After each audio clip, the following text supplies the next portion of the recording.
sa akin. Siguro yung team na gusto ko ma-compete against is Oasis kasi halos buong tropa ko nandun. Lahat sila, mga dating teammates ko like sila Nex, si Daxy, tapos sa Bren naman si Javi, kahit nga yung mga coaching staff nila dati, coach din namin before. So parang wala lang kasi minsan may mga friendly banters kasi kami on off the gamer.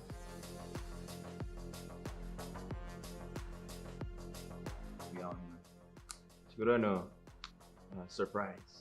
Kasi, actually, yung stats namin, unorthodox. Hindi alam ng mga team yung ginagawa namin. Kasi kahit kami, hindi rin namin alam ginagawa namin. So, surprise din kami sa ginagawa namin. Surprise! Wala kami strat! So, parang usually, nag-a-adjust na kami sa kung ano ginagawa ng kalaban. So, kahit kami nasa-surprise din kami, uy, gumana yun. Sa akin, mysterious. Oh. Bakit? Magaling kami magbasa ng kalaban. Lalo na pag ginana yung scoreboard, alam namin sino yung bot frag. Kasi sa amin bawal na bot frag eh. So kung hindi ako pala parating bot frag. One word. Amazing. Bakit? Good luck. Honestly, amazing because I'm surprised we even made it this far. True. Actually, expected naman siguro. Tayo nga yung top 10 dito. Yun nga, kalimutan mo.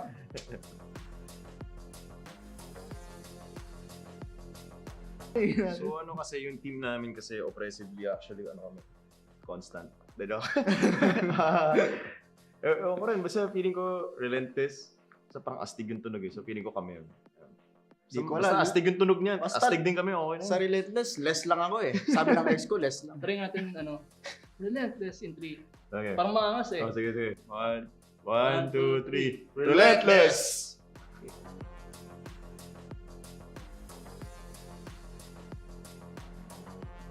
Usually kasi mga fans namin, or if we ever have, actually surprised kami na meron. Like minsan kapag nanonood kami sa stream ng VCT, we're surprised na rooting for Rambutan ni Tatay and everything. Nag-hashtags pa sila, whatever, break the Rambutan. Salamat sa support nyo kasi like, na-enjoy nyo yung laro namin kahit na kami in-enjoy lang din namin. So parang feeling namin na, alam mo yun, we're one. Yeah. Yun. So, yung mga fans namin, shoutout sa inyo. Salamat sa panonood.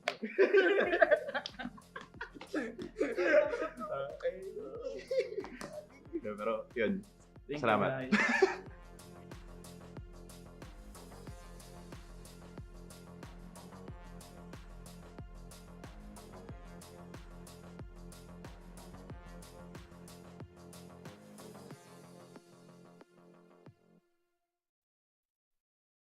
Hindi ba ikaw ang tatay ni Mark? Kaya ka iniwan ng boyfriend mo eh.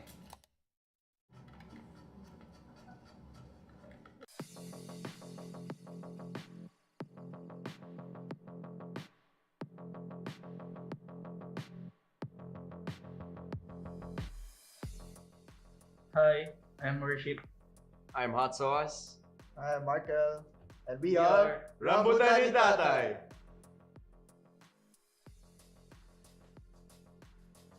The last VCT I played in PH was last year.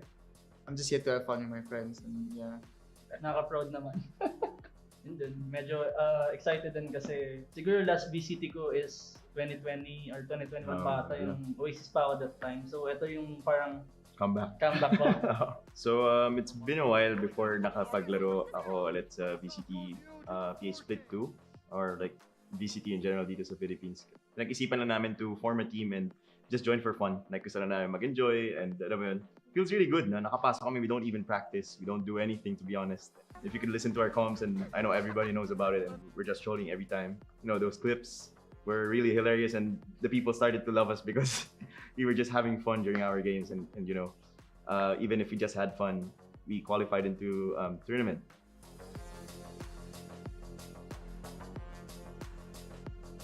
One of the most significant adjustments that we did during VCT Split 2, siguro when we tried to look for a replacement for Josh S. and Ching.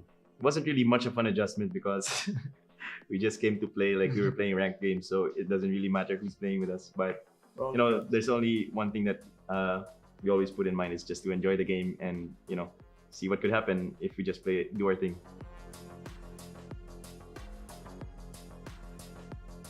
Each player. Meron ako.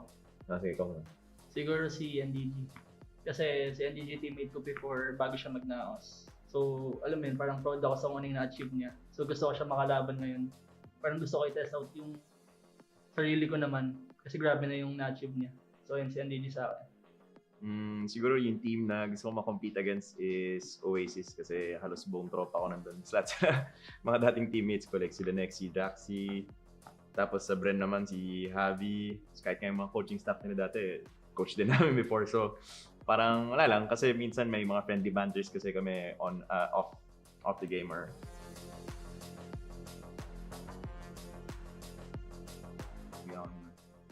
siguro surprise. Kasi usually yung stats namin unorthodox. Hindi alam ng mga team yung ginagawa namin. Kasi kahit kami, hindi rin namin alam ginagawa namin. So, surprise din kami sa ginagawa namin. Surprise! Wala kami strat! So parang usually, nag-a-adjust na kami sa kung ano ginagawa ng kalaban. So kahit kami nasa surprise din kami, uy, gumana yun. Sa akin, mysterious. Oh. Bakit? Magaling kami magbasa ng kalaban. Lalo na pag ginana yung scoreboard, alam namin sino yung bot frag. Kasi sa amin bawal ma-bot frag eh. So kung hindi, ako pala parating bot frag. One word. Amazing. Bakit? Good luck. Honestly, amazing. Honestly, amazing because I'm surprised we even made it this far. True. Actually, expected naman siguro. Tayo nga yung top 10 dito. Yun nga, kalimutan mo.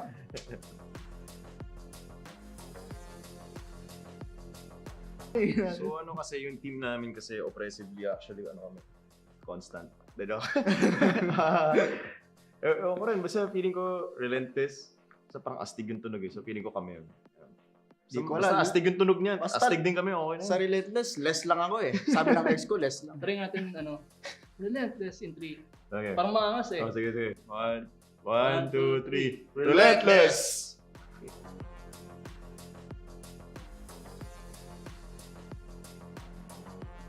Usually kasi mga fans namin, or if we ever have, actually surprised kami na meron. Like minsan kapag nanonood kami sa stream ng VCT, we're surprised na rooting for Rambutan ni Tatay and everything. Nag-hashtags pa sila, whatever, break the Rambutan. Salamat sa support nyo kasi like, na-enjoy nyo yung laro namin kahit na kami, in-enjoy lang din namin. So parang feeling namin na, alam mo yun, we're one.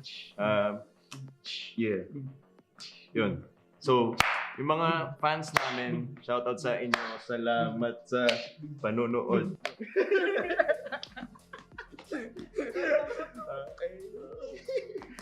Pero yun. Salamat.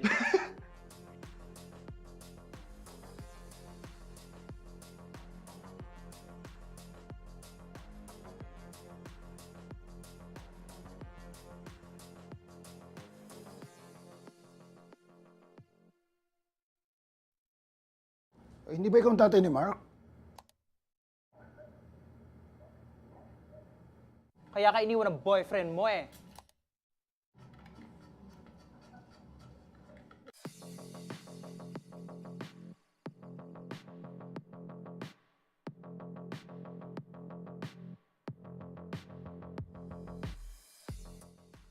Hi, I'm Worship. I'm Hot Sauce. I'm Markel. And we are Rambutan ni Tatay.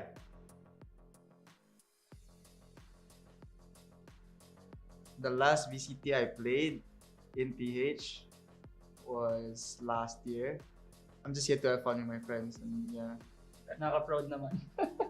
And then, medyo excited din kasi siguro last VCT ko is 2020 or 2021 pa ata yung Oasis pa ako that time. So ito yung parang Comeback. comeback ko. So it's been a while before nakapaglaro ako ulit sa VCT PH Split 2 or like VCT in general dito sa Philippines. Nag-isipan lang namin to form a team and just join for fun. Like gusto lang namin mag-enjoy and alam mo yun, feels really good na nakapasok kami. We don't even practice. We don't do anything to be honest. If you could listen to our comms and I know everybody knows about it and we're just trolling every time. You know those clips were really hilarious, and the people started to love us because we were just having fun during our games, and even if we just had fun, we qualified into tournament.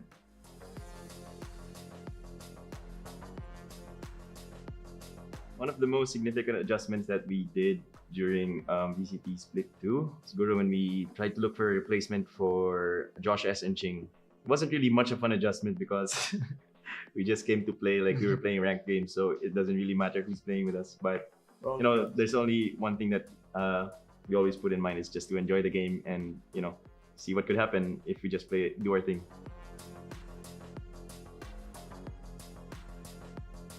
Which player? Meron ako. Okay, ikaw na. Siguro si NDG. Kasi si NDG teammate ko before bago siya mag-NAOS. So, alam mo yun, parang proud ako sa kuning na-achieve niya. So, gusto ko siya makalaban ngayon. Parang gusto ko i-test out yung sarili ko naman. Kasi grabe na yung na-achieve niya. So, yun si NDG sa akin. Siguro yung team na gusto ko ma-compete against is Oasis kasi halos buong tropa ko nandun. Lahat sila, mga dating teammates ko like sila Nex, si Daxy, tapos sa Bren naman si Javi, kahit nga yung mga coaching staff nila dati, coach din namin before. So parang wala lang kasi minsan may mga friendly banters kasi kami on off the gamer.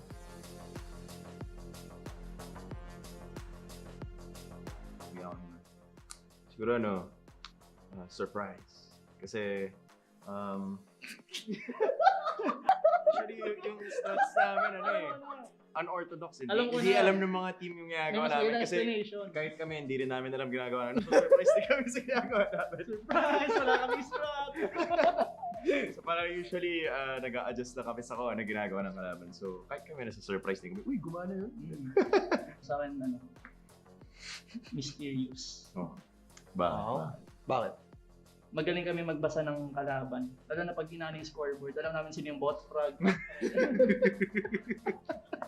Kasi sa amin bawal ma-bot frag eh. So kung hindi, ako pala parating bot frag. One word. Amazing. Bakit? Yun lang. Honestly, amazing. Honestly, amazing because I'm surprised we even made it this far. True. Actually, expected naman siguro. Tayo nga yung top 10 dito. Yun nga, kalimutan mo.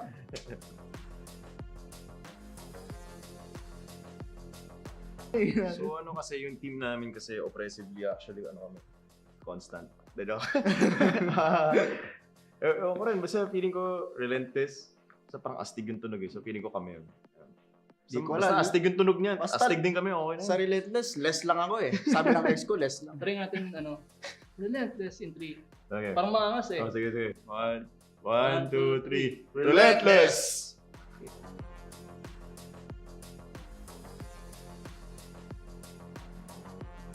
Usually kasi mga fans namin, or if we ever have, actually surprised kami na meron. Like minsan kapag nanonood kami sa stream ng VCT, we're surprised na rooting for Rambutan ni Tatay and everything. Nag-hashtags pa sila, whatever, break the Rambutan. Salamat sa support nyo kasi like, na-enjoy nyo yung laro namin kahit na kami in-enjoy lang din namin. So parang feeling namin na, alam mo yun, we're one.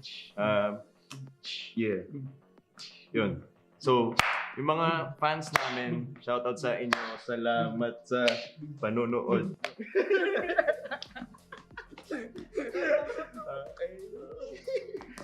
Pero yun. Salamat.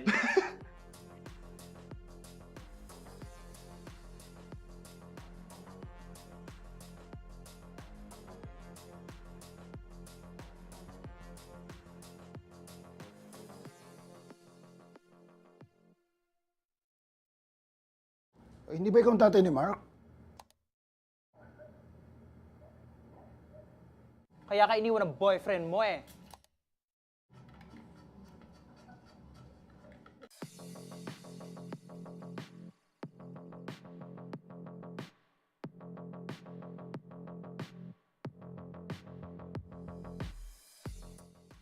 Hi, I'm Worship.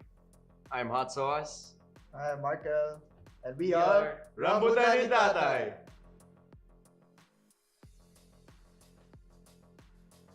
The last VCT I played in PH was last year.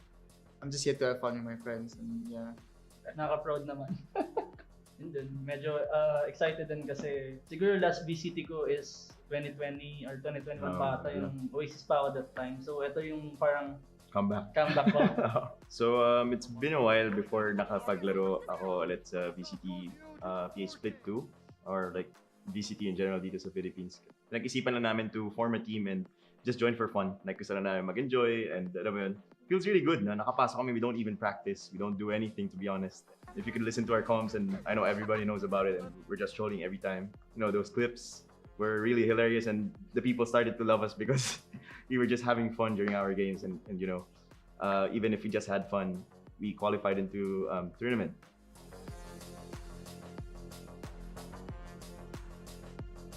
One of the most significant adjustments that we did during VCT Split 2, siguro when we tried to look for a replacement for Josh S. and Ching. It wasn't really much of an adjustment because we just came to play like we were playing ranked games, so it doesn't really matter who's playing with us. But you know, there's only one thing that we always put in mind is just to enjoy the game and you know, see what could happen if we just do our thing.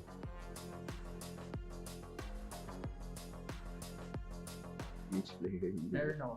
Okay, come on. Siguro si NDG. Kasi si NDG teammate ko before bago siya mag-NAOS. So, alam mo yun, parang proud ako sa kung na-achieve niya. So, gusto ko siya makalaban ngayon. Parang gusto ko i-test out yung sarili ko naman. Kasi grabe na yung na-achieve niya. So, yun si NDG sa akin.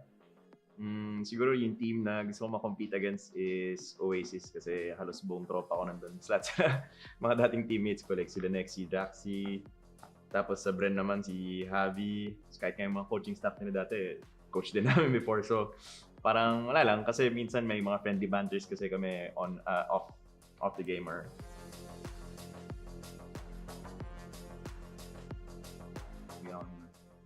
Siguro surprise. Kasi actually yung stats namin unorthodox. Hindi alam ng mga team yung ginagawa namin kasi kahit kami hindi rin namin alam ginagawa namin. So surprise din kami sa ginagawa namin. Surprise! Wala kami strat! So parang usually nag-a-adjust na kami sa kung ano ginagawa ng kalaban. So kahit kami nasa surprise din kami, uy, gumana yun. Sa akin, mysterious. Oh. Bakit? Magaling kami magbasa ng kalaban. Lalo na pag ginana yung scoreboard, alam namin sino yung bot frag. Kasi sa amin bawal ma-bot frag eh. So kung hindi ako pala parating bot frag. One word. Amazing. Bakit? Honestly, amazing. Honestly, amazing because I'm surprised we even made it this far. True. Actually, expected naman siguro. Tayo nga yung top 10 dito. Yun nga, kalimutan mo.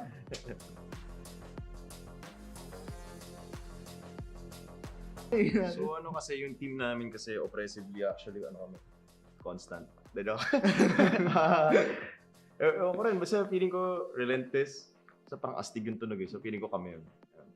Basta astig yung tunog niya. Astig din kami, okay na. Sa Relentless, less lang ako eh. Sabi ng ex ko, less lang. Try natin Relentless in 3. Okay. Parang maangas eh. Oh, sige. 1, 2, 3. Relentless!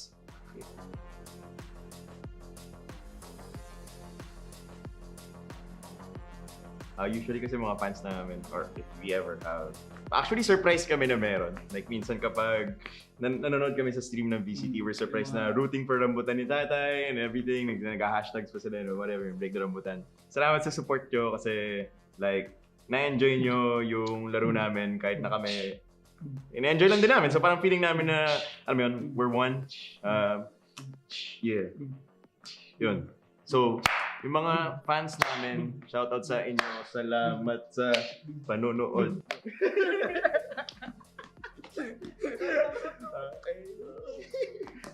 Pero, yun. Salamat.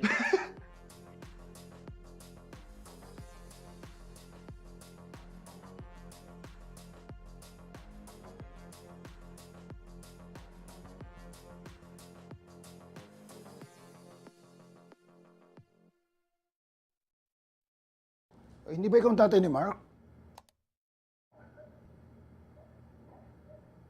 Kaya ka iniwan ng boyfriend mo eh.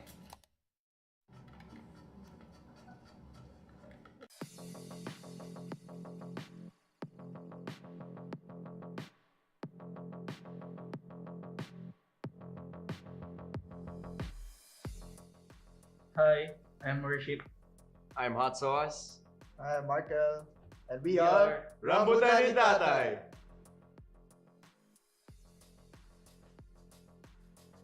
The last VCT I played in PH was last year.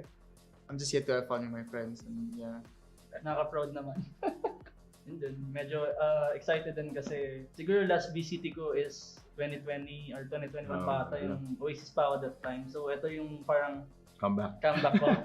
So it's been a while before nakapaglaro ako ulit sa VCT PH Split 2 or like VCT in general dito sa Philippines. Nag-isipan lang namin to form a team and just join for fun. Like gusto lang namin mag-enjoy and alam mo yun, feels really good na nakapasok kami. We don't even practice. We don't do anything to be honest. If you could listen to our comms, and I know everybody knows about it and we're just trolling every time. You know, those clips were really hilarious and the people started to love us because we were just having fun during our games and you know, even if we just had fun, we qualified into tournament.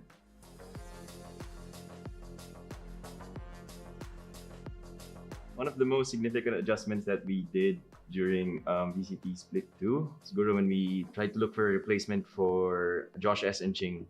It wasn't really much of an adjustment because we just came to play like we were playing ranked games, so it doesn't really matter who's playing with us. But you know, there's only one thing that we always put in mind is just to enjoy the game and you know, see what could happen if we just do our thing.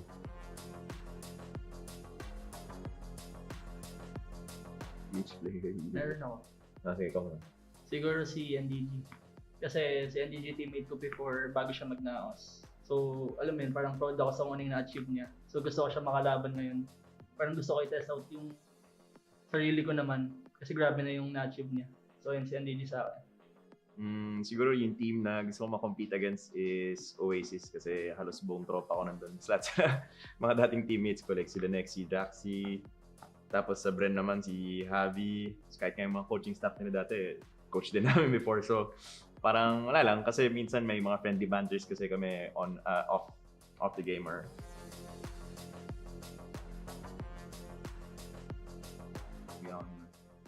siguro ano, surprise. Kasi actually yung stats namin ano eh, unorthodox. Hindi alam ng mga team yung ginagawa namin kasi kahit kami hindi rin namin alam ginagawa namin. So surprise din kami sa ginagawa namin. Surprise! Wala kami strat! So parang usually nag-a-adjust na kami sa kung ano ginagawa ng kalaban. So kahit kami nasa surprise din kami, uy gumana yun. Sa akin ano, mysterious. Oh. Bakit? Bakit? Magaling kami magbasa ng kalaban. Lalo na pag ginana yung scoreboard, alam namin sino yung bot frag. Kasi sa amin bawal ma-bot frag eh. So kung hindi ako pala parating bot frag. One word. Amazing. Amazing. Bakit? Good luck. Honestly, amazing. Honestly, amazing because I'm surprised we even made it this far. True. Actually, expected naman siguro. Tayo nga yung top 10 dito. Yun nga. Kalimutan mo nga.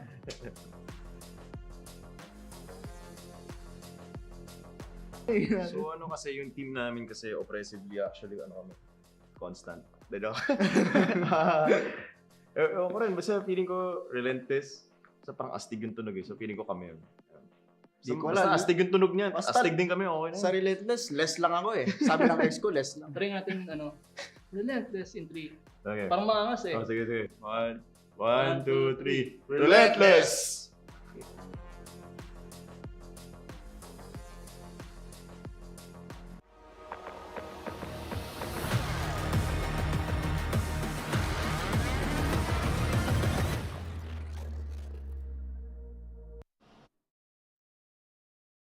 Last day but no room for last day regrets. Ngayong araw na to, madedetermine na kung sino nga ba ang magpo-proceed sa ating playoffs.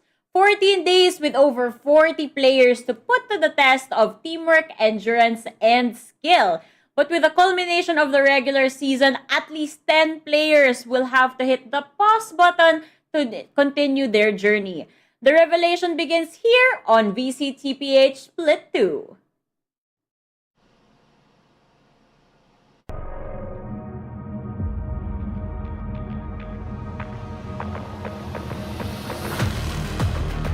It will be a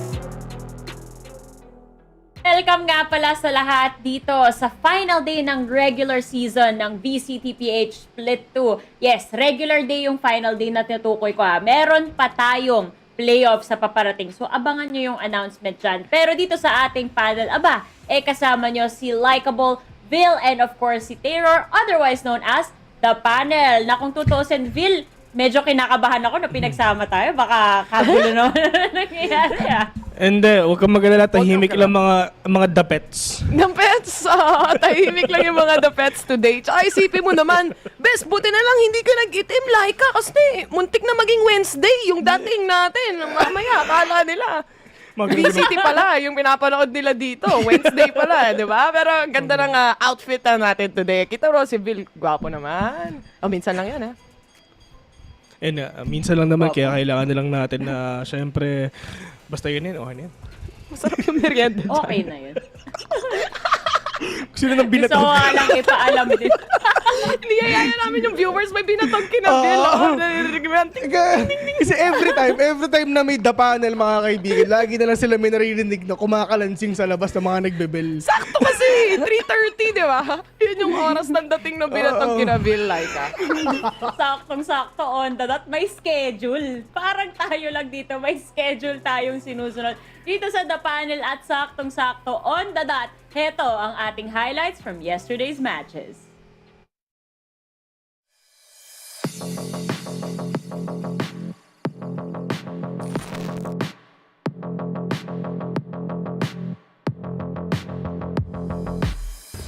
Spam on through. No catch just yet, but they're going to keep him back and keep him away from the main part of that site. They know the spike has been out of their hands, and Greek is able to get 2 kills with his Odin. Kill on the retaliation, a third for him. He's been absolutely dismantling here the attack, and Game Lab are taken down to the hands of Kel. From both sides, now Nico decides to go for the plant itself. It's Sonic, but on Aeonix does make the trade happen. Pollock's on the board as well. And it's Game Up Alpha will make their way towards the side. Aeonix though keeps on pushing, keeps on chugging. And the trade here of Aeonix has no breaks whatsoever. A 4K even on the longest angle of them all. Wall cascade being thrown on out. Arc being taken by Fallex, overrunning the defense. Bit of a team blind, but it doesn't matter. MVPE crumbling. No matter where you go, no matter where you stay, no matter what protects you, you will be slain by Game Lab Alpha. Game Lab Alpha called for the game over against MVP Esports. What a statement at the end. 13-1. It is a huge deal.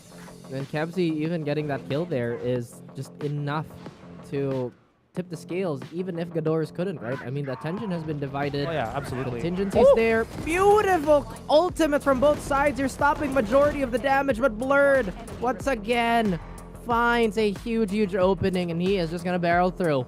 Zin still has that neural theft, but how much thievery can he get away with? The sound spots are there, and he's gonna be completely blind to his execution. Thunder's Fury not really used to break the lockdown here, and he needs to hit the flank, but Micro's right there, right beside him. Tries to go for the updraft. Blades missing, and this might be a really risky, if not expensive round for APH. They've committed so much, and Hydra is not yet done. The timing on the flank, and Ghidorah spots it out straight from the get-go. 2 on the side itself. I don't think Kevsy has enough time to stop this.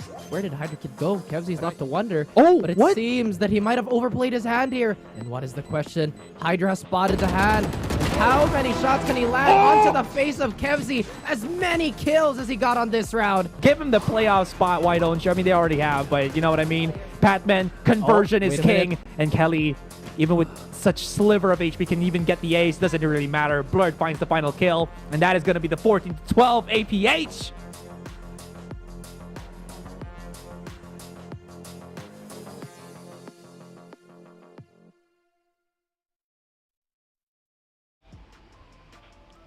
Napakalupit talaga ng highlights natin. May mga aces tayong nakakita, pati na rin mga clutch na syempre ay courtesy ng ating ultimate clutch players na ang ating mga sponsors.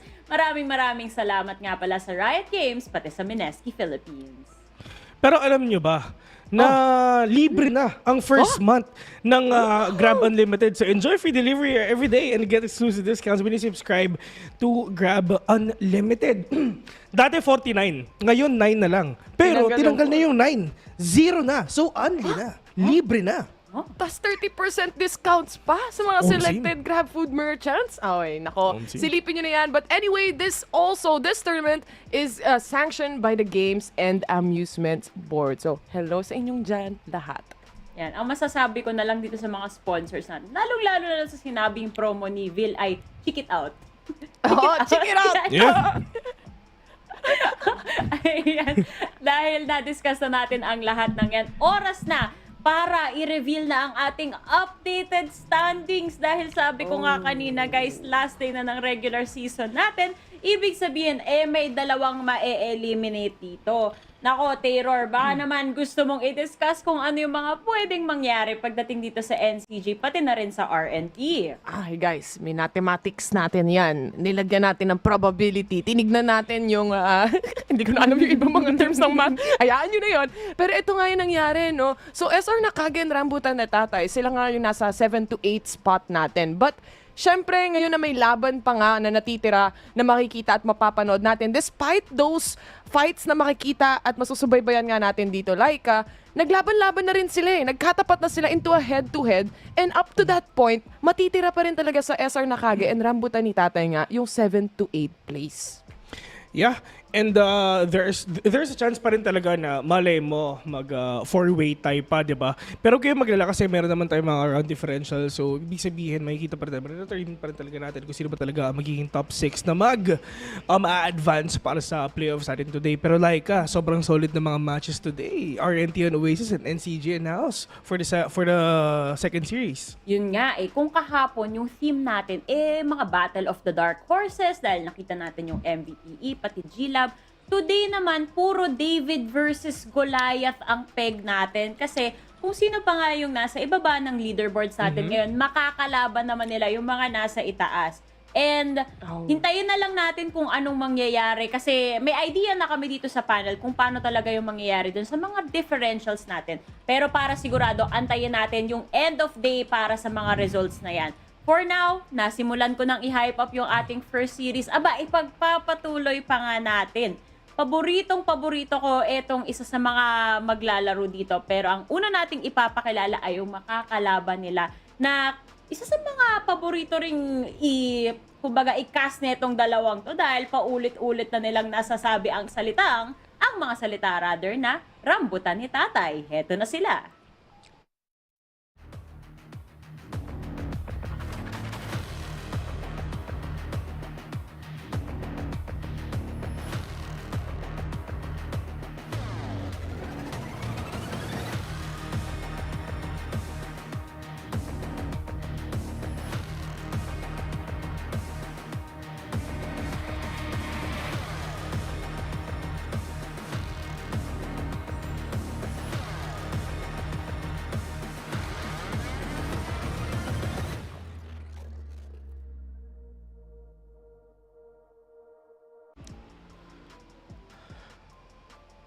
Ang meme team na sinubukan na makapasok ulit ng VCT kasama ang mga former VCT players ay magbabalik para sa kanilang huling laban. Medyo mahirap na talaga na makapasok sila sa playoffs pero they will do their best para sa kanilang last game. I think what's important right now para sa Rambutan ni Tatay is actually knowing the results right now. Alam na nila yun eh. And the fact is, nakita nyo naman din sa interview na meron tayo kanina before this stream basically started, na binuo nila tong team na to, wala nga silang strats and they just go along whatever goes in their way. Yeah. And literally, while making waves and while doing so, at least nakukuha pa rin nila yung exposure na yon. Kasi up until the very end, kung tutuusin, makakapasok ba isang team na walang ka-strat? So, imagine mo na lang kapag may strat sila. Yeah, that's true. And to the fact na yun nga, diba, parang napag-usapan natin na wala nga silang coach, wala silang coaching staff, so sila din talaga yung gumagawa. And tulad nga na sabi nila sa interview kanina, talagang nag-a-adjust na lang sila para depende na lang sa play ng kalaban nila dito, Laika. And on top of that, sila na mismo nagsabi na kumbaga lahat sila may experience na kahit papano pagdating dito sa ating professional scene. So nagkakapaan na lang sila sa isa't isa na okay, alam mo, feeling ko kaya nating paganahin to. Bahala na, gagawin na lang natin. Kaya nga nabansagan na sila na quote-unquote Meme Team. Ngayon naman, kilalanin natin ang Dream Team dahil ang makakalaban nila dito ay walang iba kundi ang pinakamamahal ko na Oasis Gaming.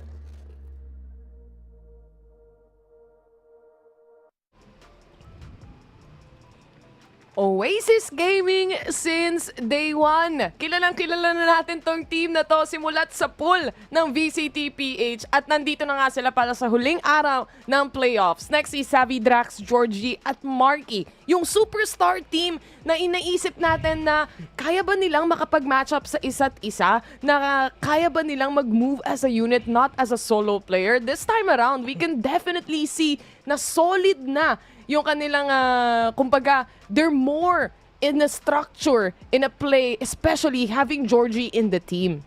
Currently 5-1 sa standings ngayon, and to the fact na meron silang 4 winning streak so far, talaga makikita natin dito kung itutuloy ba nila itong winning streak, itong momentum na kinukuha nila para syempre makuha na sa NAOS yung kanilang sweet revenge dun sa Grand Finals na naglaro sila back then. And to the fact na sila nga ang ating Philippine team sa mga darating na tournament, kailangan nilang ipakita sa buong mundo, sa buong Pilipinas, na talagang deserving sila sa slot na yun. Yun nga ito talagang team na to, ang dami rin nilang adjustments para mabuo itong roster na to. At gusto nilang patunayan na worth it lahat ng mga pinaghirapan nila at mapatunayan nilang deserve nila na makaabot pa nga dito sa ating Ascension. Pero meron din tayong highlighted players dito, Vil. Dahil dito sa head-to-head natin, ang mga tahimik lang ang pag-uusapan natin. Sino ba talaga ang mas tahimik dito, Vil? Si Marky or si Mark L? Hindi ko pwedeng hindi ko masasabi yan. Basta kita ko na lang earrings buff kasi dalawa yung earrings sa Marky, pero yung kay Marky isa lang. Pero ito, nung nakita natin si Marky 2021, syempre nagtanong tayo, sino ba tong batang to? Bakit sobrang lakas? Na 13-0 nila yung mga iba't ibang teams, pero si Marky nung nakita natin sa personal, literal na sobrang tahimik lang niya. Pero pagdating naman dito kay Mark L, isa yan sa mga talagang pwede nating sabihin na talagang nung hindi pa naglalaro si Marky, si Mark L naglalaro na. Well, in terms naman sa mga galawan nila, well, dito ako kay Marky. Kay Marky? May ganun sa kaliwa ka, ako sa kanan, man. Mark L naman, no? Despite ngayon na meron ng Marky na nakikilala nga natin from Oasis side, nagpakitang gilas pa rin siya dito especially having also the Magician on the team na nagtutulong-tulong sila. And not only that, again, they were here without strats and they were just reacting to whatever it is coming to them. And the fact na nagre-react lang si Mark L that time, at that point, that's actually impressive. Yun nga since itong dalawa yung head-to-head natin, may pagka-flexible din sila pagdating sa mga teams nila. Pero ang interesting kasi dito, si Marky, madalas natin nakikita more on the initiator role, sometimes dun sa controller. And iba yung value na nabibigay niya versus naman dito kay Mark L na more on the sentinel role at initiator from time to time. Talagang kaya nilang magbigay ng so much value dun sa team nila na alam mo yon, medyo backline sila pero at the same time kaya nila gawan ng paraan para mag-thrive naman yung mga frontliners nila. Ngayon naman papunta na tayo sa pinaka mental warfare na paumpisa dito sa ating mga laban, and I am talking about the map selection. Dahil dito pa lang, dahil alam natin na swap na nga yung maps natin, sure na sure ako, ang Oasis ibaban rather ang bind. Yun ang lilinawin ko. At paano pag hindi binan, Laika? Anong meron today? One piece chicken. Ay, sige. Bakit hindi? Last day ngayon. RNT, Vans, Lotus. Ito na yung One Piece natin, Dalawa kami ni Bill, Tig One Piece kami. Tig One Piece tayo, Bill. Ang maganda dito sa Oasis Gaming, they have a lot of maps na talagang syempre nananalo. Malaki yung map pool nila na pwede laruin ngayon. Pero sa side naman dito ng RNT, of course, they're gonna pick yung mapa na lang na pinaka-komportable sila. Knowing na andito sila... Sige na nga. andito sila Hem6, bago yung dalawang players nila, matinding adjustment na naman ang gagawin ng RNT ngayon. At saka ito yung gusto ko sabihin at least diba si Hem6 matagal na natin siya hindi nasasabi ngayon si VCT 2021. Pero pagdating naman sa last game ng RNT, at least nakapasok pa siya. Oo nga no? The changes pagdating sa roster, it really doesn't help yung synergy na meron as a team. Yeah. But at the end of the day, they're just happy to be here. Alam mo yon, exposure pa rin yun para sa mga players na meron tayo. And especially right now, na nakikita na nga natin, yung first initial pick natin dito is Ascent, which is a very, very logical map pick na pwede nating ilabas dito against Oasis Gaming. And I feel like sa first pick na to, Vil, parang lamang yung Oasis din. I mean, Ascent, one of their best maps nga talaga na nakikita natin dito, to the fact na sobrang dami nilang nalaro ang place nandito. Actually, ito they have 2 maps pala sa Oasis Gaming dito. Isang panalo, isang talo. So, it's a good thing na kinuha na rin ng RNT to yun, which is hindi rin naman din talaga na kailangan na talagang sobrang solid ng Oasis din dito. Oo nga tinitingnan ko tong map selection natin. Actually, sa side kasi ng RNT, sinabi na rin ni Vil kanina, medyo slim pickings yung kanilang map pool, di ba? So, kung ako nandun sa posisyon ng RNT, doon na lang ako sa mga maps na medyo comfortable pa akong laruan, which is Ascent, and then isa pang option is yung Pearl na open pa rin naman ngayon for the deciding.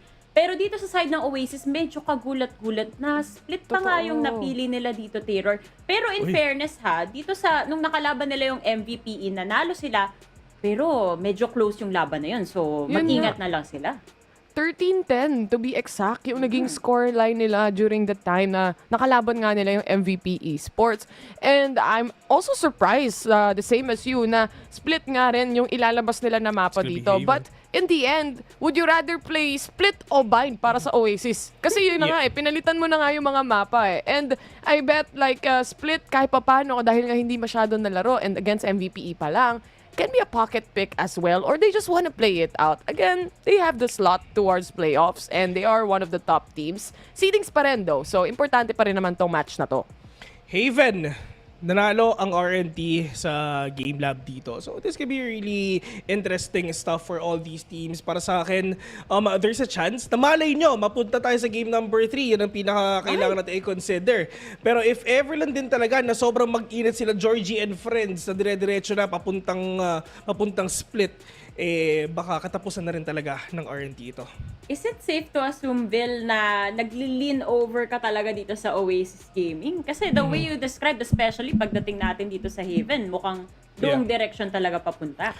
I mean, if ever check nyo naman yung map pools natin, well, Ascent, mapa ng Pinoy yan, alam naman natin yan. Malakas ang Oasis Gaming dyan. If kahit 1-1 yung scoreline nila, pwede natin sabihin na malay mo, yan yung pocket pick ng Oasis Gaming. Syempre, split. They're not gonna pick a map if ever hindi sila komportable doon. And to the fact na nagbabago-bago na nga sila ng composition doon, si Georgie, back then, he's on a raise on that map. And nung last time na kinas natin sila, he's on a sky na ngayon. So, feeling ko nandun pa rin talaga sila sa adjustment phase. Pero pagdating naman sa Haven, we all know that Oasis Gaming, that is their really comfortable map.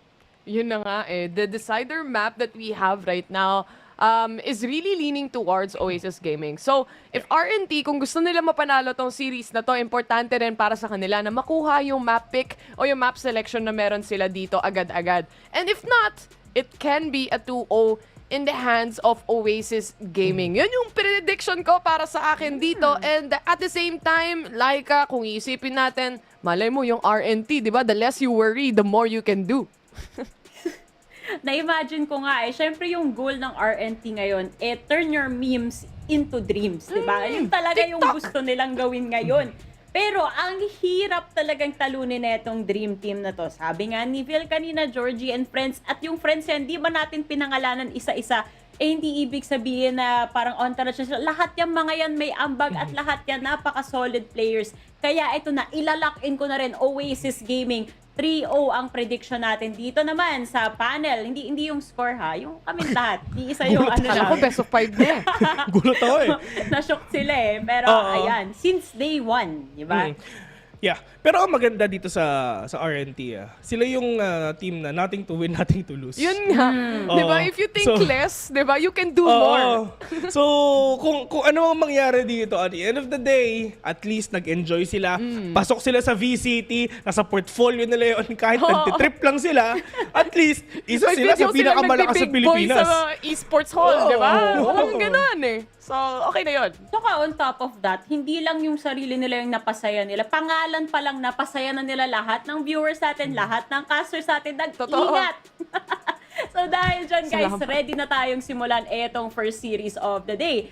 It's RNT versus OAS. Casters, kunin nyo na yung stage.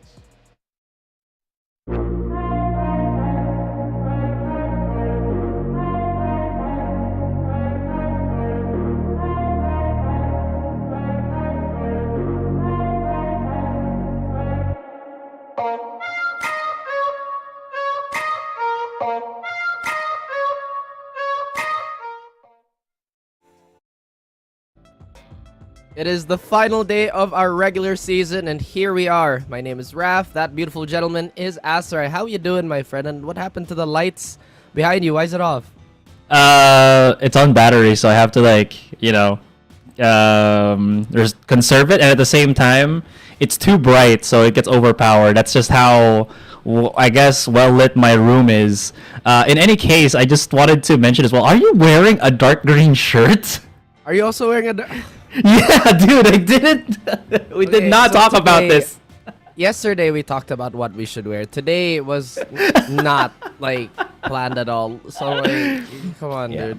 Yeah, the single brain cell is pretty prevalent. I mean, it is what it is. You know what I mean? Yeah, true. Anyway, guys, like I said, we have some pretty heavy stakes here. It is the final day, and some of the teams are still looking to play the spoiler here, Asrai. Yeah, absolutely. So we were double checking before the panel or Leica passed it to the casters on our end, who actually had bearing for today's 2 series. And looking at it, it's actually RNT because since I believe Zol did lose their match yesterday up against Action PH, if I remember correctly, that means that they should be in the breaking for Stream Raiders. Actually, no, they won their match yesterday, so maybe there's no more break. I'm actually not entirely sure anymore, but I do know there should be a possibility for a tiebreaker here if RNT still win. I will double check that with the panel once again. But in any case, there is the discussion about the storyline of RNT. It's very interesting, at the same time entertaining and kind of tragic in a way because of the fact that they did lose Ching as well as Josh S in the middle of their tournament run and such. They had to adjust. A lot of teams had to adjust for some reason mid-split, which was, again, a huge blow, I think, to how the power rankings were. But in the end, at least for RNT, they were a team that definitely is on a point where it's not looking too good for them. But that being said, I think the panel also brushed up on this. This was a team that I think during a certain interview, they're also mentioning that they didn't really expect to, go as far as they thought. They were just having fun, but they got into the split. It's amazing to see. Even, again, they were mentioning how this was one of the meme teams that just loves to also do the TikTok dances whenever they get those media shoots. You gotta love them for it. I mean, obviously any team with Mark L on it is gonna enjoy them TikTok dances. And yeah, this is a team that's full of vibrant personalities, and honestly, that doesn't take away anything from their game. They're also incredibly dangerous still on the server, which is, like you mentioned, it's truly unfortunate that they're dealt with the circumstances that they were dealt with. Again, at the beginning of OQ, they were here because they just wanted to play. They wanted to see how far they can go, and honestly, they made it quite far, man. They even took a series, and as we mentioned, they are absolutely wonderful as a team. But guys, this is the perfect time to go grab some food, maybe a drink, because it is pretty warm today still, despite the rain coming here and there. Go grab something refreshing. Okay, so now I'm just double checking again.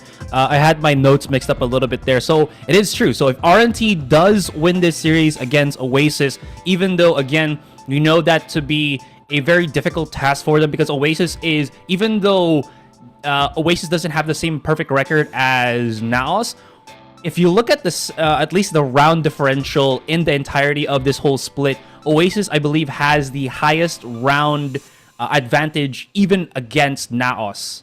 Compared to all of the teams, all of the matches that they've played. In any case, what I'm saying just here is that if RNT can win this match against Oasis, they have a shot to get into the playoffs and bump off Zol Esports, if I am reading this correctly. So again, I am very, very curious how that's going to turn out because the potential and the capacity of RNT is still very, very high to do so. It's just we haven't really seen it because of a lot of factors. Again, losing two key members, again, just other external things that might have gotten in the way. But you talked about Oasis and having a huge, huge round advantage. I feel like my biggest criticism for Oasis is that they haven't really changed in Split 1. I feel like they haven't really made any major strides as in a macro perspective. And again, I feel like this is going to be a problem, especially when they start facing off against NAOS. But in this matchup specifically, obviously, I'm going to predict Oasis despite my heart going to RNT. Sure enough, though, I feel like any match that Oasis tends to play, they're very by the book in the sense that you know already what kind of plays they're going to make, but it doesn't mean that teams are able to answer that. You need a higher level, higher state of strategies, of just, again, level of play to be able to counter that. And the only team that has really matched up against that is the only team that has put a blemish on the record of Oasis, which is, again, NAOS Esports here. So with that being said, all odds are truly stacked against RNT here. And I'm just looking real quick at the stats of Oasis. The last time that Oasis dropped a game, at least, not a series, was 4 series ago. And that was against Zol Esports. But after that, it was just, again, straight C'est la vie, 2-0, 2-0, 2-0. I think one of the issues of Oasis, and I think it's really apparent in games sometimes, they have this like mental lag where they hesitate to do what they have to do, or if any of the protocol get broken, there's a bit of a lag time between the decision making. But we are entering playoffs, so I am going to completely assume they're going to turn the dial all the way to 11, and they're going to hit the ground running, because again, as we talked about it earlier, their expectations are just wildly beyond again, how they've been performing. I think for a lot of us, them finishing second was actually falling short of that, again, ultimate goal. I feel like this is pretty obvious, but to have a coaching staff like that, to have the players that they do, we expect the best from them. Just the absolute best. Yeah, true. The expectation was, again, they should be the top 1 team because they're the longer standing team. As you mentioned, they already had that great backing. And the addition of Georgie was, honestly, for me, when he started coming in to the particular roster, right, it was like more of a head scratcher. Was he able to, remove the Georgie of old where he tends to go incredibly gung-ho by himself? Or it was the question, because of just Georgie's playstyle, is there any team that can actually follow up correctly alongside him? And I think the answer to that was very swift when he joined the Oasis roster.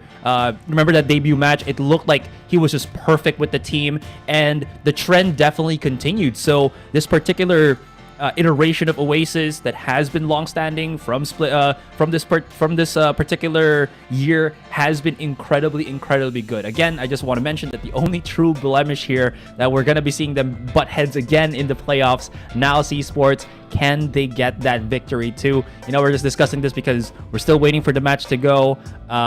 If I do remember correctly, how many series was it that they dropped against NAOS? I think that was like 3, maybe 4 at this point.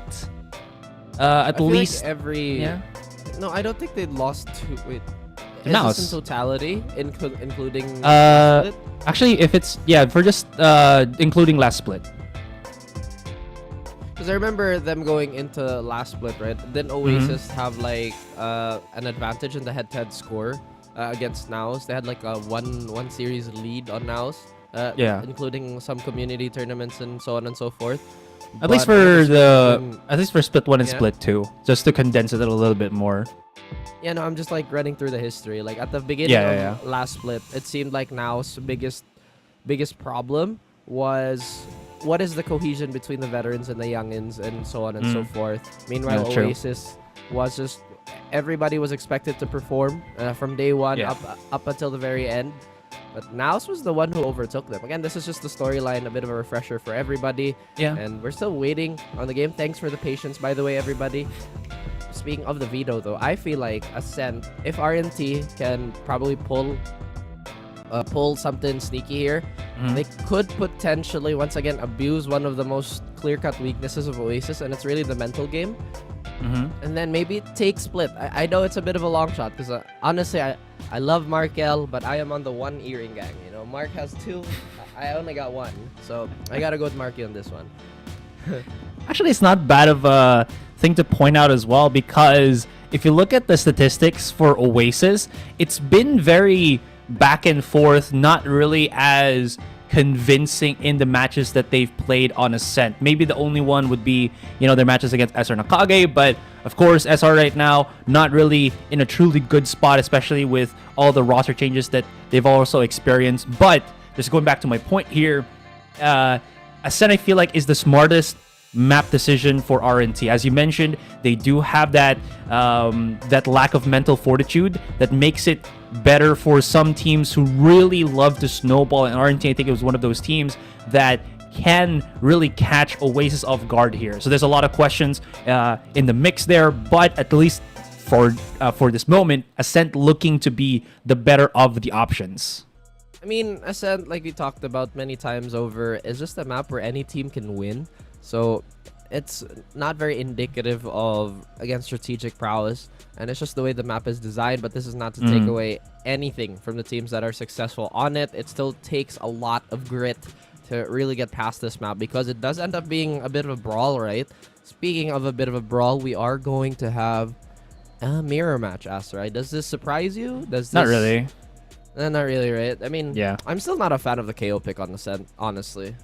Yeah, but oh yeah, you weren't playing with us back then. I remember when me, Taylor, and Black and Blue went into a game before. She just mentioned, I think it was like 2 nights ago. She mentioned how this, whenever she sees that comp, it's a standard Ascent comp. You know what? And look at it, you're right. Teams really just go straight up for this particular comp just because of, I guess, the stability of it, right?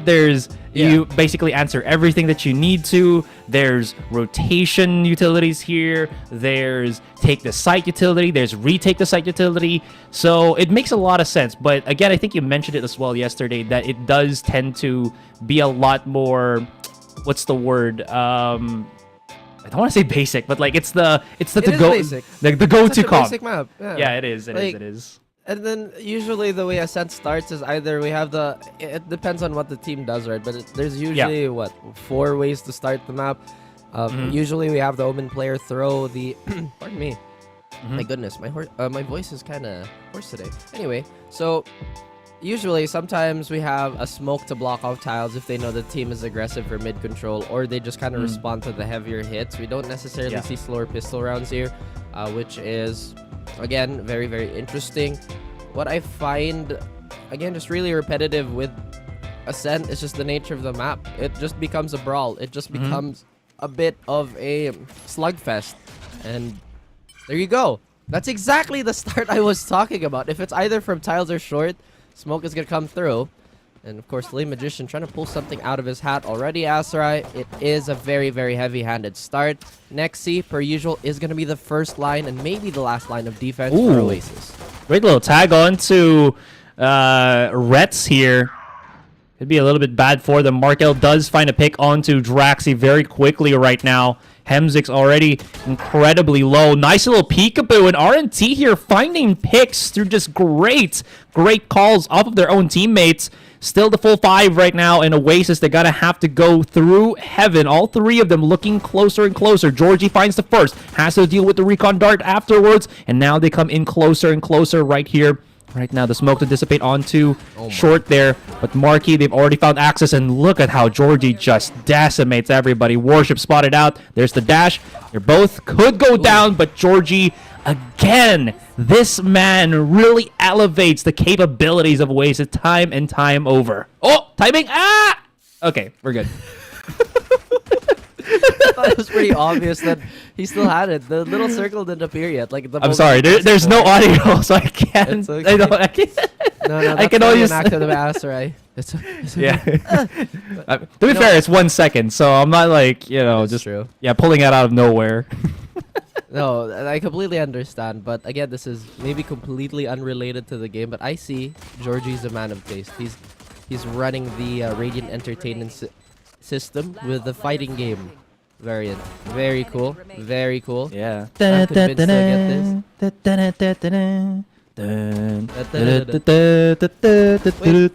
Isn't that like Final Fight or something? Guile. I can't remember. I believe it's Guile. Yeah, anyways. Oh yeah, the Guile thing. Yeah. Yeah. But Reds charging in us, right, with the Stinger, so this is a bit of a force, an effective one. And Georgie still has a Ghost. Again, high confidence here. Maybe rushing for an operator. He picks up a Bulldog. Door still has not been broken, and he is just wary of the wall bang. But 4v3, Oasis, rocky start, time running down. I don't know if Asteroid is gonna scream again, but he just might. He just might. Yeah. I might just, but in any case, they're trying to go in right now. There's the smoke. Georgie just rushes right in with the wide swing. And look at that. Did they just clear up the entirety of the site in no less than 3 seconds? I was trying to count it down, and they just absolutely took it back. He can count up to 3. That's crazy. That's crazy. But,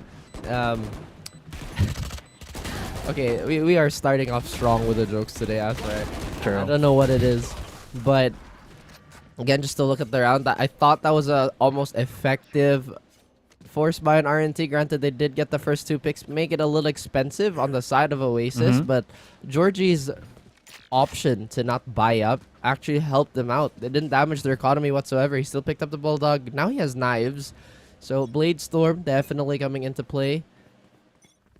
I forgot what Jet says during the Blade Storm. Watch this. I've heard it a million times. Yeah. Is it watch this? Yeah. When you're playing Jet?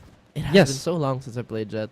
Actually, don't pay enough attention. Isn't it like... exactly, right? Well, those are the first few knives. Oh, he was ready. Ooh. That reset the blades. That reset the blades! Oh, no. Georgie's is doing so much damage. Now it's all down to Mark L. Always good with the Sheriff, but too much to deal with. All, again, converging on his positioning, unfortunately. That's right. And I'm going to assume everybody else can hear the in-game audio. Otherwise, Asa, I would have to become... Yeah. What is that profession again? The Foley guy. The Foley guy. What Yeah, are you Foley called? artist. Yeah, beautiful attack here towards mid, other side of Georgie. You can already tell, man. He's brimming with confidence. I know RNT got a few kills here and there. My biggest question is, where is Hot Sauce? Where is my boy Sauce? Why ain't he played? Well, but again. Yeah, he is. Questions. Yeah, he's the world's hardest working juggler. Like, does so many things. True. Yeah, that is true. Mad respect. Well, now Mark L, the Sentinel, is going to be caught out by that operator. One thing that I do appreciate a lot about Oasis is the fragging power across the board, and Drax proves that he is no one to be trifled with. But back to my original point, Georgie, whenever he gets a pick or if he doesn't find immediate value with the operator, he rotates. And I like that a lot. Susceptible to timing, potentially, but him repositioning and threatening somewhere else in the map is so intelligent. Now, RNT, they've kind of slowed down here, Asar. They don't really have a choice. Georgie does whiff, but Xavi, beautiful support. And that's been pretty much a clean sweep of our first 4 rounds. Yeah. I mean, there was no chance for Oasis to really miss the beat on that one. It's because, again, they fortified the 3 A main players because the other 2 players of them, I think that was Nexi and Marky, or the other one. Yeah, it is Marky. We're already coming in for the flank right there, so they just stacked up hard on A. Unfortunately, it went down to pieces, and as you mentioned, very straightforward rounds altogether from Oasis here. The first 3 really gravitated by Georgie. Now that Oasis have gotten their weapons, their utilities, it's the whole enchilada that is working together to just really be a thorn for RNT in getting these specific controls and portions of the map. Drax could be in a bad spot here, though, but he just plays it so calmly. calm, collected is something that's been pretty much a guarantee from Drax. But Georgie and Xavi, they will create chaos even if it is unseen, Asarai. And now RNT, they're struggling with the weapons and they still cannot get past this initial smoke. Worship, Hem6, and Markel all fairly damaged. They do have a Hunter's Fury, but as soon as I say that, Georgie hunts the Hunter. And Hem6 lands a beautiful shot. But again, they've been corralled here. Georgie exercising his weapon supremacy. And he looks to chase. Markel could have a bit of a freebie here if he angles correctly, but the shorty just gives so much mobility to Georgie. And that's going to be the 5th round. Unanswered yet again. And there is nothing RNT are doing right now that is working for them. Like, look at this. The Magician had the angle on Savvy, and unfortunately, he missed the beat. By the way, that's Eugene S, if you are also wondering, guys. But, I mean, if you watch RNT long enough, you would know, we would all know that. In any case, still, right? He missed the beat on that one. And I was thinking, wait, Drax should be able to maybe help him out. He's using all of his bullets, and out of nowhere, if you look at the kill feed, it's actually Georgie that gets the kill through a short. Kind of nuts as to how well the response of Oasis is at this point. Yeah, they've been a lot faster. Like I said, when they're not getting challenged enough, they will try and steamroll you. And it's been very effective. The damage through the smoke, once again, can't be ignored here. RNT on its last legs again. Markel, we've seen him clutch quite a few times. But with the utility that's in front of him, and just a bit of an unfortunate sequence there. Marky gets Mark L. That's the head-to-head. Like I said, one earring is the way to go, Mark L. Just avoid confusion. Oh, we got... They're definitely not brothers, but the Mark Y and the Mark L. Oh, look at that. They're just running right in. How? Oh, that's how he did it. Okay. Nasty. 6-0. Oasis. Are they going to get themselves another 13-0? Oh, buddy. We'll see how... yeah, buddy. Yeah, buddy, indeed. This is just not looking too hot for RNT. I think this is the first time RNT are actually looking to go to the B site. Right? Because every time they just kept going straight A main. Never challenging mid too much, but that's a great start for them. Next, he's going to be in the corner right here. I don't know if RNT do have an inkling that there could be somebody there still holding on, man. These slow jiggles is working so well for RNT roster. The fight, the big swing. Oh my god, Nexi with the white swing, and nobody from RNT could actually go for the punish. Even though Eugene was able to find some connections on A short, they dwindled down their numbers, and this is going to make it difficult because the spike was there on B. It's going to go for the heavy rotation here. Drax is going to be able to hear this, and even though they do get the site, if they don't clear him here in the specific corner, he could have such a great pinch play while the rest of his teammates come up onto heaven. Timing is going to be crucial. Timing is going to be crucial! And he stops it. There's a paranoia. They're going to have to push him too because of the lockdown. But again, he has the paranoia. He has the blind. If they rush him right in, he's just basically going to do that and delay them into being detained. Oh, it's happening. Everything is happening. Mark L, face your demise. Here's the knives. Oh. He got his hand cut off. Unfortunate for him. And I gotta say, man, despite the heavy lifting that Georgie has been doing in terms of volume, everybody on Oasis is just on a tear too. Literally everybody on this team has just proven to be so dangerous. Speaking of heavy lifting, I heard the Oasis jersey is actually really good for working out. Oh, I yeah. wouldn't know because I don't have a jersey. Same. So maybe just Oasis saying. can, you know, yeah, I want to prove this theory right. You know what I mean? hook a caster up. Yeah, like I with said, the merch. I'm trying to prove this theory up because I've worked out in a bunch of esports jerseys and I can say they're pretty good. You know what I'm saying? Yeah. But now Oasis still on that lucky number 7. Could they get that magic 8th round? And Worship still only with a Sheriff, man. Oh no, and the lone rifle on Lay Magician gets discovered by Marky. Again, RNT, they're trying to respond here, but every single thing they've been doing has been snuffed by Oasis. The thing about Oasis too, Asarai, is if they get a good read on you, they will act on it. That's the thing, right? They're so used to leading the dance. That's where some of the problems begin. My goodness. All evil being expelled by Georgie. All up to M6 and Rets, and they are just really not anywhere enemy remaining. Forward for the map and Drax. Find Reds. M6, the last one standing. Does have from the shadow, so he can take that spike and take it to any site he wants. If he picks B, then my goodness, the gamble would have not paid off. He still has it. I'm pretty sure he can ulti here, Asura. He does have the seconds and the allowance to do it, and the time. Well, 30 he seconds does, but the thing is, he has no idea of where the opponents are coming.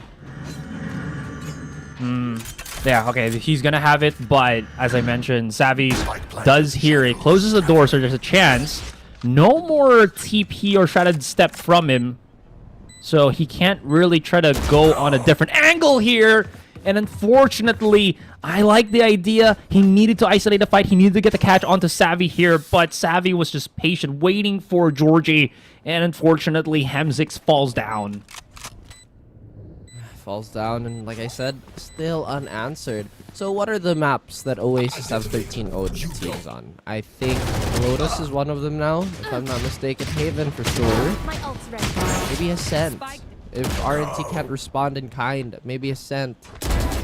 But I mean, what are we looking for RNT here? Because it seems like they are still trying to shuffle their offensive hand, and they've been wanting to just find some sort of pivot point for their offense, but it hasn't worked out. Their mid takes have been met with immediate resistance. All the mains have been completely occupied by the, again, aggressive members on Oasis. And it's just been a bit of a puzzle, a maze that they have to navigate through. Speaking of that, I think the biggest obstacle right now that RNT are facing, obviously aside from the obvious performance that Georgie has just been laying down in this first game, right, has got to be Savvy. Like, look at the man, 8-2 and 10 assists. And again, how many times has he set up these beautiful, out of nowhere pop flash plays for Georgie, for Nexi, basically for anybody of Oasis here to retake, or rather not allow RNT to push forward with any kind of map control, after a initial first blood, first kill. It's been absolutely pristine from Savvy if, again, you look at things. I am very, very interested to see what might be going through RNT and how they want to assess the situation. Again, slight roster change as Asarai. Rets, I think this is the first time we're seeing him being fielded. Pardon me again. Hem6 as well. Actually, no, we've seen him play a few times down RNT, right? I could be mistaken. But again, a familiar name. Very, very familiar names in our local region, in our little backyard. But familiarity won't really save RNT right now. They have to pick it up. Maybe, just maybe, they need to, again, just switch it up. I'm also thinking, what can they do against Oasis? But I'm completely stumped. Actually, I gotta ask something. We casted yesterday Hydra Kid. Is that the Hydra from RNT? Yes. Yes. Ah, okay. Wait, actually. Yeah, he was playing. Yeah, he was playing on the Zol roster, if I remember correctly. So yes, he was on the Zol roster. Again, the roster shuffle tends to continue here at this point. It is what it is. Happens. But this is one of those interesting beats, I think. This is the first time I think we're experiencing in VCTPH. Such a huge... Oh, yeah. I was about to bring that up. Smorgasbord of just rolling the dice of like, oh, if I want to play on this team, I should try going that other team. Something like that. We don't know what's happening in the background. We're only seeing it from the outside. But has been an interesting series of events that have led to, again, power rankings being thrown into a jumble. I mean, it's also because that... Well, Team Secret, they're in the franchise league right now, and it's created a bit of a power vacuum, right? So some of the teams have scrambled a little bit. Obviously, NAOS and Oasis have filled the gap on who our juggernaut teams are, but in the middle of it all, or rather in the middle of our top scene, it's been really competitive. It's just the gap between our top 1 and 2, and unfortunately, the bottom of the leaderboard is so huge, for the lack of a better word. It's a pretty crazy gap. And this is not to take away how good everybody is in this scene, because everybody's amazing. It's just there's just been so much development in terms of understanding the macro and playing the game at that type of level. Yeah. Again, people kind of expect that, the play style of players would be just, dude, we should push this and see if it works. So, again, since we're in the technical pause Much here, more nuanced than that. Yeah. Go ahead. I think it's completely understandable why people would complain about some certain things, but something the general public or, again, the more casual audience of the game doesn't understand is that, yes, the pros might make mistakes in these types of games. Yes, they might drop or have a not very good game, might whiff these shots, but the way the game is being played at a pro level is just miles, and I mean miles away from even the top level Radiant games. It's just two worlds apart. And that doesn't mean our pros are immune to criticism. It's just people have to understand that they're operating on a different level. Yeah. The same as, and I don't like to always make this comparison, but like in regular sports, right? If they do just basic training, they never miss a shot. It's the pressure of going up against a high, like elite level player such as yourself that makes them look more, what's the word here, mortal than they truly are. Exactly. Like when the playing field is equal, then obviously nobody's gonna stand out, right? So when you're all elite, then that's a pretty fair game. Like, for example, the NBA, a lot of people think, I could make it to the league. There's been a total of, 4,000 players in the NBA ever since, the 50s or something? Yeah. Up till this point. So imagine the millions and millions upon millions of people who try out to make it to the league, and only 4,000 have ever made it. It's crazy. Yeah. Out of the tens of thousands, if not hundreds of thousands wanting, right? Yeah, exactly. Yeah, absolutely. And while we're on the topic too, literally any skill-based job, there's always somebody ready to take it away from you. So you gotta stay hungry, folks. Just a little bit of life advice. Stay hungry. You're making me feel very conscious about my job right now. Why? Because it's also a skill-based job, my guy. It is an incredibly skill-based job. I feel like it's something that people don't really talk about either. I mean, this is the Technical Pause podcast, folks.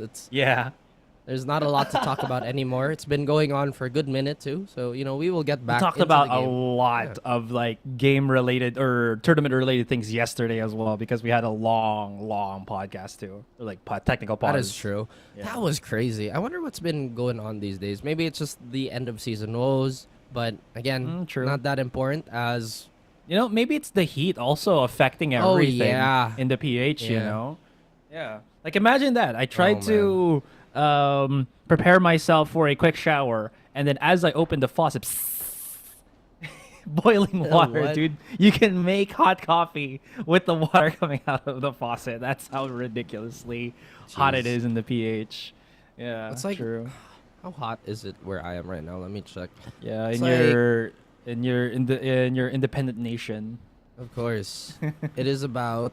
It says it's 30 degrees, but it feels like 36. So it's not that bad today. It's not that bad. Yeah. Yes, I think yesterday... Yeah, yesterday was ridiculous. Yeah, it was like 40-something. It was 40 plus. Last night, I actually walked in the rain. Like, I want to go to the gym. I don't care. I'm going to walk in the rain.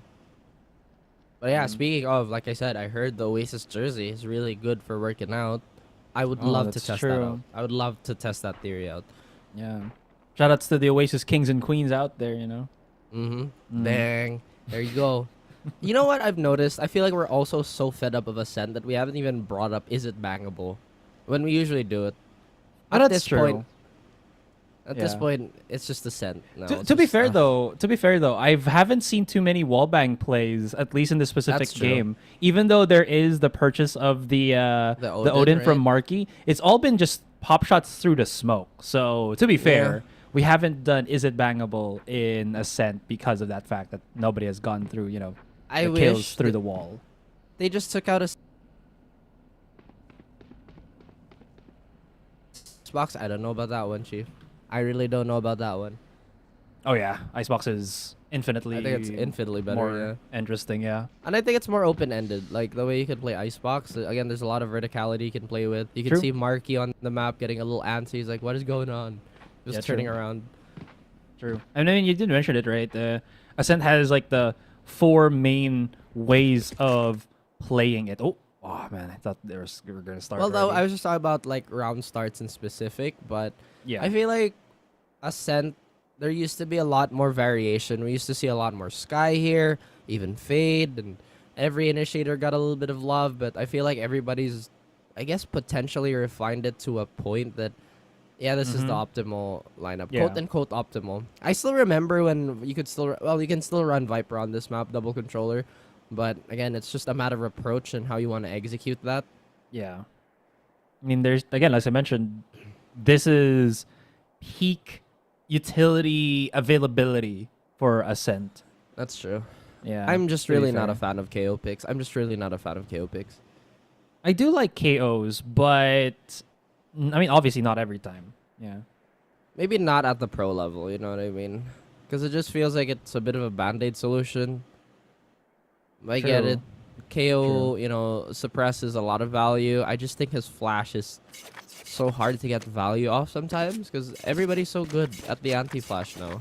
Yeah, but I will say, again, this... Oh, there we go. Finally, thank you. This particular game, as I mentioned, right? It's been Savvy that has been setting up some really hard to counter or hard to react to flash plays. And that is because of how well he's done the left-click flash shenanigans rather than the pop flashing lob right-click. Anyways, Marky throws out the quick little ultimate there just so that maybe they can have some helping from their teammate. Unfortunately, that's not going to happen. The quick charge out is all down to Marky on the side itself. He has to know one is already accessed in the back, that generator, but he does make quick work of it. Backs away, 2 versus 2, and how did that still transpire to equalize things between the two of these? We'll have to see. 2 versus 2. Spike will get planted because of the lockdown used, but that is a lockdown you cannot use anymore for the post. Mark L making some noise already. Deals with Mark L, or excuse me, not Marky, but Nexi. And we've gotten ourselves a clutch situation here. Oh! Alright. Whoa, well, there you go. RNT refused to get skunked, so they do get that first round. It's a beautiful, beautiful start here, and a great response. Now Georgie has that operator again, Aserai. Georgie is still largely unanswered here. 16-3, pretty rare, especially at the top level. But RNC, they're slowly getting their footing back. It seems that the biggest weakness of Oasis in that particular round was a bit of an overextension by Drax there. Again, he tried to condition RNT that, oh, he's going to be playing Wine all the time. Tries to push his luck, but a flash. I don't think it was coming. I'm not entirely sure which side it came from, but it did disjoint it, and Oasis ultimately led to a more isolated way of fighting. They know Savvy's here in the corner. He's just straight up hiding, and Lemma just shot. Not really expecting that, but same could be said with Savvy 8K. Still, the numbers are equal, but Georgie makes quick work of that. And this offense from RNT, they've really committed to this A site, which is working somewhat as of the moment.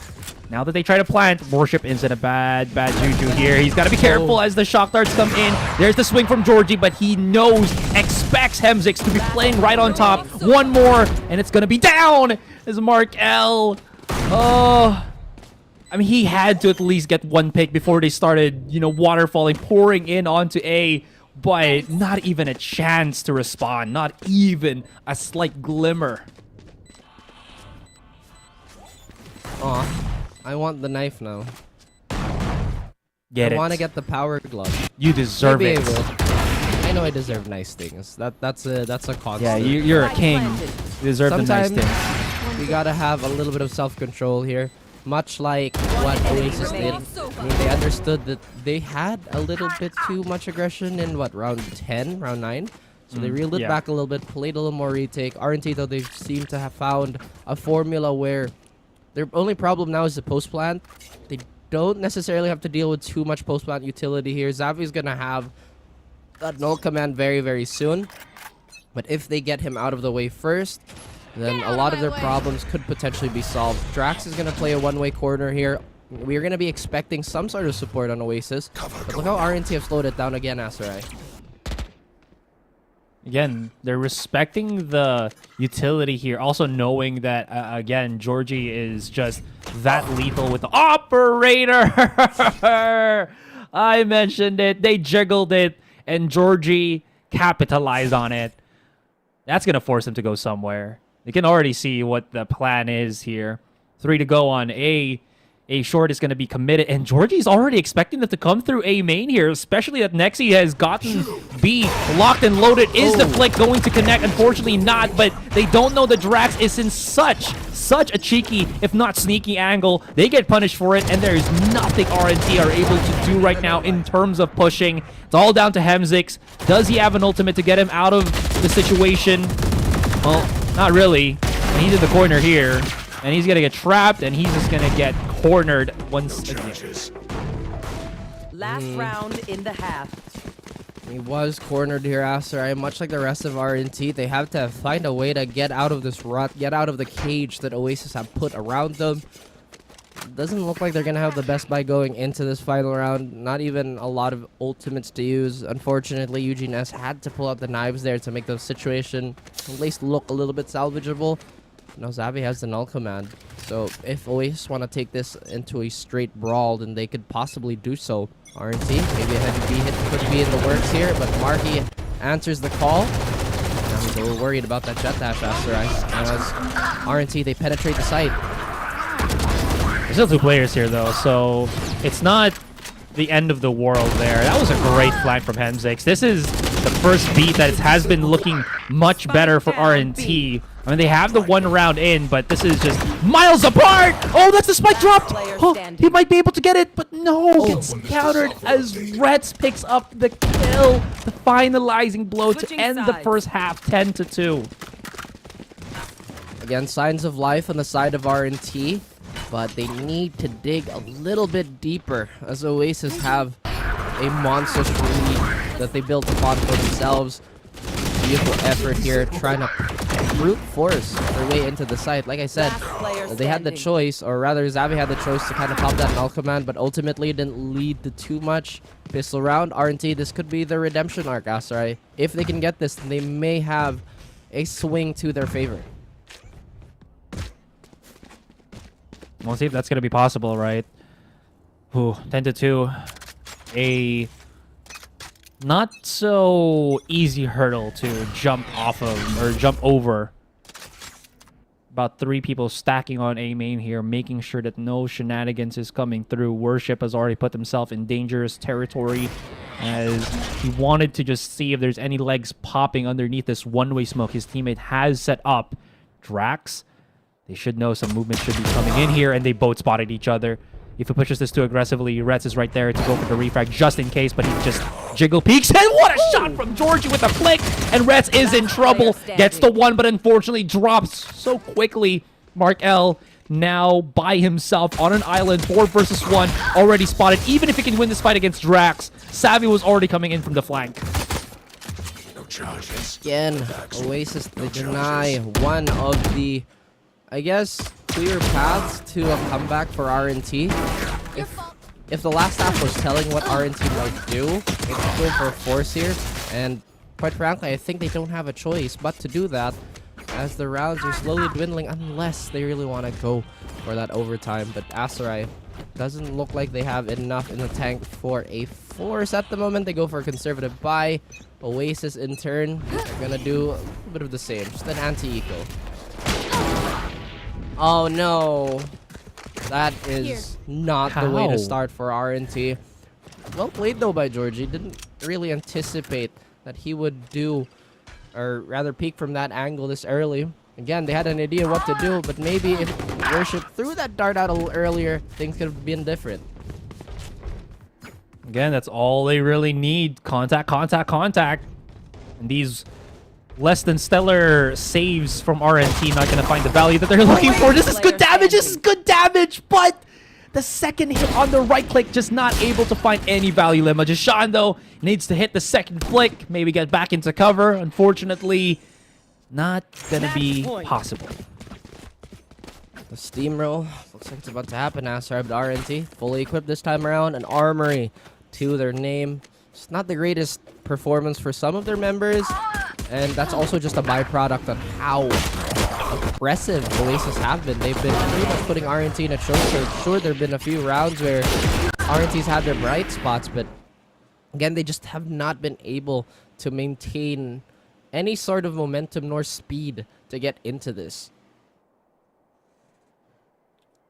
Well, unfortunately, they were not able to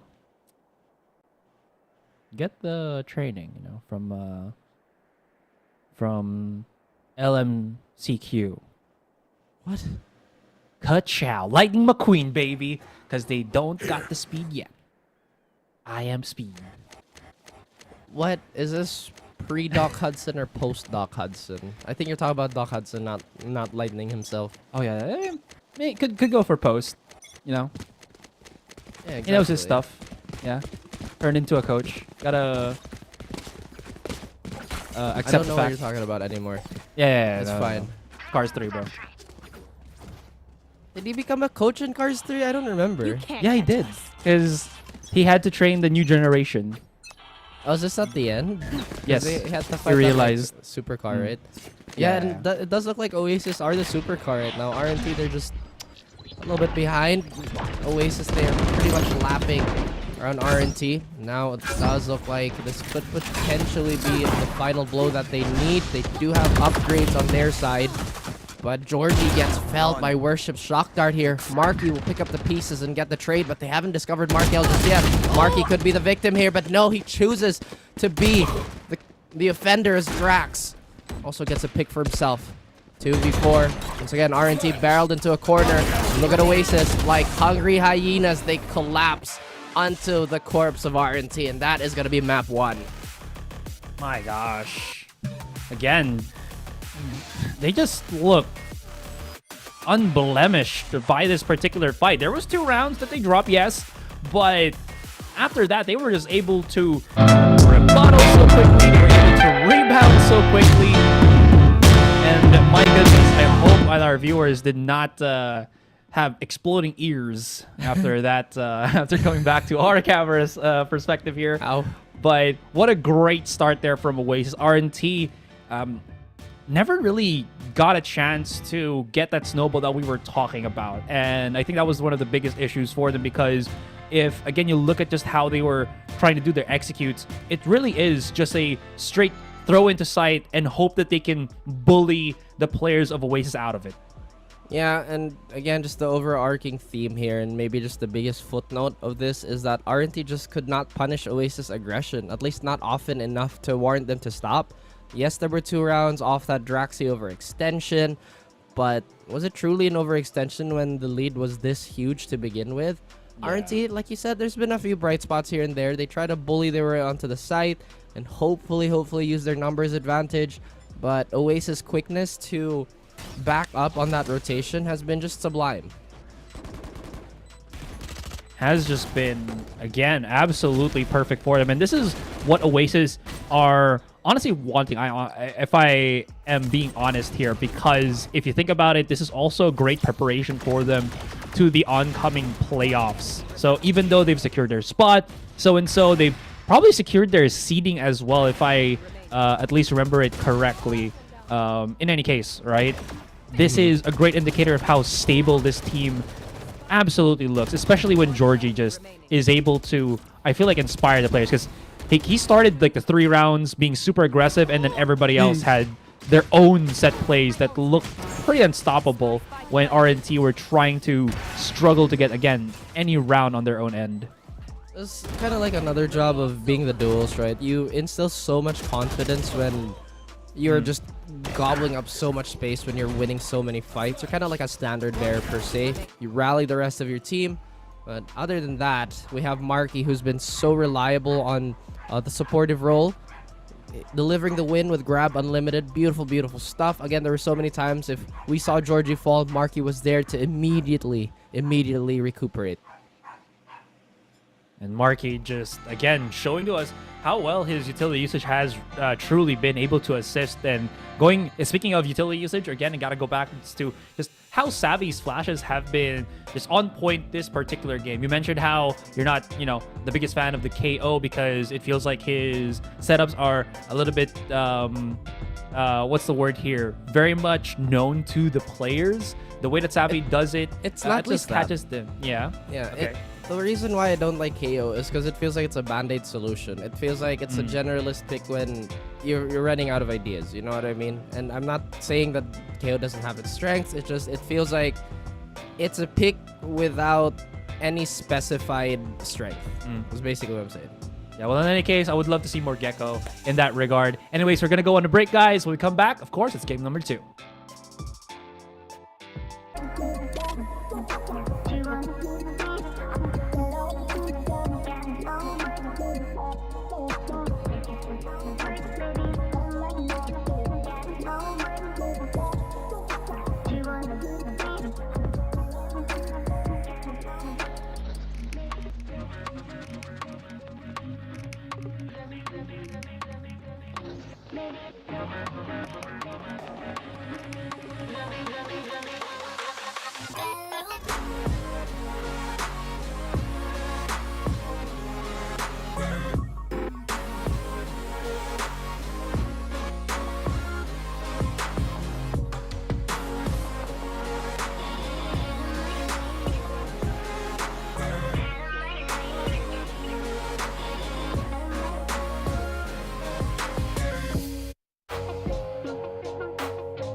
Welcome back, guys.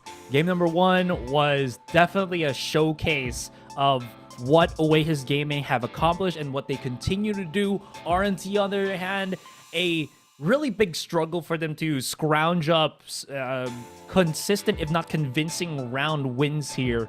And coming into a map such as Split, the woes might keep continuing in this series. And again, this is the team that if they win this series, again, it's a big if.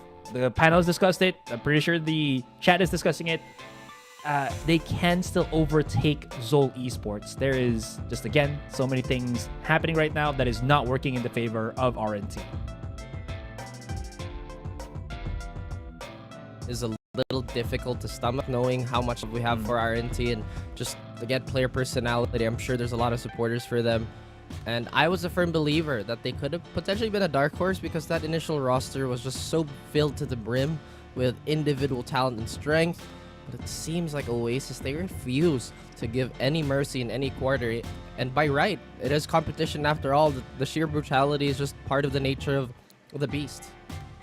True enough, and this beast is something that cannot be tamed at this point, at least by RNT specifically. You do see that they are making some moves. Unfortunately, it does seem very limited on Ascent, where we talked about how there's a lot of options for them, but I feel like there's so much threat that they have to go for the safe route. But the safe route means that it's very predictable to the favor of Oasis. Right? If you kind of see that, Georgie would aggress onto mid, everybody would maybe get picked off by one, everybody would panic, or rather everybody would default onto an A main push, and by then they have to go through the difficulties of pushing through a smoke, the util setup, the mollies, Georgie also being there once again for some reason. He's just quick on the rotation. Really nothing in that kind of sequence goes undetected, if not unread by Oasis. So what I felt like RNT could have done was just basically kind of hold out. I mean, there was just so many rounds where it hasn't even been 30 seconds and they're already trying to push through either of the mains. They've never really held on a more passive stance, Aserai, so maybe that's the reason why they couldn't punish Oasis. But now this is really, really difficult in my opinion. Oasis, they go for a double controller setup. I'm personally a fan, especially on Split, knowing the nature of Split and how annoying it can be to just try and take raw fights. On the side of RNT, we have something a little more traditional, I suppose. We go for the Cypher pick to have a little more pressure towards ARAMs. Again, a very, very common default is just to double cage that up, so on and so forth. But Oasis having this double controller means that they're just gonna put RNT into an even tighter chokehold. And while Oreo's been brought out into the fold, man, and you know how incredibly dominant Oreo plays in the Split map. I think this is one of the maps that he's dropped like a 30 bomb, if I remember correctly.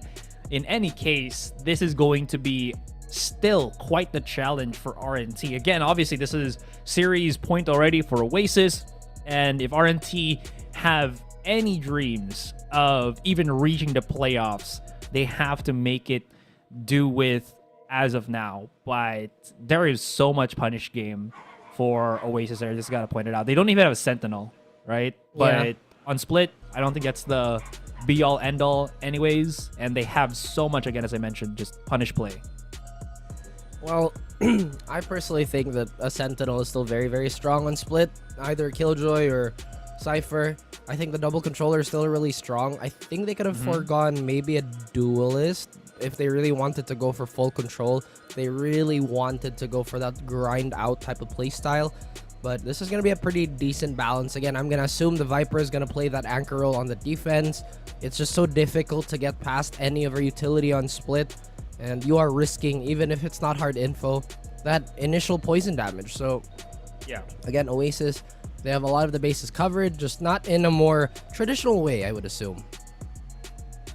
True. You don't really expect it to, like, oh, we can just push through this, and that. But the thing is, because they have the double ini as well, it does make it a lot more palatable to ask for the controller's timing on their smoke setups, right? And, I mean, Split is, I think, one of those maps where you can see the push coming in from a safe yet reactable distance.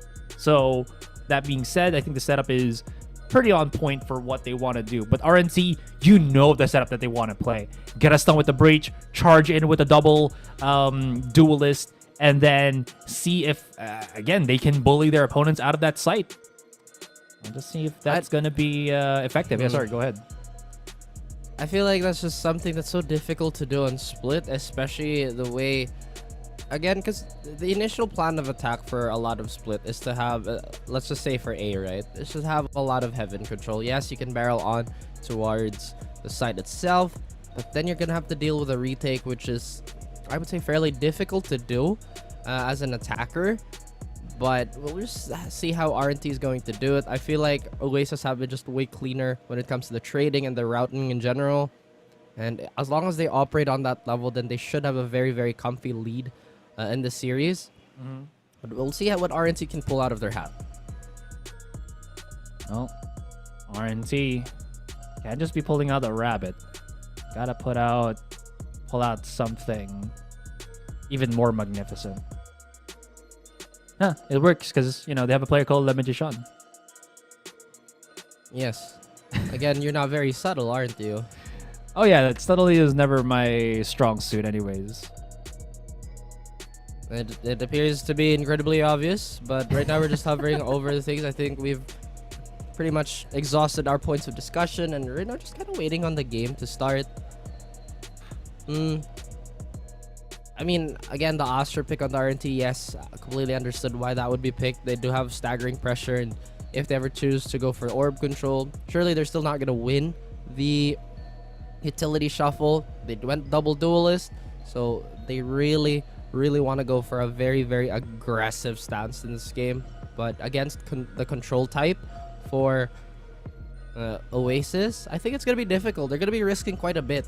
And they're going to be pivoting so much off that initial contact, that first fight. That's true. But, I mean, this is Oasis that we're talking about, so I feel like their ability to read rotations is exemplary. Especially with at least how RNT have shown. But I do get the dangers of doing that, especially against the Cypher that can catch you off guard. And once they get caught, there's a huge chunk of utility that goes missing, right? And the ability to re-encapsulate lost map control might be a bit more difficult with this comp for Oasis. At least if, you know, I kind of look at it, especially if they lose one of their controllers, because that's going to be a huge hit, right? And then RNT can have a straight picture of like, oh, if Viper is going to be setting up on this side, we can go on the other side. Or if they get the pick here, that means that Astra still has to reset up her abilities on this end, and then that's going to give them some openings to play a lot more cheekier, so on and so forth. So there is some dangers, but I was looking straight into the to the agents as far as like this. Yeah. I was also reading my notes. I'm like, yeah. But I do completely understand your sentiments. Having double controller. Well, another thing to note is that they're double inni also. So with double inni, they can take those narrow spaces that they haven't cut up in a more effective manner. So this is going to be so incredibly uninteractive. But anyway, guys, there is going to be a bit of a break. So stay tuned. We will be right back. Once again, my name is Raf. That is Asarai. So stay in your seats, folks.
We're back, guys. And who says that chinchillas can't be ninjas?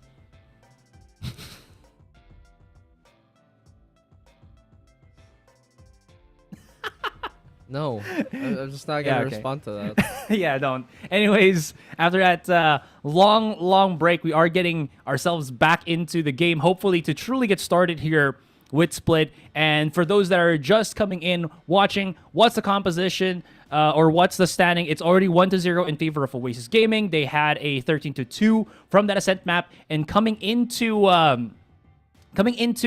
Split here, we do see a difference of comp from both teams, with Oasis going for the double initiator, double controller, and for RNT picking up the double duelist. Well, double duelist, again, we talked about the explosive capacity to do so, but they are going to be running into a team comp that's all about utility first. They have double ini, they have double controller, so both facets of aggressive and defensive utility is going to be completely covered. The only thing that's really missing is to have again, the hard doorstop in the form of a Sentinel, but obviously we are going to see quite a bit of value come out of that Viper. And knowing Oasis, they're going to be taking up a lot of forward map control, even on the defender side, so maybe, just maybe, that's the reason why they're also foregoing the Sentinel-less composition.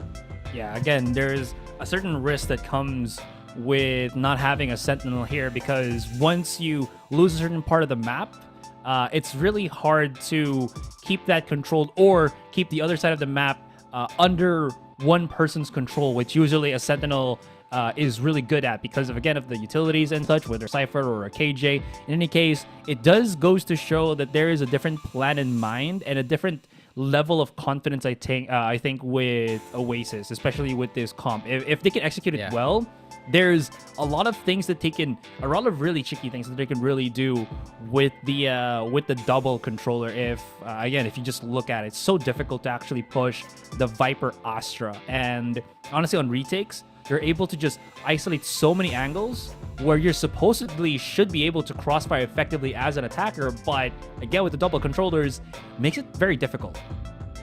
Another thing too is that there's gonna be so much passive threats on the side of Oasis and just pressure overall, because again, just because the smokes are there, just because the wall might be there, it doesn't mean that that's going to be where the commit's gonna happen, or it's not really gonna telegraph what might transpire.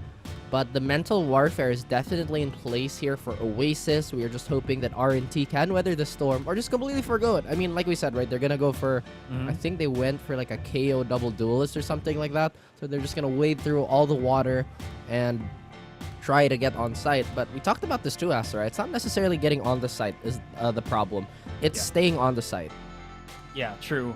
Again, the post plant in this particular map for Split honestly is very difficult to hold, especially if you have opponents that have abilities that can check and clear certain locations. And with the Raze being also the duelist here for Oasis, there's so many combos that, if RNT somehow manages to find access to a site, Oasis don't really have to hold it. They can just fall back a little bit, wait, and just throw out their utilities, start to beat them down as they try to maybe exit the site. And this is something that's going to be grave here for RNT. Flip side for RNT, though, their composition, as I mentioned before we did get into that break, it's very in your face in the sense that they do have the double duelist as well. They're looking for those quick catches. They have the breach for that set up. The problem is the breach.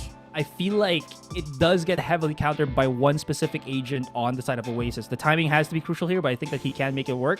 The Astra. Astra is such a debilitating agent up against, duelists such as the Raze, because if she decides to double satchel over the Star, you can always just gravity well to get immediately punished, and then someone else from like a different angle, you just, shoot you down like that.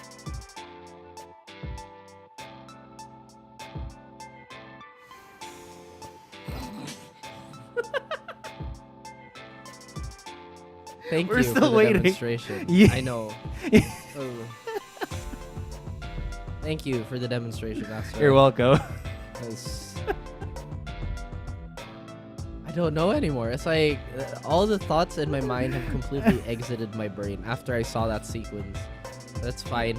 I mean, you did mention that timing is going to be crucial, and I feel like that's going to be the biggest weapon for RNT. It's really just the rhythm, right? Because although Oasis have a great edge when it comes to controlling the match, they can still be caught off guard. Again, they're sure they have the speed and they have, again, the heavy hits and whatnot, but it's not really about the speed, it's about the timing. If they can just dodge that KO knife, that's going to be another 20-30 second window that they can have all their utility up and so on and so forth. Again, Viper Wall is not as, I would say, oppressive as it used to be, because there is now the cooldown on the Toxic Wall. So that's something that they can be pretty much abused. Again, there's just going to be a lot of uptime with the utilities, Aserai, but that doesn't necessarily mean the windows are shut. True. It's gonna, again,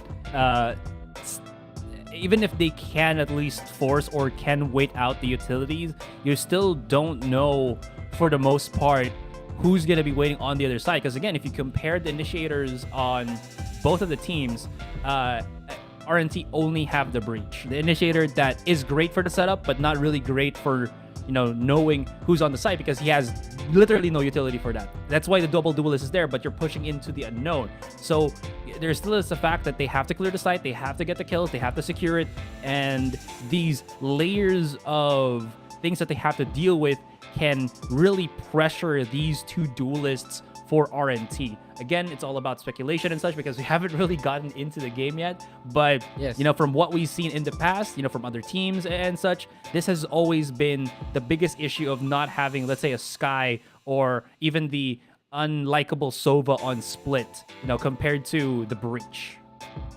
I've always wondered, like, I mean, before it made sense why you wouldn't run Sova on Split, but now I'm thinking, is there another reason why we're not running Sova on Split? I mean, you could see the value where some of his utility can really shine in conjunction with the other agents, but again, that's just me being open-minded about the game. Surely there are some lapses where, oh, you know, because Sova can't do this, do that, do that.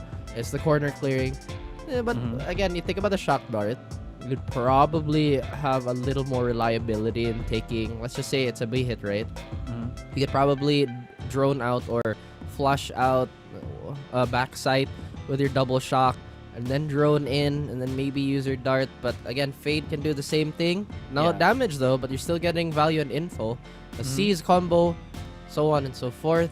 So again, I'm just really excited, and maybe not excited, but really curious if people are gonna find a way to make Sova work, because I feel like that's also a big problem in just in gameplay in general. Sometimes people are so quick to judge on what might be overpowered or underpowered without fully understanding the kit of the agent or how it's going to interact with everybody else in the game. I guess it's just, that's a lot of thinking though. I think it's just because, you're right. You know, we're back on the Tech Pause podcast again. But I think you're right. I think the only issue that Sova has at this particular point is it takes a while to do his setup. You talk about the double shock dart, but I've never seen any Sova nerd on Split actually have a double shock dart for default hold spots of players. And if they do find something like that, you know how ridiculously vertical the map of Split is? Like, there's so much... even the push on B Heaven, there's a huge, like, 5-story something that you have to have, like, a specific lineup for just to get a double shock dart in, or even a single shock dart in, unless you're actually just beelining it from somewhere deeper in mid. Yeah, right? So, that being said, I do see the woes of Sova players here, but I also have seen, like, other Sovas get success here, but primarily, if I'm being honest, on the A side for the most part. Because the thing is, it's a lot of theory crafting, right? Like, on paper, Sova might not be too bad application-wise on Split, but again, it's just me trying to be open-minded about it. I know people are going to be like, what? Raph is considering Sova Split, he must be a scrub. Then again, you kind of have to go against the grain sometimes to move the meta forward, because I feel like that's also a trap. That's a bit of a trap too, right? People are like, oh, we have to adhere to the meta all the time. But how does innovation work if you're just so pigeonholed in?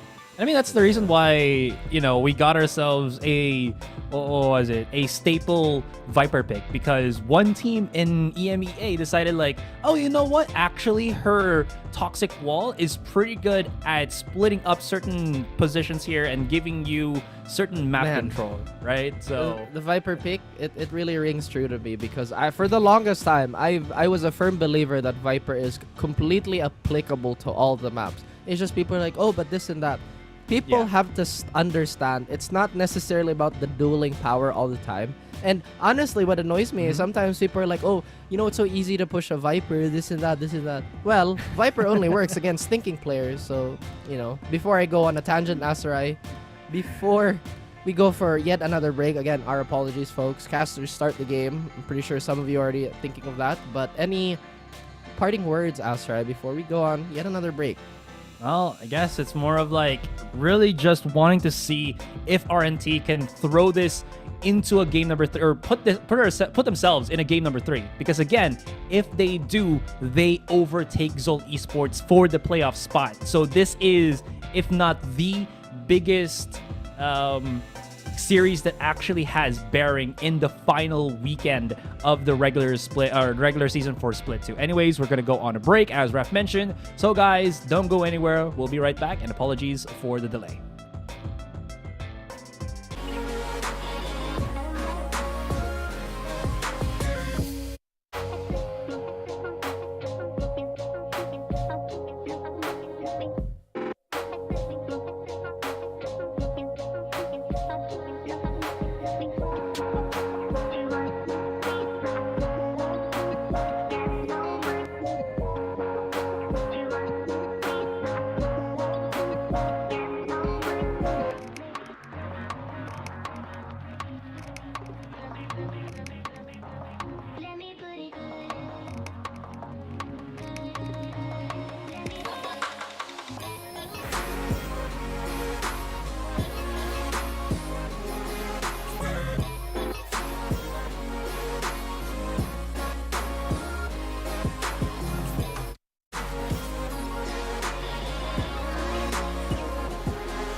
Hello guys, welcome back, and thank you for the patience, everybody. I hope in that downtime you had the chance to go grab some food, grab some snacks. Obviously, the first month is going to be free, but we do have unfortunate bit of news here, and again, we would have loved to see this series go, but it seems that again, we're just kind of waiting for a little bit of confirmation, right? But at this point, Asarai, we would have to announce that the second game is unfortunately forfeited due to one of the players from RNT experiencing a technical issue, and they cannot provide a sub. So again, we'll just have to imagine what could have happened again in that situation. But there was a lot to talk about anyway in that first map, Asarai, and I'm pretty sure you and I both agree that Oasis did have quite a staggering lead.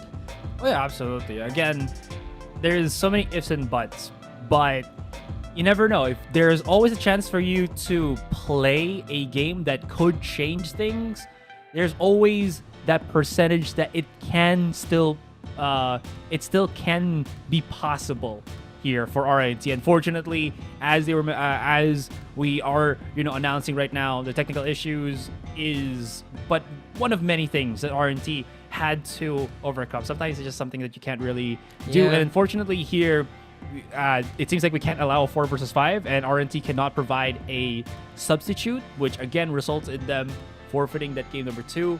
It really sucks. I really honestly wanted to see a game number 3 because there's so many things that could happen, but unfortunately did not at this point in time. Yeah, again, it's unfortunate. Asarai offered to sub in, but they said no, we would be too powerful. We would start benching 315. But jokes aside, guys, again, we would have loved to show everybody, and just big apologies yet again for what happened, what's transpired. We would love to see these teams compete. Again, RNT, one of the teams that are super close to my heart, team that we've all really loved watching. But that's about it, guys. I mean, again, we're just sorry is the biggest thing where we would have loved to do that second game. Yeah. So at least with that, and I'm pretty sure the panel will discuss upon this, Zol Esports should be safe. I actually don't know if the next series with SR Nacague and NAOS will actually have bearings. If SR Nacague do get that W in that particular series, is Zol still in trouble? Because I'm looking at the stats here, and currently right now, RNT is 1-6, SR Nacague is 1-5, and Zol Esports is 2-5. MVP Esports also 2-5, but I actually don't know if MVP should be safe now, because again, the point of difference here, if it's a tiebreaker, is the series that they play during the regular season against each other. If you win that means that you go over your opponent. It was something we implemented, I believe, during Split 1. It also minimizes the point of having like a best of 3 tiebreaker and such. So with that being said, I still have to confirm if that is the case. But in any case, at least RNT is no more a threat for Zol Esports' spot for the playoffs, which is, again, is a sucky deal because of what happened for this game number 2.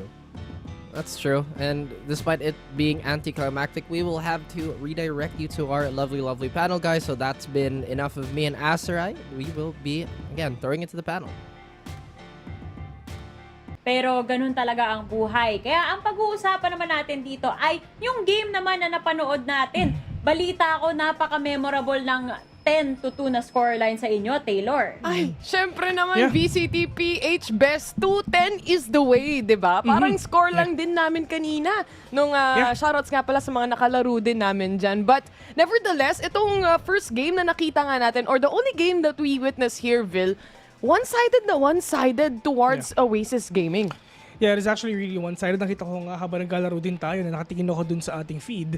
Si Draxi, naka-knife pa nga ng isa. And if ever din talaga na kung makikita mo na yung ginagawa din talaga ng Oasis Gaming is syempre ine-enjoy din talaga nila yung match nila against RNT. And if ever gonna check out the aggression na ginagawa nila, sobrang intense din talaga. Si Georgie nagwala, si Draxi yung sa A-long, dun sa A-main talagang with that flash, yung synergy nila is just perfect for the side of Oasis Gaming. I mean, not only that, pero nakikita mo naman itong mga flashes coming in from A-main to try and punish. And alam nila kung kailan gagamitin yung utilities. Again, this is Oasis Gaming. Isa sa mga teams na meron tayo dito na isa sa pinaka-consistent din as well. And moving forward, knowing na RNT rin yung nakatapat nila nga dito and nakakatapat din sila ng ibang issues and not only that, pero paiba-iba rin sila ng players. So yung synergy nagbago din eh. So it's definitely not surprising na nakakita tayo ng one-sided match, lalo na nag-explode talaga yung mga superstar players nila. Yun nga eh. Siguro ang gusto ko sana makita kung ano yung mga adjustments na naman nagagawin sa split. Sayang talaga kasi natutuwa ako mapanood tong si Georgie sa Sky. And speaking of Georgie, grabe talaga yung comfort niya dito sa mapa na to. Kung gumalaw siya, kala mo walang kalaban, sugod lang palagi. Hold W and on top of that, makakakuha siya ng ilang kills dito, Will. 2, 3, agad-agad. Easy lang. Yeah, all these multi-kills nga na ginagawa ni Georgina, as long as talaga na makuha niya yung comfortability niya dun sa loob ng isang mapa, kung alam naman talaga niya na kaya niya magwala kalaban yung mga teams na they're gonna be up against, talagang kitang-kita mo na sobrang confident talaga ni Georgie. One of the best duelists talaga dito sa Pilipinas, one of the disciplined as well. So, pwede ko sabihin na this is gonna be the sneak peek on what can happen on May 24, yung playoffs natin. Oo. Tsaka tignan mo naman, 21 kills, 7 deaths on a game na tournament setting at setup ang meron tayo dito. Nakita nyo naman with your own eyes even, every time na may Blade Storm, every time na makakarinig ka ng watch this, medyo nakakatakot na for the rest of the teams and the rest of the players coming in from RNT. Unfortunate enough lang talaga na hindi natin nakita yung buong mapa na pick nila dito. But nevertheless, Oasis Gaming ang nanalo at saka yun yung prediction natin. Yes, saktong-sakto yung prediction natin. Para naman sa mga nanonood, alam ko medyo nabitin kayo sa series na to.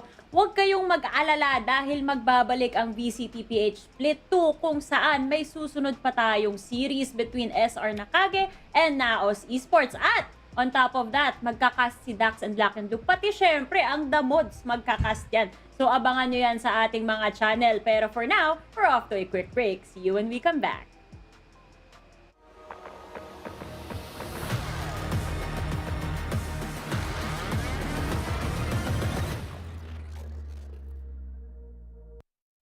Kaya ka iniwan ng boyfriend mo eh.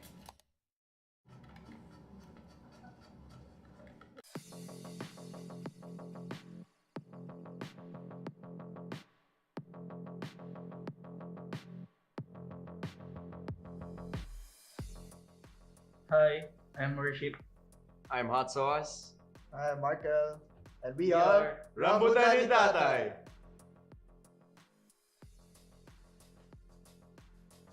The last VCT I played in PH was last year. I'm just here to have fun with my friends and yeah. Naka-proud naman. And then, medyo excited din kasi siguro last VCT ko is 2020 or 2021 pa ata yung Oasis pa ako that time. So ito yung parang comeback ko.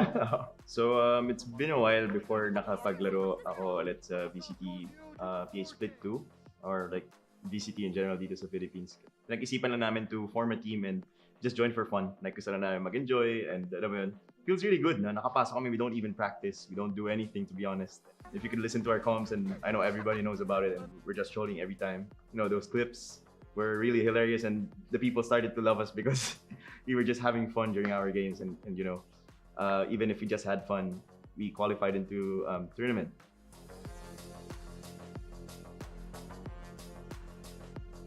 One of the most significant adjustments that we did during VCT Split 2, siguro when we tried to look for a replacement for Josh S. and Ching. It wasn't really much of an adjustment because we just came to play like we were playing ranked games, so it doesn't really matter who's playing with us. But you know, there's only one thing that we always put in mind is just to enjoy the game and you know, see what could happen if we just do our thing.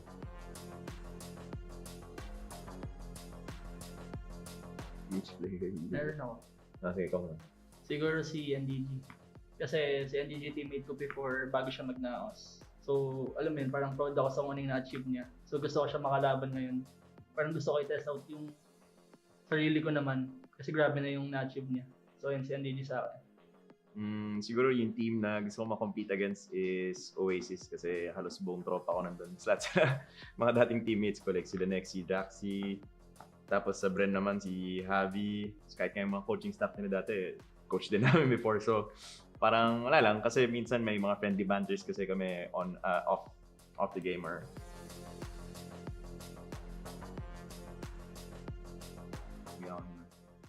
Siguro surprise. Kasi, actually, yung stats namin, unorthodox. Hindi alam ng mga team yung ginagawa namin. Kasi kahit kami, hindi rin namin alam ginagawa namin. So, surprise din kami sa ginagawa namin. Surprise! Wala kami strat! So, parang usually, nag-a-adjust na kami sa kung ano ginagawa ng kalaban. So, kahit kami nasa surprise din kami, uy, gumana yun. Sa akin, mysterious. Bakit? Magaling kami magbasa ng kalaban. Lalo na pag ginana yung scoreboard, alam namin sino yung bot frag. Kasi sa amin bawal ma-bot frag eh. So kung hindi, ako pala parating bot frag. One word. Amazing. Bakit? Honestly, amazing. Honestly, amazing because I'm surprised we even made it this far. True. Actually, expected naman siguro. Tayo nga yung top 10 dito. Yun nga. Kalimutan mo nga.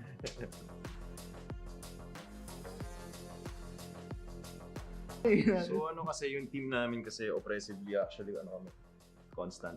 Ewan ko rin, basta feeling ko Relentless. Sa parang astig yung tunog eh. So feeling ko kami yun. Basta astig yung tunog niya. Astig din kami, okay na. Sa Relentless, less lang ako eh. Sabi ng ex ko, less lang. Try natin Relentless in 3. Okay. Parang maangas eh. Sige. 1, 2, 3. Relentless!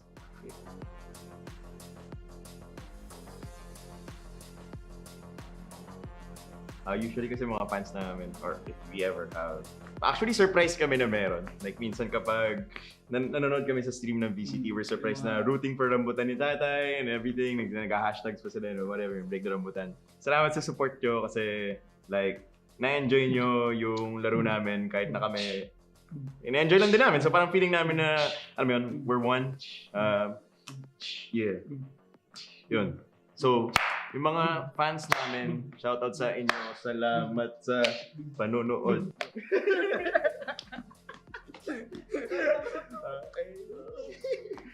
Pero yun. Salamat.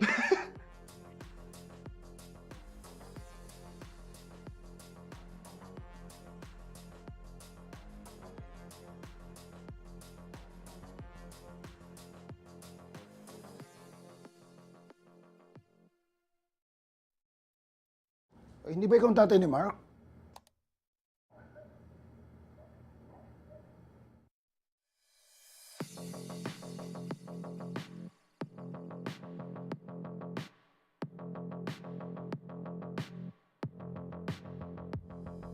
Hi, I'm Mokan Water. Hi, I'm Jones. Hi, I'm Mid. Hi, I'm Nacague. I'm Abat, and we are SR Nacague. Sa new roster, nakakatuwa. Kasi ibig sabihin, may potential talaga yung team. Given na short lang yung time namin before maglaro ng qualifiers, nakapasok pa rin kami. Si Abot muna. Kakabalik lang ni Abot eh. Kakabalik ko lang talaga. Pahinga ako ng 6 months. Kasi, yun nga, business. Alam naman yan ng So, nakaka-excite ulit na nakaramdam ulit ako ng pagka natatalo, nakaka-frustrate. Pero, fight back lang lagi, ganun. Sa akin, as a new player, this VCT Split 2 is nakaka-excite kasi makakalaro ko yung mga dati kong ina-idolize. Like, silang tatlo na since simula pa lang nung VCT, naglalaro na sila. Kaya looking forward ako sa mga next match namin na magdudo pa kami ng best.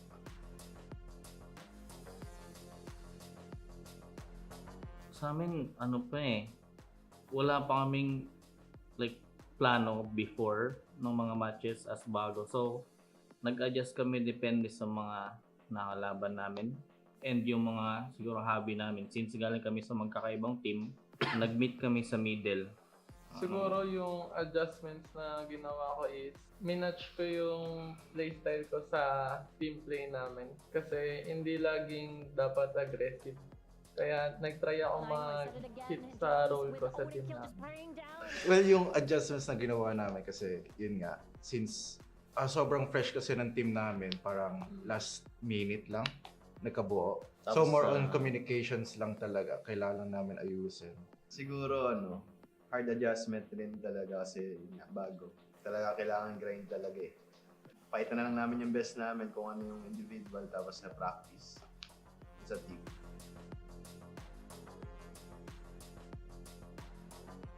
Wala akong katapat ngayon na gustong kalabanin. Pero parang halos lahat kasi pantay-pantay lang eh. Pero ang pinakagusto talagang katapat wala si Split Si Spencer pa rin talaga eh. Kayo, sino ba gusto niyo makatapat? Sa akin siguro, si Mojer pa. Hindi pa rin ang nakabawi kay Mojer. Anak niya yun eh. Kumukulit masyado eh.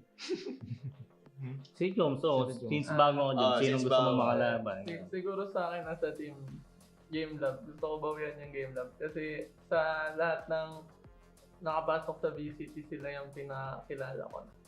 Ikaw, EJ? Wala. Wala? Huwag ka na maglaro.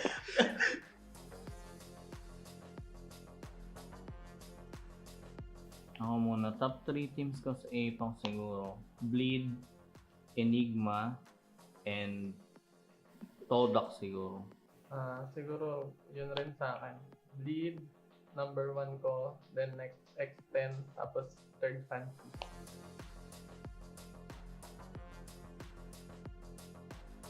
Makulit. Makulit kasi hindi pa nag-agree lahat sa comms. Parang ganun. Like, matigas ulo. Tigas sa ulo. Joms. Pag may gustong ganito yung katim niya, palaging may, hindi, ano kasi. Yan. Pwede ba makulit? Para sa akin na lang, baguhan. Kasi feeling ko kulang pa ako sa experience. Kaya i-take ko tong split 2 na to as a good experience. Kaya ibibigay ko yung best ko this next 3 matches namin. Gutom, laging gutom. Pagkatapos ng scream, tara order. Ayaw nga Order tayo sa Grab. O, di ba?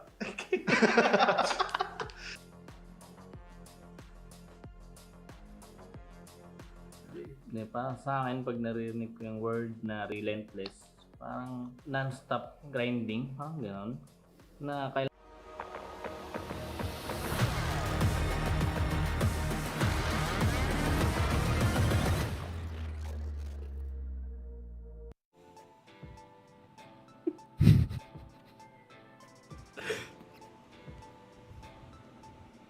May the 4th be with you. Yan ang bati namin sa'yo ngayong araw na to. Habang dito nasa panel, kasama natin ngayon si Azurai at si Raf. Otherwise known as the Asu ni Raf Tandem.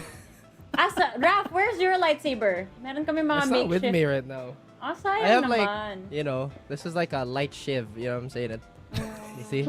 Shiv. Paano yung sound effects, Azurai? Yeah. Go, Azurai. Yes, ito na yung version namin ng Saber Battle dito sa panel. Pero yun nga, again, may the 4th be with everyone right now. Ngayon, kanina medyo nabitin tayo dun sa first series, pero do not fret dahil may second series tayo na magiging ma-action din, syempre. Pero bago ang lahat, pasalamatan muna natin yung sponsors natin kasi yung mga paganto-ganto natin, mga pakulitan natin dito sa VCTPH Split 2 ay hindi magiging posible kung hindi dahil sa tulong ng Riot Games pati ng Mineski Philippines. And of course, celebrate great wins with great food and enjoy free delivery every Sunday. Subscribe to Grab Unlimited now free on your first month. Of course, big thank you for the games and amusement boards for sanctioning our official league here. So big thanks to everybody, and I know everybody's excited, including all the pets in our houses. Lovely. I'm so sorry about that. Pinagbigyan, hindi Kala na ko si si Bill yung Azurai. kasama ko nung ano. Kasi aso ni Raf. Tama, yun talaga yun. Bark. Oo nga pala, guys. Siguro kaya rin na-excite yung aso ko ay dahil may exciting announcement tayo. Bukod sa mga May the 4th na kaganapan dito, mark your calendars for June 2 to 4 dahil we will be witnessing the most relentless teams vie for glory at the very first VCT Challengers LAN event in the Philippines. Sabi ko kanina, June 2 to 4 yan at the Conquest Festival 2023. Get your tickets now at www.conquestph.com. Kung hindi pa kayo nakakakuha ng tickets for Conquest or medyo nag-aalanganin pa kayo kung pupunta ba kayo o hindi, binibigyan na kayo ng VCTPH ng rason kung bakit nga ba dapat pumunta kayo dito. Bukod pa ba dito, Asoray, may nilolook forward ka na na makita dito sa Conquest? Feeling ko meron kasi pop culture tayo, maraming pwedeng maganap. Madami nga. I'm not entirely sure pa kung sino yung... Dalawa yan actually, dalawa. So obviously, as alongside VCTPH playoffs is yung Riot Booth and yung mga in-invite na special guest nila. I have a specific YouTuber na I'm really looking forward to. Hopefully, so excited for it. Shaking hands with. Yes. Asoray, Raph, will you come back to the country for the event?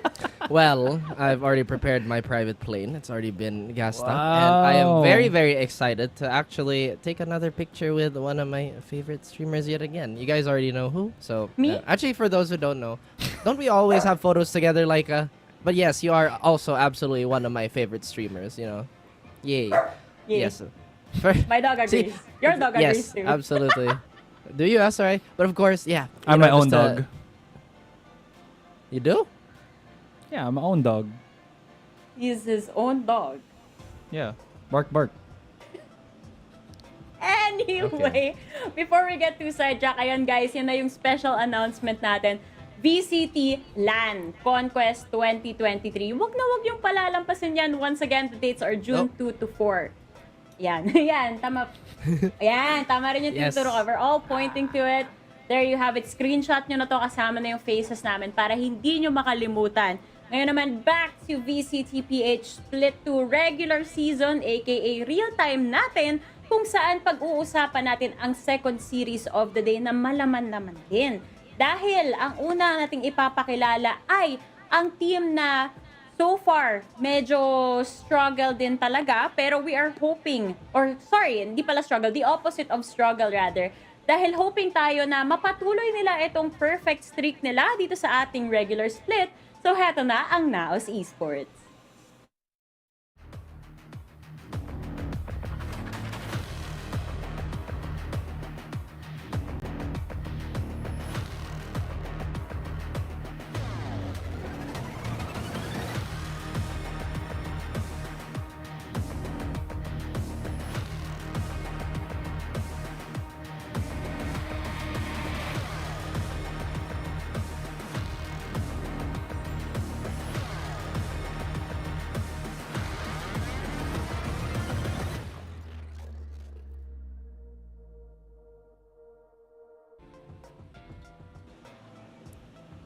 NAOS Esports, truly at the top and has proven time and time again why they belong there.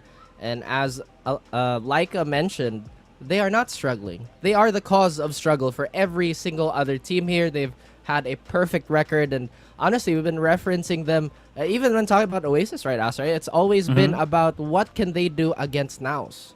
That's true. Again, there is nothing I could say na would just elevate NAOS even more, right? They've already dominated yung basically everybody here in this particular tournament, especially yung dapat counterpart nila, which is Oasis Gaming, time and time again din dito. So the only thing right now that NAOS is gonna do siguro is just show us again how they dominate in such stylistic fashion. So yeah, that's basically it, to be honest.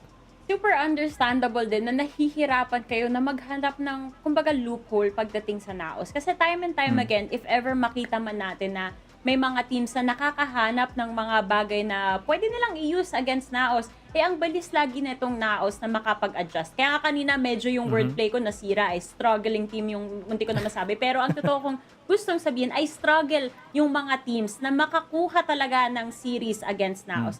Pero malay lang talaga natin. Etong susunod na team na ipapakilala natin ay ang unang team na sisira sa perfect run ng NAOS. Heto na nga sila, ang SR Nacague.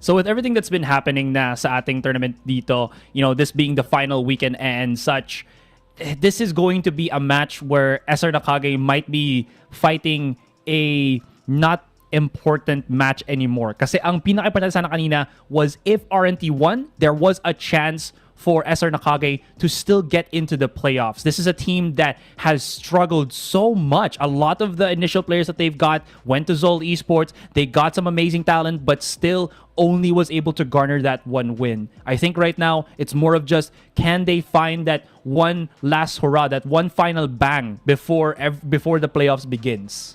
Yeah, I mean, you talked about it. Does this match have any bearing? Maybe, maybe not. But at the end of the day, they're still competitors. I am absolutely certain that SR is still going to shoot for the sky. Maybe end up in the stars because, like we mentioned, man, the nature of the beast, they still want to win despite everything that's transpired. But truly, it is looking fairly uphill. SR Nacague has been a team that's been pretty much in development cycle for a good minute despite all the pieces. Again, slowly going up in, I guess, value, but man, against NAOS, it's kind of scary. And naintindihan din natin kung saan nanggagaling etong lack of coordination siguro dito sa team na to.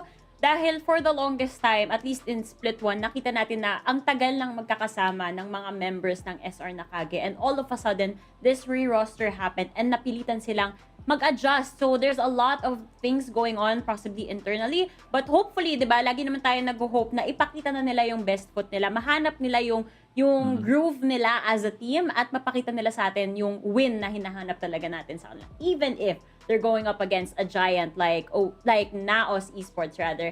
At yun na nga, yung inaabangan natin dito sa series na to. Pero bago tayo mapunta sa map selection, may mga players tayo na karapat dapat bigyan ng attention ngayon. And I am talking about our green flags when it comes to auto-lock jets. Kasi sa mga rank games, lagi yan reklamo ng mga tao. Red flag daw yung mga auto-lock na jets. Pero dito sa ating VCT stage, Asoray, hindi red flags tong dalawang to. I mean, 2 letters, 1 word, Ja. Kung siya nag-autolock ng jet mo at alam mong siya yan, why would you consider that a red flag? One of the best, if not the best jet that we have right now sa VCTPH. Man needs no introductions. And what's good about Ja is he's proven na even if they put him away on that jet, duelist role, kaya niya pa rin mag-perform. He's shown it, I believe, on the Astra multiple times already. And it just shows again how versatile and how very calm this player is compared dun sa counterpart niya naman, which is Walk on Water. Yeah, it's basically Ja as a complete player. We talked about how many accolades he's gathered for himself and how he's responded to so many situations, even outside the game, super, super well. Meanwhile, Walk on Waters is the type of player that's still kind of coming into his role, still learning the ropes of what it truly means to compete with the best of the best and to be part of that elite group. So that's also another theme going on with this, right? It's basically NAOS versus SR Nacague in a microcosm. Thank you, by the way, fourth panelist. I agree with your points. Yeah, the fourth panelist. Hindi ko alam feeling ko nung narinig niyang aso ni Raf yung kasama today, na-excite siya. Sabi niya, that's my people right there. Ganyan yung nafe-feel ng aso ko. Pero, heto naman, tignan natin kung ano yung mararamdaman natin as we get a look at the map selection that these two teams will bring to the table. Heto ang lagi kong sinasabi, Raf, kapag pinag-uusapan ang NAOS dito sa ating map Vito. Dahil sa lahat ng mapa, ang galing nila Paano ka ba mamimili ng map na mananalo ka against a super team like NAOS? That's true. Pick your poison. I mean, again, what type of face do you really want to force out of NAOS? Is it the NAOS that's super calculated on rip Icebox, by the way, on Icebox, or the NAOS that's so ready to brawl when they either play on Ascent or Haven? But it's always that sense of completeness and basically that overall, like you mentioned, right? There's such a juggernaut team that what can you really do against them to veto it out? Because at the moment, this doesn't seem like it's leaning away from NAOS at all. I was about to say nga na Ascent is probably the only map where NAOS doesn't feel totally complete. Yes, they can still win their matches there, but actually, if you look at it, one of their lost maps, then listen, fool. I don't want to listen either. Calm down, children. Calm down. Okay, sorry. Anyways, just wanted to say lang real quick while we're still seeing the veto dito na NAOS actually did lose their Ascent map. And to be fair, this is the map where a lot of teams have abilities or can really one-up yung mga tops natin dito, whether it's NAOS or Oasis. If you can find that groove, mahirap makabawi even teams such as such as NAOS nga and Oasis. So NAOS banning it out real quick is honestly a really good indication of how well they know their strengths talaga. And now we're looking at Lotus and Pearl being the first two maps dito sa ating selection. And I gotta say, I feel like based from this, may fighting chance talaga yung Nacague. These two maps, maganda naman sila. I know that NAOS will always have the advantage. Time and time again, pinapakita nila kung gaano kabilis sila mag-adjust sa kahit anong scenario na iba to sa kanila. But I do believe that NCG may chance sila even if we go into Pearl, which is a NAOS map pick. But I wanna know kung ikaw, same ba yung sentiments mo dito, Raf? We're gonna be going to these two maps and we're not gonna be seeing a fracture, that's for sure. Yeah, I'm not even sure if we might go into the decider because the decider, what is the decider? With Icebox out of the loop, it's really messed me up. Split. It's split, right? Oh man, Yeah. that's also another map that now, formerly that SBE core was so dangerous on. At one point, they were the best in APAC to really get on that map. But to refocus our lens on the first two, I think, like you mentioned, NCG have a good chance, a fighting chance on Lotus. But once it comes down to Pearl, where it's a complete opposite, right? Where Pearl is going to be that really, really slow tempo, I think this is going to benefit NAOS to the extreme. Honestly, to just add lang, the first time na sumali si a Batman sa SR Nacague roster, it was that debut match onto Lotus where they beaten Game of Alpha, who was so known in that particular map. So, at least historically, there is that chance of success para sa NCT on Lotus. It's not super high because they still lost their match with Action PH in their particular map, but at least alam mo na may chance na pwede sila mag-perform dito.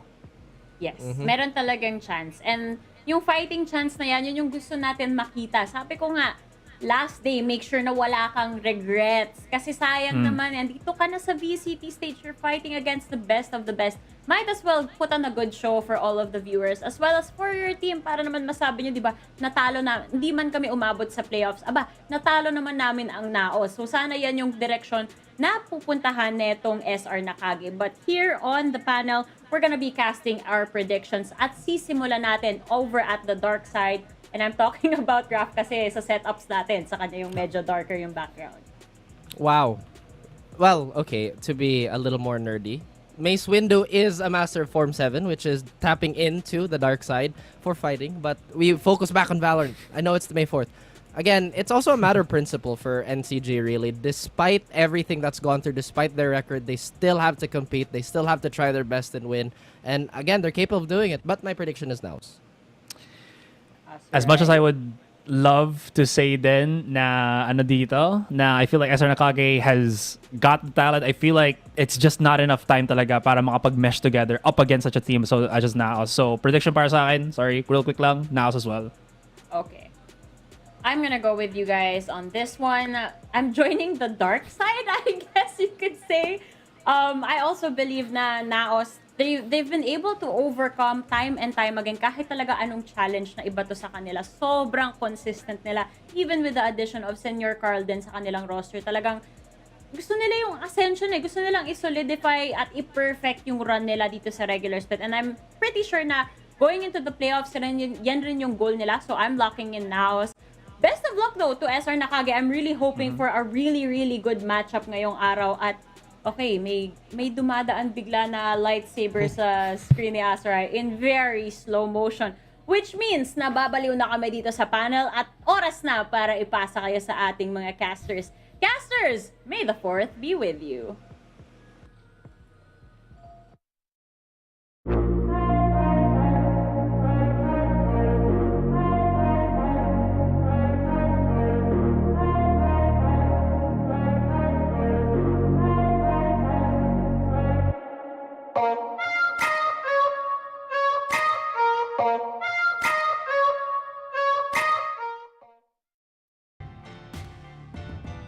Well, final day for quite a reckoning, and may the fourth be with you indeed. Light side, dark side, seems like we're on opposite sides here, partner. But as it stands, we got one more matchup for all of you here, ladies and gentlemen. It is time for the final game of the regular season. It is NAOS Esports versus SR Nacague. I am Dax, here with Black and Blue, and well, what's up with the dark side there, sir? Where's your lightsaber? We deal in absolutes over on this side of the pond. Honestly, for the panel to go mostly in the way of NAOS Dax, I find their lack of faith disturbing. Oh, it seems like you do believe in your apprentice, SR Nacague. So first things first, it is the May 4th. I found my really old lightsaber, and I found some really old batteries. So we're gonna try to ignite this thing right now on broadcast. Okay. Let's see if Dax dies here live. Let's see if it still works. Okay, there you go, guys. Before anything else, it was a pleasure working with y'all on VCTPH and oh, I am.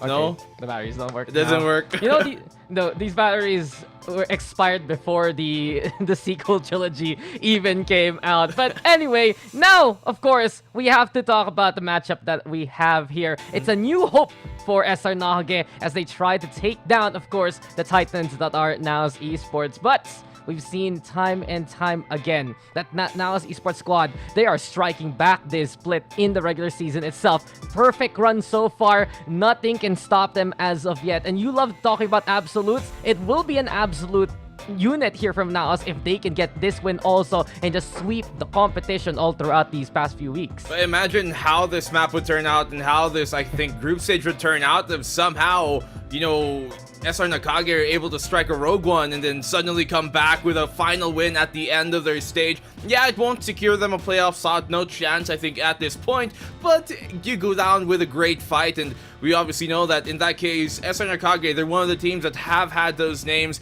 built up throughout the regular season last time around, and I mean, maybe this time they cannot, you know, shoot like stormtroopers, and actually, you know, play well together as a unit.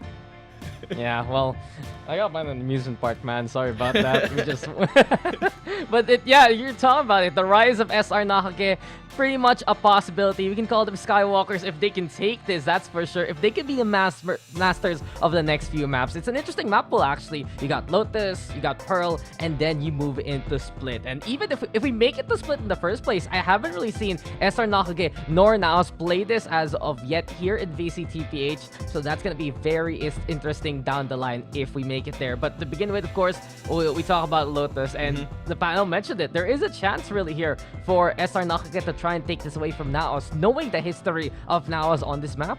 Yeah, and yeah, as you said, right, it hasn't exactly been the most convincing map for NAOS, even though they've won, I think, arguably most of the bouts that they played up against. They almost lost versus MVPE, and while that's a better team, you know, than maybe SR Nacague, the fact that they're able to bring it that far still, I think, speaks to just, I guess, the level of uncomfortability NAOS might have in this map, at least in comparison to some of the other maps that they've kind of made, you know, theirs, like Icebox and whatnot. But for this map, as you talked about, Lotus, definitely doable. I think Pearl is a big kind of here for SR Nacague. Like, maybe in the past it used to be the old SR Nacage's bread and butter, but this NAOS squad has really looked like the best team here on Pearl so far in the VCTPH, arguably one of. And then you go on over to that Split, and I mean, there aren't really anything too, I guess, too solid or concrete that we can look back to for NAOS in terms of how their Split might play, because we never even got there. I believe they left it open for one of the series. It should have been in one of the series, but it kind of ended 2-0 if I remember correctly. I just don't recall who against it was. I remember though. It was a map 3. Yeah, it was a map 3, but I'm thinking about another example. So I remember that they played it in a pre-VCT tournament. I think it's one for the SEA Games, especially against Oasis, and that was a bit more on the Oasis side. So it's been a while since NAOS is actually there to set foot on the urban side there, and we'll see if that will actually show up in the first place. But let's go back to Lotus and let's talk about SR Nacague instead. And we've seen it be a little bit of a mixed bag this season, especially big win against GameLab Alpha, which is touted to be one of the best teams on the offense on the map, but they kind of dropped it against Action PH instead. And I feel like that's a story for SR Nacague as a whole. if a few maps just worked out a little bit better for them, they might have been in a position to make it to the playoffs. But we're going to be getting our play very, very soon. Agent Select and, well, of course, our game getting ready to go underway. But any expectations right now, given the fact that, honestly, in this setup especially, SR Nacague, they have nothing really to lose against NAOS Esports, and they might have that chance to just surprise NAOS of all teams if they can eke out the series win. Yeah, why not try something? We've come accustomed to them kind of pulling the Neon out here in Lotus, and I wouldn't be surprised if they do more of the same so far. Same comp being pulled out here, I think. Nothing really changed on up. Yeah, same exact one we've come accustomed to coming from SR Nacague. NAOS on the opposing side, they bring out that Raze, which we've seen kind of the last time around. They did play versus MVP Oasis. When they went up against them, they went for more of a kind of jet-centering composition. And here on Lotus is one of those maps where they slot Job back into their kind of old configuration on that Sentinel and put Mojer back into what we're come accustomed to during Split 1, where they have him on that Raze. No, but this is the interesting part because we have Ja on the Killjoy now, as you mentioned. Last time that they played against MVP Esports, it was him on the Raze. So you put Mojer back on his signature pick. Yes, he can play a mean jet, but he plays an even better Raze. And it seems like for NAOS, they want to take this chance and see how their team really looks with Ja back into the backline. There are a few strengths and weaknesses of this thing. We've mentioned it a few times last split, especially when we'd see them on Haven, that NAOS would really struggle with having Ja all the way in the back line. So I do wonder what's the adjustment now moving forward with this configuration. Well, I mean, it's the last matchup here for either of these two teams in the group stages, and there's no really, I think, huge stakes at all here for NAOS in the first place. None. So it's not like they have to worry about potentially losing their seed or losing their slot up on top. And it's a perfect kind of testing ground, I think, here for them to really try on out, as you said, you know, how do we look with Mojer? Will this be revenge of the SR Nacague, or will we get something different new here? Because, I mean, at the end of the day, SR Nacague, when you're playing with nothing to lose, that's when they can look, you know, the most terrifying, and that's when they can really shake things up. So it could be that Nacague awakens today. Yeah, the attack of the Nacague. Let's see if we can get our own battles going, and immediately we get now into the matchup. NAOS on the offense, Nacague on the defense. And something you always have to notice is when it's something like the Neon, there is a shift of the roles. Nagi in the front line instead. Trailblazer to lead the charge. Quick little stick of the dog. Check things out with a fault line as well as the guiding light. It seems like Nacague, they want to push this angle to the limit. Big Matters also to the corner. The Trailblazer spotting him out immensely. And NAOS doing a very good job keeping NCG at bay. They already draw first blood with the NAOS Swarm either. Yeah, now Storm catching mid Mathers out, gonna make it difficult for the execute, but they flushed Ja out as well. They knew he was kind of committed there in the corner, and just way too much firepower off of the aftershock as well. The plant should go down unhinged and unguarded, but it's a post plant that makes me wonder. They do have good positioning though. The fact that they got control here of the rubble and of A main will help their post plant hold. And immediately now, quick little guiding light thrown over to check out the tree as well as the drop areas. Seems like the Nacague coming up from the ropes itself. Mojer trying to play danger close, but the Batman is the top G in that battle. Walk on water jumps too with the takedowns. And while Papi Chulo, he's the only one left. 1v3 scenario. Stellar tap onto Walk on Water. Has the angle on the spike, but the Batman has his number instead. And this is Nacague with the first round on the board. A wide swing there from a Batman, and he swoops on in. Great retake here coming from Nacague, overrunning the site. As the two, you know, controllers here from NAOS, Papi Chulo and Senor Carl, were kind of poised there towards that B-link door. Nacague, little did they know, they had more firepower on the site than, you know, NAOS did, and was able to allow them to 4v2 the push. Especially up close there, the frenzy of a Batman just wreaking havoc, and NAOS unaware, or rather unprepared for that heavy hit. Yeah, that single flash thrown over to the east side of the site itself, really giving SR Nacague a lot of confidence to actually get in there. Now they have the rifles in hand, or in this case, the Bulldogs and the Spectres anti-eco facing off against NAOS very quickly on towards the main angle. And that's the beauty of that Neon comp, right? You can get a lot of space going if you're playing Neon on Lotus. 1-0, and now so far, damage done here in Papi Chulo might keep him humble for a bit on this attacking lurk. Especially if he gets caught out here or spotted by mid Mathers, who, well, had an intuition. He's let his presence be known. And well, for SR Nacague, everything Nacague in a matchup like this. Pride on the line as Ja finds walk on water. Seems like a little bit spilled, and Papi Chulo now tripped up by the antics of Yanagi. So a flank possibility here from SR Nacague through the doorway. Just waiting now for a bit of confirmation with the spike plant itself. Opening up now over to the door into main. Yanagi checks the corner first and foremost, but Ja, quicker shot. A Batman though makes a trade happen. Seems like Wit picks up a Bulldog, a bit of firepower here on the hands of NAOS. Smith Matters leading the charge. Senior Carlo with the takedown. Jumps though on the board, and 3 go down to his hand. SR Nacague make it 2-0. They were too squishy to hold up, but I think good eco round by NAOS. For all means, by all means, rather. They get the plant down, 3 kills. How can you be mad at that? SR Nacague here are the one who take the brunt of the damage. Luckily, they got some Bulldogs to hold on to into the next, but the fact that Ja was able to get that kill was big. It helped equalize that 3v3 a bit more, and SR Nacague here, they are on the defensive side, so still a good start for them, especially against NAOS.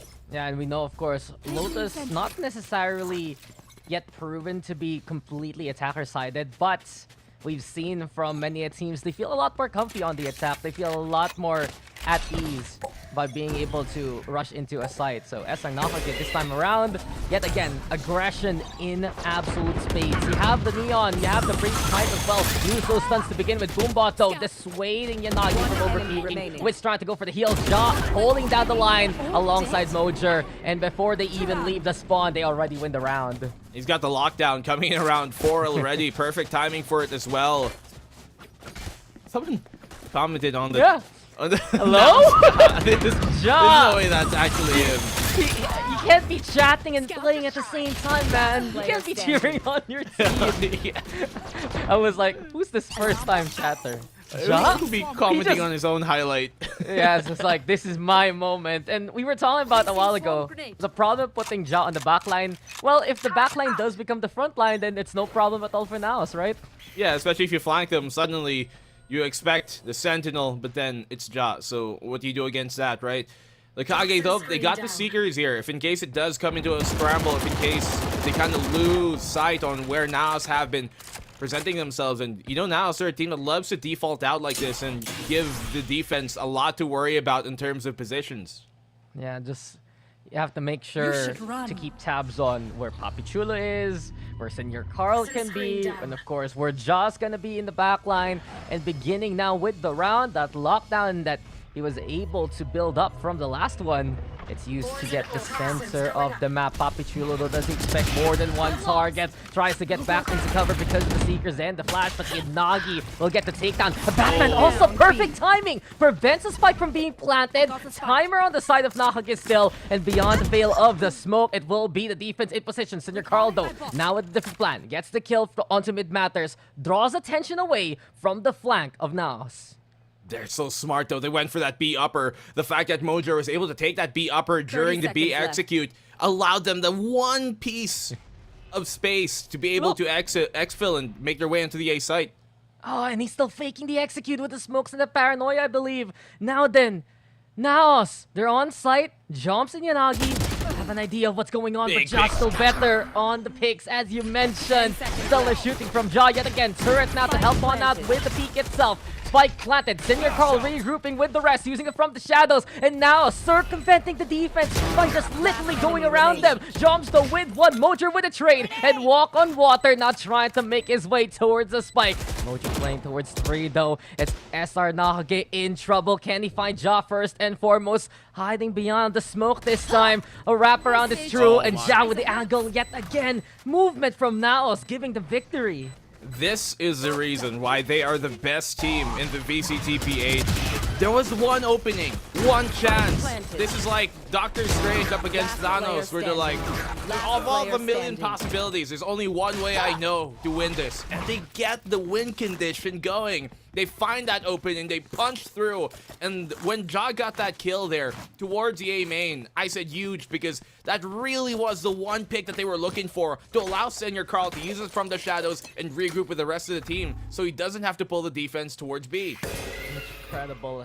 If the teams that they've taken down are the Infinity Stones, all they need to do now is collect the last one and go for the snap. This is a team going for a perfect record, and while it is a sheriff round here for SR Nacague, just to clarify to everyone, what is this series for? Honestly, nothing. This is a game for pride here. For NAOS, they are secured first speed no matter whether they win or lose. And for SR Nacague, they secured that 7th spot. One way heartbreaking from the playoffs because of the loss of Rambutan ni Tatay. But yet again, if SR Nacague can take down NAOS, they will be able to hold their heads up high. If NAOS can take this, then the perfect record is a possibility. Spikes planted though, as NAOS make their way towards A. I mean, a perfect record is something huge at the very least. Remember last time around where we were looking for a team to almost finish in a perfect record, and then their final game of the group stage, just one of them other teams decided to put a stop to that. I think it was Oasis the last stage, but Nacague in this case, they want to at least do some damage in this round. They've got here the lightning fingers from Yanagi. They get dealt with the utility on the spike. Mid-Mathers, huge pick he finds. If they can take this free, this would be huge. The stun, perfect, but he still rather Wits gets away with it. NAOS just doesn't lose his angles. And while SR Nacague tried to throw everything they had at them with that push, we saw the fault line into play even. It just wasn't enough for SR Nacague to get their way going. Now it's just given a little bit of time with the extra bit of utility to take these at their angles, to still stay in their location. And of course, the gun disparity is something to watch out for. This is one team that takes advantage of whatever they can given the situation. I can't believe Wit still got that kill there on Yanagi, who had his overdrive out and moving about, so mobile, so active, and even with the fall line connecting, still connecting that shot. Fall line here, pressure on A main. Sends NAOS packing towards the C site. They got utility placed here by Walk on Water to at least buy some time when the hit does come. Jaws lurking towards mid. Yeah, we have a few retake possibilities with the Astra and Bridge Ultimates. Showstopper though unleashed by Mojer. Good to see him in something very comfortable, as we've seen that role shift all throughout the season. But now, Ja Spike planted. immediately doesn't care if he's a duelist or not. Draws first blood against mid-matters. Alert now. Something that Nacague has to watch out for, but now takes a different kind of page this time. Regroup there for Ja. Wits throwing out the guiding light. The Rolling Thunder though is the answer here from NCG, but Mojer over onto the corner gets the first takedown. Walk on Water with the trade. Walk on Water especially looking to get towards the bed itself. Wits though, another takedown, make that 2 for him. And just now so firm in their spots, ready with the post plant. They planted for that mound area. Jumps will get that takedown, sure, but Senior Carl's right behind you, good sir. And it even gives him a taste of Tondo in the end. 4-2 now for NAOS. Condolences here, delivered by NAOS.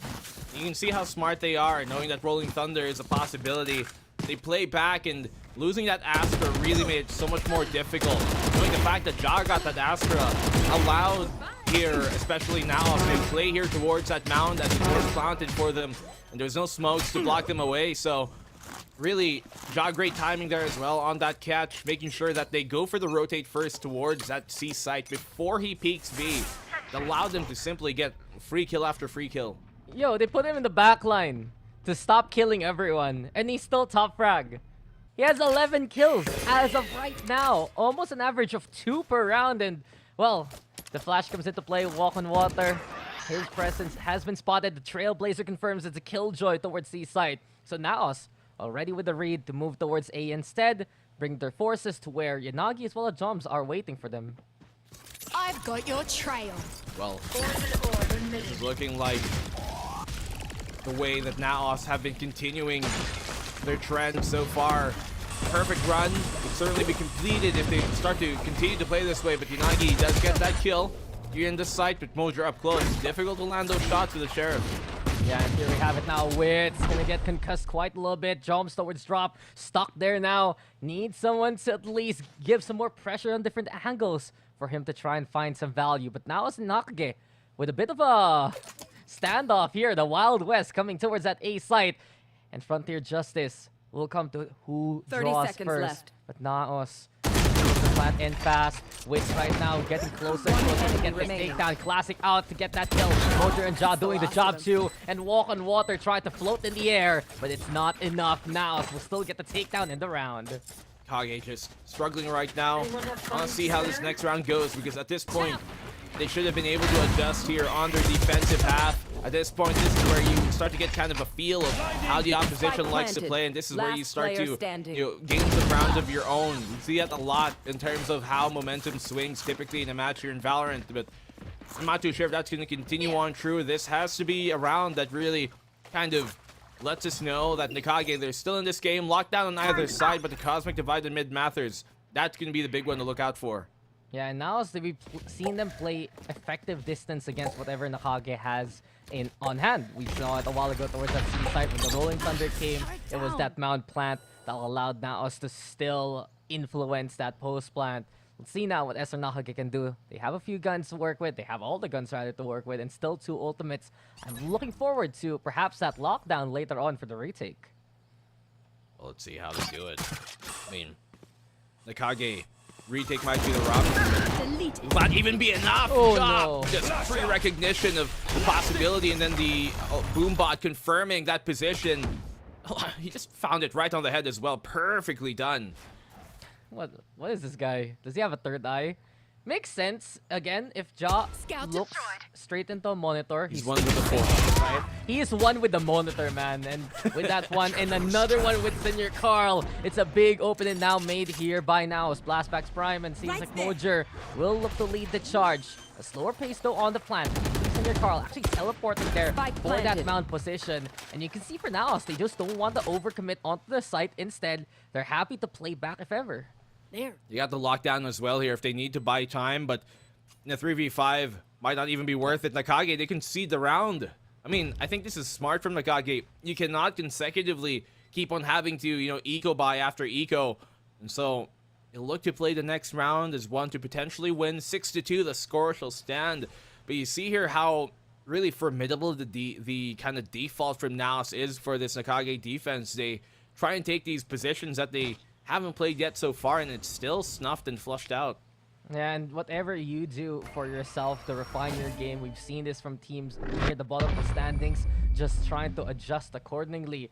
Some of the mistakes they made against other teams, you have to do it a little bit different against NAOS. The preparation of NAOS, and honestly, the intellect itself.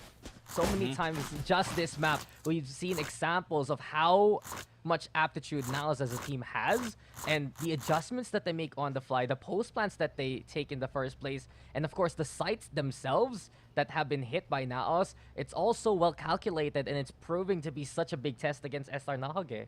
And then they add a player like Senior Carl too, who has always been, one of the biggest cerebral parts of any team that he's been a part of, really, and any team he's been active in. And to add a player like that who also has firepower to go along with it, not just, game sense and intelligence, it really makes NAOS an even more formidable opponent. But let's talk upon SR Nacague here.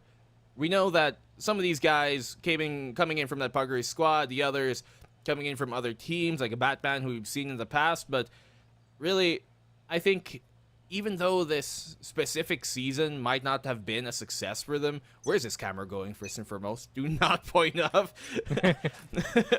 But maybe this season hasn't been the most successful one for them. But it doesn't have to continue that way. I know Ascension leaves a lot of questions for which Philippine team will represent them, and it might not be Nacague now, but who knows? I mean, these guys are young names, similar to teams like Game Lab, Alpha, who have young guns.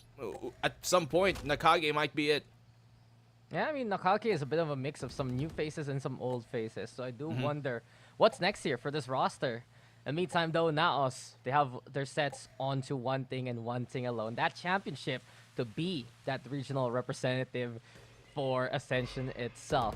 Seems like the regular season hasn't really stopped them so far. Of course, the playoffs being that first seed, there's a lot of pressure riding on it. But we're back into the game, and SR Nacague yet again aggressive on the defense, taking control towards that A main. This forces NAOS to move towards C site instead. It's good that they keep on taking control of that A main because it allows them so much more information. That A main just really allows a quick rotation into A or B anytime, and if you take that away, it's gonna be a lot more easy to read. But they just have to not overcommit. At least Yanagi gets a kill here on Senior Carl. Yeah, hold your horses. Moving past the lobby without an appointment, yeah, Good pick though, at least to make the trade happen. 4v4 now as we move towards the site itself. Boombot also looking to clear out these angles towards halls, and now yet again, if it ain't broke, no need to fix it. Planting towards rubble as of right now. Smoke gonna be into. Whoa, there. Whoa. Seems like for now, they have to deal with the lockdowns. Both lockdowns actually used up here. I think you're dealing with your cat too in the moment, but Mojer, rather it's Wits, who gets that kill on the walk-on wire off of the lurk, and Batman on the trade here in Papi Chulo 2v3. They got the Cosmic Divide to try and buy themselves some cover on this re-entry. He has to win this fight to Batman, but Wits able to duck and weave between those shots. Up close, Mid-Mather is good for the one, but he puts himself in the sights of Wits, who gets the 4th here for NAOS. And Nacague, you know, they keep on taking A main control, which, okay, makes sense. Then you should know it should be a B or C hit, but it seems like they're still unaware or at least unprepared for that eventual hit coming. I think they forced the issue just a little bit too much. They already dissuade NAOS from going to that side of the map. They already get the job done, but they push a little bit extra. They have the utility to contest, sure. They have at least that breach. They have at least that neon, and we saw it so early on into the game. But at the same time, from round 1, NAOS has been prepared for this kind of push. NAOS has had a long angle to play with, and it's effective for them because this allows the fast rotation to happen after the initial skirmish. So in the end, the Nacague playbook, it just falls into the hand of NAOS, and we saw it there, especially by Wits. Through the waterfall, all those bodies fell down in front of him. I mean, I would have liked to see maybe Walk-On Warrior try and play on the site, try and see what he can find at least once here on that C site if they know the push is coming. Not against A. They take that A mount control anyways, the A rubble rather, and maybe get that one. A big pick could go a long way later in the round, especially if they get a big kill off of it, and just stuff like that. You know, have a gravity well ready for him just to aid and maybe get 2. Those type of things are just something that now they can be prone to losing to those type of setups on the defense, and we haven't seen Nacague really exploit that. Yeah, Seeker's into play, and here we go now with NAOS going for the execute. Jobs overrun! Never mind, he holds his ground, and the Stinger is there to get that takedown, at least here. Nacague, they get the kill. Papi Chulo burning Jobs with a snake bite instead, and Yanagi picking up that Stinger along the way now. It's a Sheriff round here for Nacague. Eco is the state, and they're still ready to contest. B-side now, looking to the hit for NAOS, but a different plan because of the Omen. Senior Carl with a special delivery towards that A side. He's gonna go for the plant, no problems whatsoever. The fight's gonna be there. Senior Carl taking a lot of damage, and actually the turret gets a takedown. Batman on the board, and Papi Chulo with the. He's the only one standing. Problems do arise instead. Nacague outplaying NAOS there in that instance. 3v1 to slide on in. Papi Chulo though, almost the ace, but it's not enough. A Batman with a shot to the heart and a shot to the head. Nacague is back on the board here. Oh, barely scraped by with that, but what a round here from Nacague, and that's what I was talking about, Dax. You see where Joms, he kind of plays himself in that corner specifically, and then they have a star at the ready to aid him. Literally what I talked about just a few seconds before. Try something like this. Stop that initial entry. Have somebody on the side to play off of that, because that's what NAOS can be prone to sometimes when they're under attack against the defense. I think stellar shots at the end of the day here from Nacague there towards that B site, not allowing the rotation to go and help Senior Carl on that A site, and then Papi Chulo just like a Terminator that he is, almost decimating everybody. Luckily at the end, the Batman was there. Yeah, Batman, just such a decisive kill. SR Nacague, after that round we're in, we saw NAOS buy them from B to A. They have been keeping tabs on it. You can see the placement of the turret especially, as well as the Nano Swarm. It took a while for the UI to update, but it burnt a lot of damage against Senior Carl, as well as the fact that the turret came online when Walk on Water got enraged to get that kill. So some good stuff there from SR Nacague and some good placements. They have the rifles now to work with. And here towards top, Walk on Water having to deal with a number of members of NAOS knocking on his doorstep. You got the Rolling Thunder as well. The alarm bot here alerts them towards that flank, the triple flank coming on in. Mid-Mathers, he has to time his peak right here, his moment, just so he can kind of chime in on the fight. Yanagi plan to do the cross. They have utility. Big pick from Mid-Mathers, and Yanagi follows up. A big pinch made by Nacague. Every single angle they can come from, they do so, even through the doorway. And speaking of now, the gates open, and Yanagi gets a takedown onto Senior Carl. Mojer now on top of the world, and on top of the 1v2. will be fused though. Yanagi's trying to go for it. The showstopper unleashed, and Yanagi leaps into the fray, but Mojer just does it better. A bit of altitude and a bit of an adjustment, but now let's take the round still. Big round here coming from Mojer. That gave him the nade, but realized, why go for the small option when I could deal in an absolute and pull out the showstopper, bigging out the big gun, and really the boot stick here. Huge round once more from Mojer and Nacague. That's a heartbreaker of a round to lose. 1v3, they did so well on the retake initially. Nagi going up close, but really should have fell back instead. Well, SR, Nacague, they have the plan, they have the angles, but against NAOS, it's still not enough. 1v3, no problem. Always a chance to bet someone standing there for NAOS, and we've seen it not just because of their talent, but just the way that they're able to position. It took a while for SR Nacague to actually clear out main despite having both the southern and the western flank available for them. Now is always putting up that fight, and they're rewarded for it yet again. Papi Chulo here draws for his blood, and let's see what NAOS are going to do now on the opposite side of the map because of this. That's immense pressure that Papi Chulo is able to provide that keeps the defense here towards this A site and can allow NAOS to kind of have a much easier push on the opposing side of the map. Bidmathers, luckily though, here for Nacague, he has pre-recognition. He smokes off that B main and has a star ready for the pull. Yeah, well then again, Ja now watching the Razor pass by, and Ja just peeks through the smoke anyway to get that takedown. Another isolated duel, one there by the side of NAOS. Yanagi blinded even! Desperation with the fast lane, but Papi Chulos keeps trapped on him. Jumps though with two so far. Senior Carl now backing on away alongside with enemy remaining. Is a 3v2, make that 3v1 as Ja again skulking like a predator, finding another target. Walk on Water, are you ready to deal with Ja one last time? Mirror image, but Walk on Water still loses! Ja just ducks through the fire and is able to light this furnace with a triple kill of his own. 9-3 at the end of the half. Dude, that was a huge paranoia here coming from Senior Carl. Really kind of minimized the amount of damage that they could have done immediately there. Yeah, they do get like 2 kills at the end, but still give them fighting chance. And you can see those moments where just his addition really provides a different, I guess, angle here for NAOS to play with. And as I talked about, not only is his IQ, but the fragging potential as well. It hasn't really kind of, I guess, reared its head in this kind of latter stage of the first half, but he was doing pretty well in the first half in terms of those frags, and now it's 9-3. That's a really good attacking side. Absolutely. Stellar first half, but Nacague now, can they recover moving into the second? One thing we've seen them do so well so far this map is to take active map control on the defense. Maybe on the attacking side, if they can actually handle the anchors, it can work out for them. But of course, pressure pride here, courtesy of Mojer as well as Wits. Hold close onto both sides, actually. The only one playing full anchor here is Ja. The fault line comes into play. Papi Chulo having the back on up, but Mojer flies high, and Walk on Water is just denied of his presence whatsoever. A nice pick by NAOS to begin with. A quick, oh my goodness.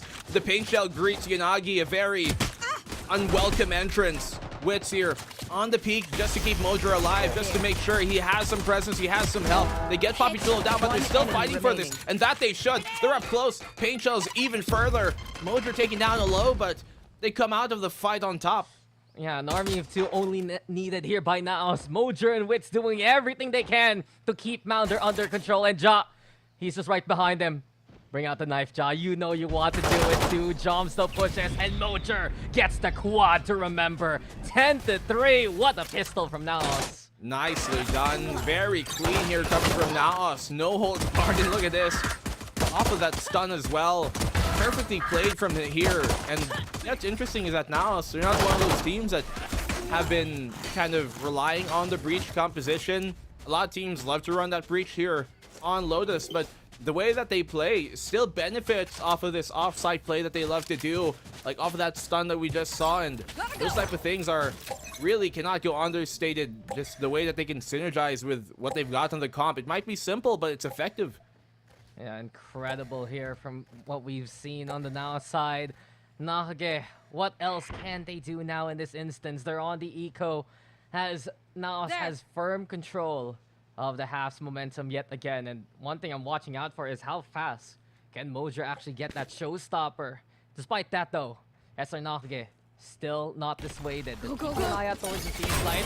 Nagi looks to go for the clear turret, though. Spots on out. Uses a bit of those bullets onto the turret first and foremost. Alaja get actually 2 easy takedowns, and the rest of NAOS through the door follows suit. Jumps over onto the corner. They're checking, they're watching, and Witch just gets in his face and gets that takedown. He turns at you like a angry T-Rex at the end of the say. Unfortunately, can't get away with one there. NAOS pretty clean here on these opening 2 rounds, and as he said, burning those frenzy shots not enough to fight up close with, and nanoswarms there as well, kind of, I guess, isolating him on that push. Smart by Jock to put those, mollies, those nanoswarms towards B, knowing that there's a high chance it could go there, knowing it's an eco. Yeah, well, this is really one of the last chances here of SR Nacague for their own map pick. They have the rifles, and NAOS has just been playing this almost to perfection, if not to perfection itself with their aptitude. So many times, good angles taken. Here we go now, Papichulo playing towards top, but Nacague has a different plan. They want to move towards 3 first and foremost. Clear that out, get the fault lines and the stuns going to get the site. I know now why they're winning. Why? It's the Witch and Singer Carl birthday. Oh, happy birthday, yes. Buff. And there you go, a Batman fight, but NAOS do beat them back. Papichulo waiting for that one moment, and suddenly NAOS strikes back. This is one empire you cannot topple. Mid-Masters trying to just put up a bit of resistance here. It's not enough. They've been snuffed out, spotted, and NAOS now are on match points. Well, that's certainly a great birthday gift. Get it done with. No wonder they're trying to get it done with quick. They probably got some plans. Now something to do. Off of the bonus, really. Still decimating here. The push. It was good timing from that Nova Pulse, and even though they were able to get that going for them, at the very least here, Mid-Mathers, he's able to get that kill, but now it's just comes down to the gunfight. There's very little chance of outgunning them, especially when they're synergized like that, trading off of each other. You see one peek, get back into cover, then a swing from the opposing side is what kills you. Yeah, and the plan from SR Nacague isn't wrong. Use their utility to clear out the site, but Papichulo, as soon as he got that intel, he backed on the way to a bit more safety. Confident on the retake here are NAOS. And especially now, forced by situation is the call. Seems like Yunagi trying to find an angle, but this is Nacague a little bit more wary than before. I mean, absolutely must-win round here coming from Nacague. They got the Guardian, Yunagi. At this point, if you're the duelist, I'd give on over that Guardian to somebody a bit more in the back line. Oh. Never mind, he gets a kill. Yo, you gotta shut up, man. Because Yunagi tries to go for the silence, but Mojer, of course, his voice will be heard. 4v4 scenario here as Mojer tries to lead with the boombot. Spike's already planted, though Nacague is still buying themselves a chance at least in this game. But the flashes do come, and here we go. Showstopper, slam-a-jamma from Mojer. A Batman falls, and now there's a cross. Mid-batters and walk do get the takedowns, John, at least with a small little trade. And it's all left to Papichulo yet again. Can the Clutch Master figure it out? Not this time, as Mid-Matters has his number. 4-12, Nacague is still in the fight. Yeah, better timing here coming from Mid-Mathers at the end, and great blitz plant, really, from that pivot off of the A main push directly into the link and straight up into the A site. They didn't even smoke this A main. I don't think they had one ready as they used another smoke there towards that pivot. But nicely done on this fight. Of course, a bit outgunned. Some Bulldogs here, still held by NAOS, but it's a round they're willing to give up just so they can have better economy coming into this next. Look, SR Nacague, they just have to keep buying. They have to keep investing, and on the side of NAOS, though, still have an arsenal to work with, so let's see what they can do now. There are a few situations NAOS can still go for the force buy. A number of rounds to give, especially Senior Carl, though, waiting by the gate itself, holding that tree area, throwing the smoke on down as soon as he hears that orb being taken for the one-way. Some big intel already by NAOS that they realize that the bulk of Nacague are here by rubble. On my way. And how do they respond is a big question here now. So they have those Seekers for the retake, just to clear out that rubble, make their life a bit easier. Big pick by Senior Carl to drop Mojer. That's the tip of the spear. Mid-Mathers as well responds. In Nacague, they seem to have found some life here late in the game. Will teleport to Senior Carl, gets away with that takedown. Wants to walk on water. Seekers, though, are the call. Rolling Thunder towards the site. Does it actually hit Senior Carl? No, not at all. And because of it, it's pretty clear he has the sight lines. And the takedowns teleport to get the hell out of there. The Omen, with a bit more of mobility, just do that yet again. Wits now, Senior Carl dropping on down to get those takedowns perhaps. The peak comes, and soon Nacague will fall like dominoes. NAOS are here to claim the map, and they will do so decisively with a 13-4 scoreline. A few rounds there, retaliated by Nacague, but just, I think, overconfidence in how clear the site could be. Senior Carl utilizing that small position to his strength, and they can have their cake, pick it, and have it as well at the end, because they're playing really well so far here on this opening Lotus map, which we talked about. This is the map that we kind of tout as being the bigger question mark, I think, in this series for NAOS, and yet still pretty decisive at the end. Yeah, we thought it could be shaky. We were a little bit alerted by the role adjustment, but in the end, no problem for NAOS as per usual. Map 1 goes their way in very convincing fashion. Honestly, they have been the standard that has been set for the PH scene, and it's really just a matter of who could even stop this from the local side right now, or will it be the region's problem down the line? But of course, there are so many moments there from, I'd say, NAOS Esports that we were witness. Good to see Mojer back, look very comfortable playing that race. It's really one of his signature picks anyway. Papi Chulo, of course, going into those clutch moments, almost eking it out there for the side of NAOS. And Senior Carl, the new addition, doing wonders. There can only be one real agent that can move up and down that drop area like that on the controller roll, and it's the Omen. He exploits that so frequently, and that's the thing for NAOS, right? That whatever they have, they will use it to the maximum. I mean, they have to, especially in this case. Do or do not. There is no try. And Nacague, at the very least, you know, who knows? Maybe these young Padawans, patience they must have, because it might not be, once again, theirs here right now, today, but who knows what the future holds for this team. There still is that map number 2, and I think there are some good signs near the end there for Nacague. It just never really seemed to be at the same level that NAOS could be. Now, it's not that we were expecting it to be, but you would like to see just a bit more fight put up here by, you know, this Nacague squad. The rounds where they did become successful, though, are there when they were even super patient and would really rat play and temper with the expectations here of NAOS, like when we had that one eco round win coming from Nacague.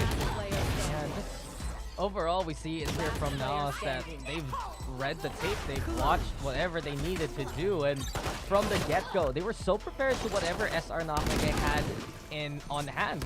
If this was another team, perhaps I would see more success here from SR Nacague. Their ways to clear out the site have been very sound, the ways that they're using the utility to cover every single angle, and they're rarely caught out by an off position there by NAOS, but it's still not enough. We'd see NAOS get that first kill and move on with that momentum away from the main bulk of the action. The lurks do get the takedowns, and all in all, delivering the win with Grab Unlimited was Wits, one of our birthday boys for today apparently, and one of the biggest contributors of the kills there for NAOS.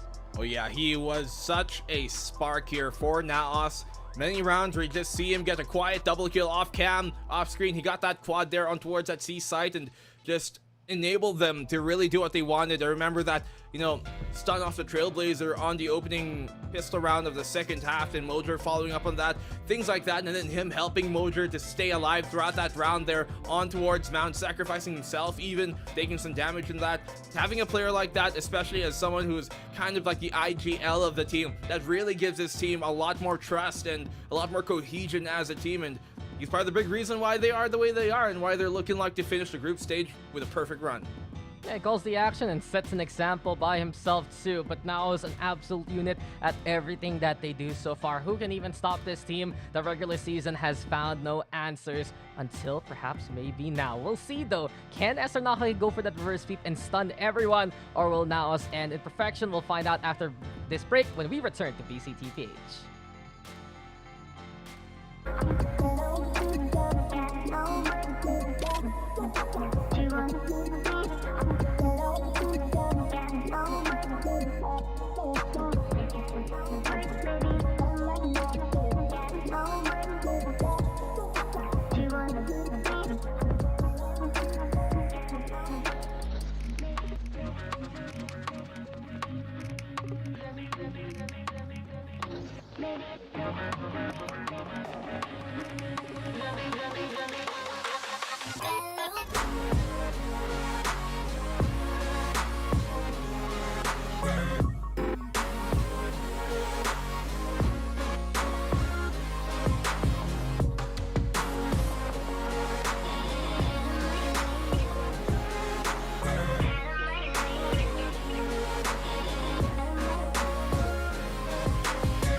Well, a young kid once said, "Now this is NAOS Esports."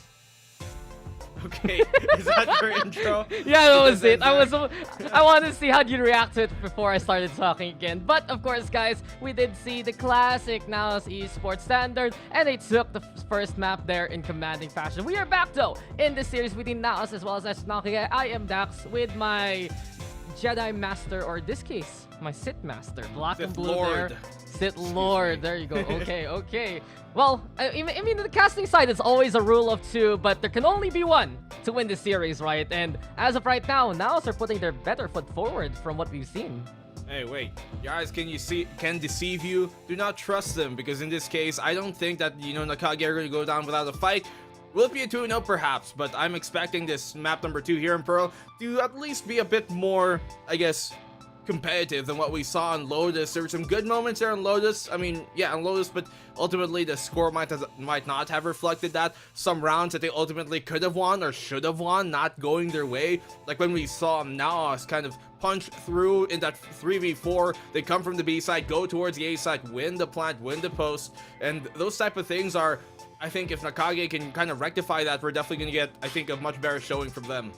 Yeah, and I don't really per se say that Nacague was just doing things completely wrong there. They had so many good angles to take.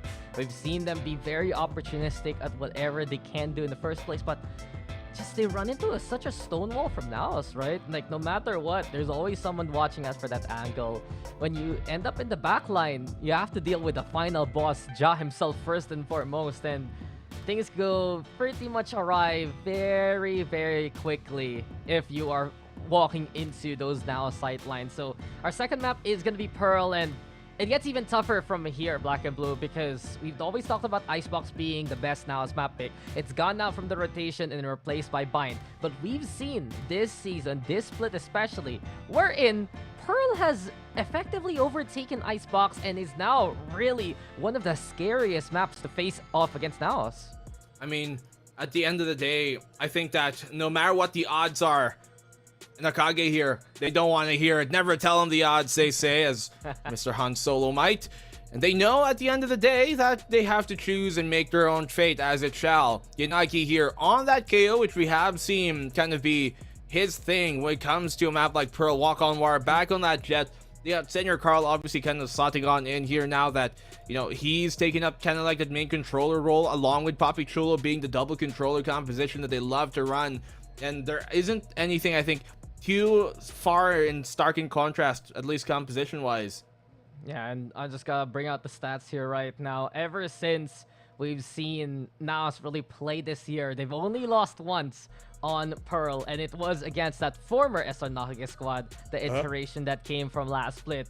But from that point on, victories this season against Zol, against Oasis, against RNT, and especially against Action PH that came to such a close margin. Has SR Nacague found a few openings from that matchup, and especially as we see from them, right, that they're on their signature picks. It's good to see Yanagi back on that KO, wherein he loves to find those lineups. You of course have that walk on water jet, and one thing that cannot be understated here for the side of SR Nacague are the standard lurks that you get from the Astra, as well as perhaps the Batman Killjoy. So the best of the best here for SR Nacague. Can they face off against the best squad on their own map pick here in our second outing? Let's get now into the game. NAOS on the defense, SR Nacague on the offense. This is the way. This is the way. NAOS on the defense here. Nacague on the attack, as he did say. They're trying to split this mid site. Now, star prep, which is a big thing because this will allow Papi Chulo to have a bit more firepower, but it is a bit too deep for him to initially kind of see, and so they're going to have to kind of play off of the information, off of the sound instead. Smartly by Papi Chulo, he gives up that connector. He knows at the end of the day, all you really have to hold is that kind of water underpass, and they can give up the actual links and play for the site instead. Yeah, well, you want to talk about water, let's look at Walk on Waters as he moves towards the link itself, ready to just explode towards that B site perhaps, but the spike actually moving towards A instead. In the clutches of Yanagi and mid matters. Quick little flash thrown over main. Wits not gonna get any intel out of that, so Nacague, do they use that as a chance to actually get in there? No. They back on the way instead, and it seems like they really want to go for that B site here. Luckily, they just placed a star, like literally a few seconds ago here towards that B-Link. Right on time, because that's what they were needing to try and make this hold a bit better. They have that Nova Pulse or the Gravity Well if in case the hit does come. There's that stun exactly. It gets him, but the Snake Bite is out of range. Yeah, a bit of wars on those stars, and here we have it now. Ja with a takedown onto a Batman Yanagi, don't makes the trade happen, and Nacague trying to make the burst work, but Mojer's here, stabilized towards Halls until Mid Matters gets that takedown. 2v2 though, after everything's said and done. The flash is perfect, and the Gravity Well keeping Mid Matters at bay. Wits though looks from up above. He has the high ground now, and he will get those takedowns. Yeah, big hold here coming in from NAOS, and especially their Mojer. They slotted him back onto that kind of sentinel role, which we've kind of been seeing him do more often on this second split, but now that it's Ja back at the forefront, he gets to decide where and when he takes that fight. Almost got the second off the follow-up there in Yanagi, but just the way that NAOS are always aware of what they have to do and when to do them. Like I remember when just that moment there and towards B-Link, and they place a star right on time for the hit to come. That's what sets his team apart, really. Yeah, just now, again, they were ready for whatever Nacague wanted to throw at them. And personally, I felt like small missed opportunity for Nacague to actually go for that A site instead, but they didn't have the intel anyway. Nacague now looking to go for that middle control here. Papi Chulo though, beginning off the round with a bit of a skirmish towards Mid Matters. Main now, implied presence, but Wits, he's staying here by Art. Usually, you can only make this box work once. You mentioned it though here, Black and Blue. They pinged it, and does Wits get away with this? Senior Carl trying to be the distraction, and from that point on, Wits is there to get the takedowns. Surprise, surprise, he's your birthday gift. It's Wits with the 2K. But the big thing is that the fact that NAOS placed their own star on that box kind of faked out Nacague to thinking it should be clear, because why would you place a star there and also have somebody there? Well, the answer is so he can back off. They would expect a Gravity Well, but in this case, just using it as a faux pas. Mid Mathers gets the one, but ultimately this round is done. There's no way they can fight back with this. A Batman with a Sheriff. Maybe if he can hit some stellar shots, but NAOS here really playing off with their double controller well. Hey, I didn't know you spoke French there. Ooh la la. But, well, a Batman still has to deal with Wits, and the push comes to shove as Wits and Senior Carl want to make this happen. A little bit of a last stand done by a Batman, but the coup de grace eventually hit by Ja, and now it's NAOS with a 2-0. C'est la vie. We go to the next one. I mean, I can say other words. Song. Give me more. Yeah. Come on! He said it's not the red. Yes, there you go. You gotta say the second bread. The Eiffel Tower. I don't know if that's how you say it. What? Walk on omelette, dude. Walk on water. Bro, just come on. Omelette du fromage. The classic, huh? I see you are well read, sir. Bro, we can be the French broadcast now. Hit us At up, this EMEA. 100%. Anyway, though, back to business now. It's on the bonus. They have a few Bulldogs to work with, yes, but want to hear my Italian? Yeah. No, I'm kidding. No, I'd rather not hear about your. I'd rather not hear about your pasta list today of all days. What do you mean? It's a rifle round, though. I'd rather be a Super Mario impression, but okay, it's a you. It's a me. It's Jones here. He has to hold this though. This is a very, very committed push from NAOS, but they're helping. Wits will lead. Papichulo will get the takedown. Yanagi though, desperate to look for the taps. Mid Matters is there to make it all work, and well, here by the resto. Nacague set up an order, get their deliveries going, and Senior Carl timing. slowly getting back into safety. Oh, does he get spotted? He makes it. He makes it. Oh, he made sound though. He made the bit of noise and Black and Blue, and oh no. He gave himself away a bit too close on the angle. Nacague cleaning up house here. Nicely done actually by Nacague to not let NAOS go unchecked in these type of rounds where they could potentially just snowball them on eco. Yeah, unchecked or in this case really just punished so many times by SR Nacague. One thing I also noticed there was the fact that Nacague always has an extra bit of a player in reserve. They've been protecting each other ever since round number 1. You saw it, Nacague wasn't the only one who had to re-peek towards main. It was also mid matters. And case in point, they work as a team, and as a unit, they get that round. Well, certainly a round that they have to win in that case against the bonus here of NAOS. Damage done by NAOS, but nothing really to write home about just yet. Nacague here who need to continue this streak up. They got the Seeker. Yeah, Seeker is available indeed.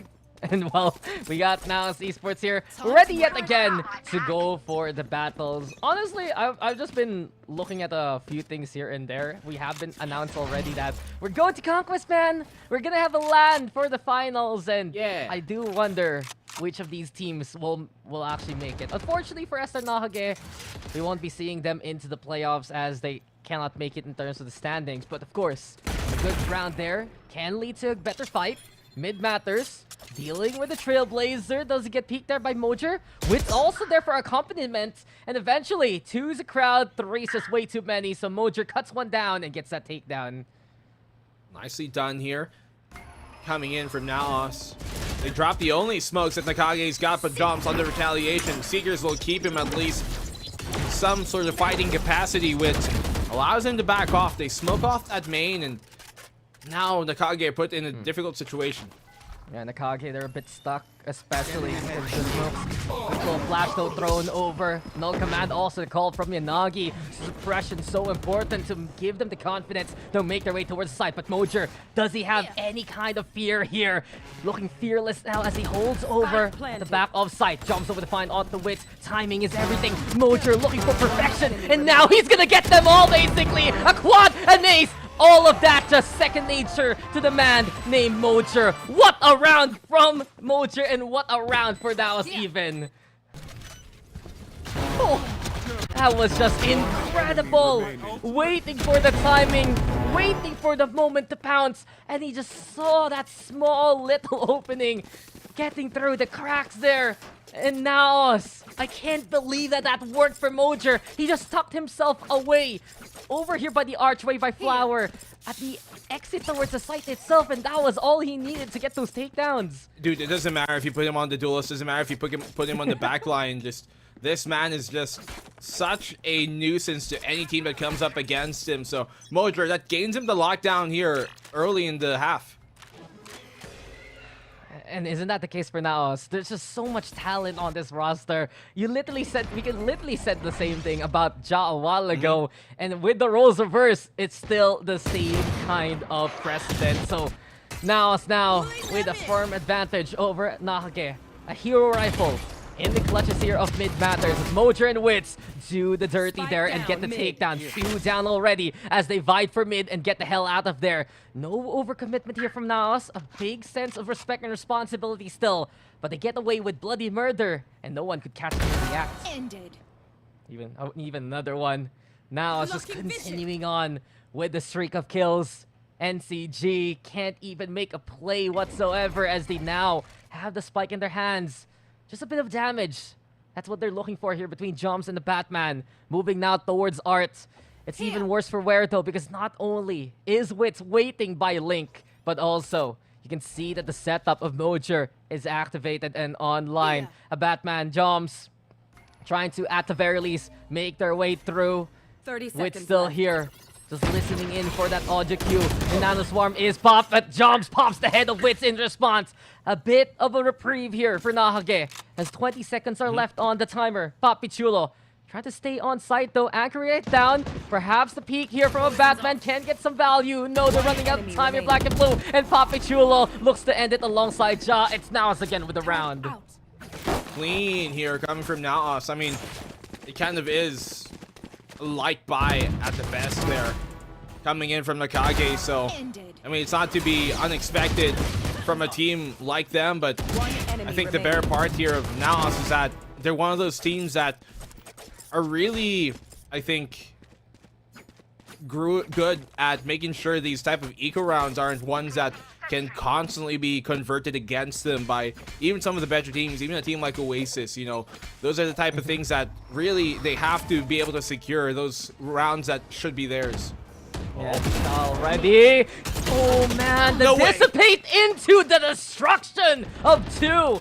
1 for 2 trade at the very end. But honestly, Black and Blue, you made a very good point, but I stopped listening after you said NAOS is a really good team, period, because they are just so damn good at what they do. Now then, the advantage is set yet again as they hold down that B side. Jomso and mid matters trying to find a small little opening. Alarm bot broken alongside the Nano Swarm. Second one though popped, and Mojer will peek it out as soon as that happens. But look at immediately NAOS' response. The talk screen is up and Mojer getting in position towards Halls here. Yeah, but as soon as it drops, that's when the Executor is going to come. They have the Cosmic Divide, so they can use their numbers to its fullest extent at the very least, even if they are lower in the player count. Mojer here holding on towards that back hall. As long as he can keep himself alive here, this should be a pretty successful hold.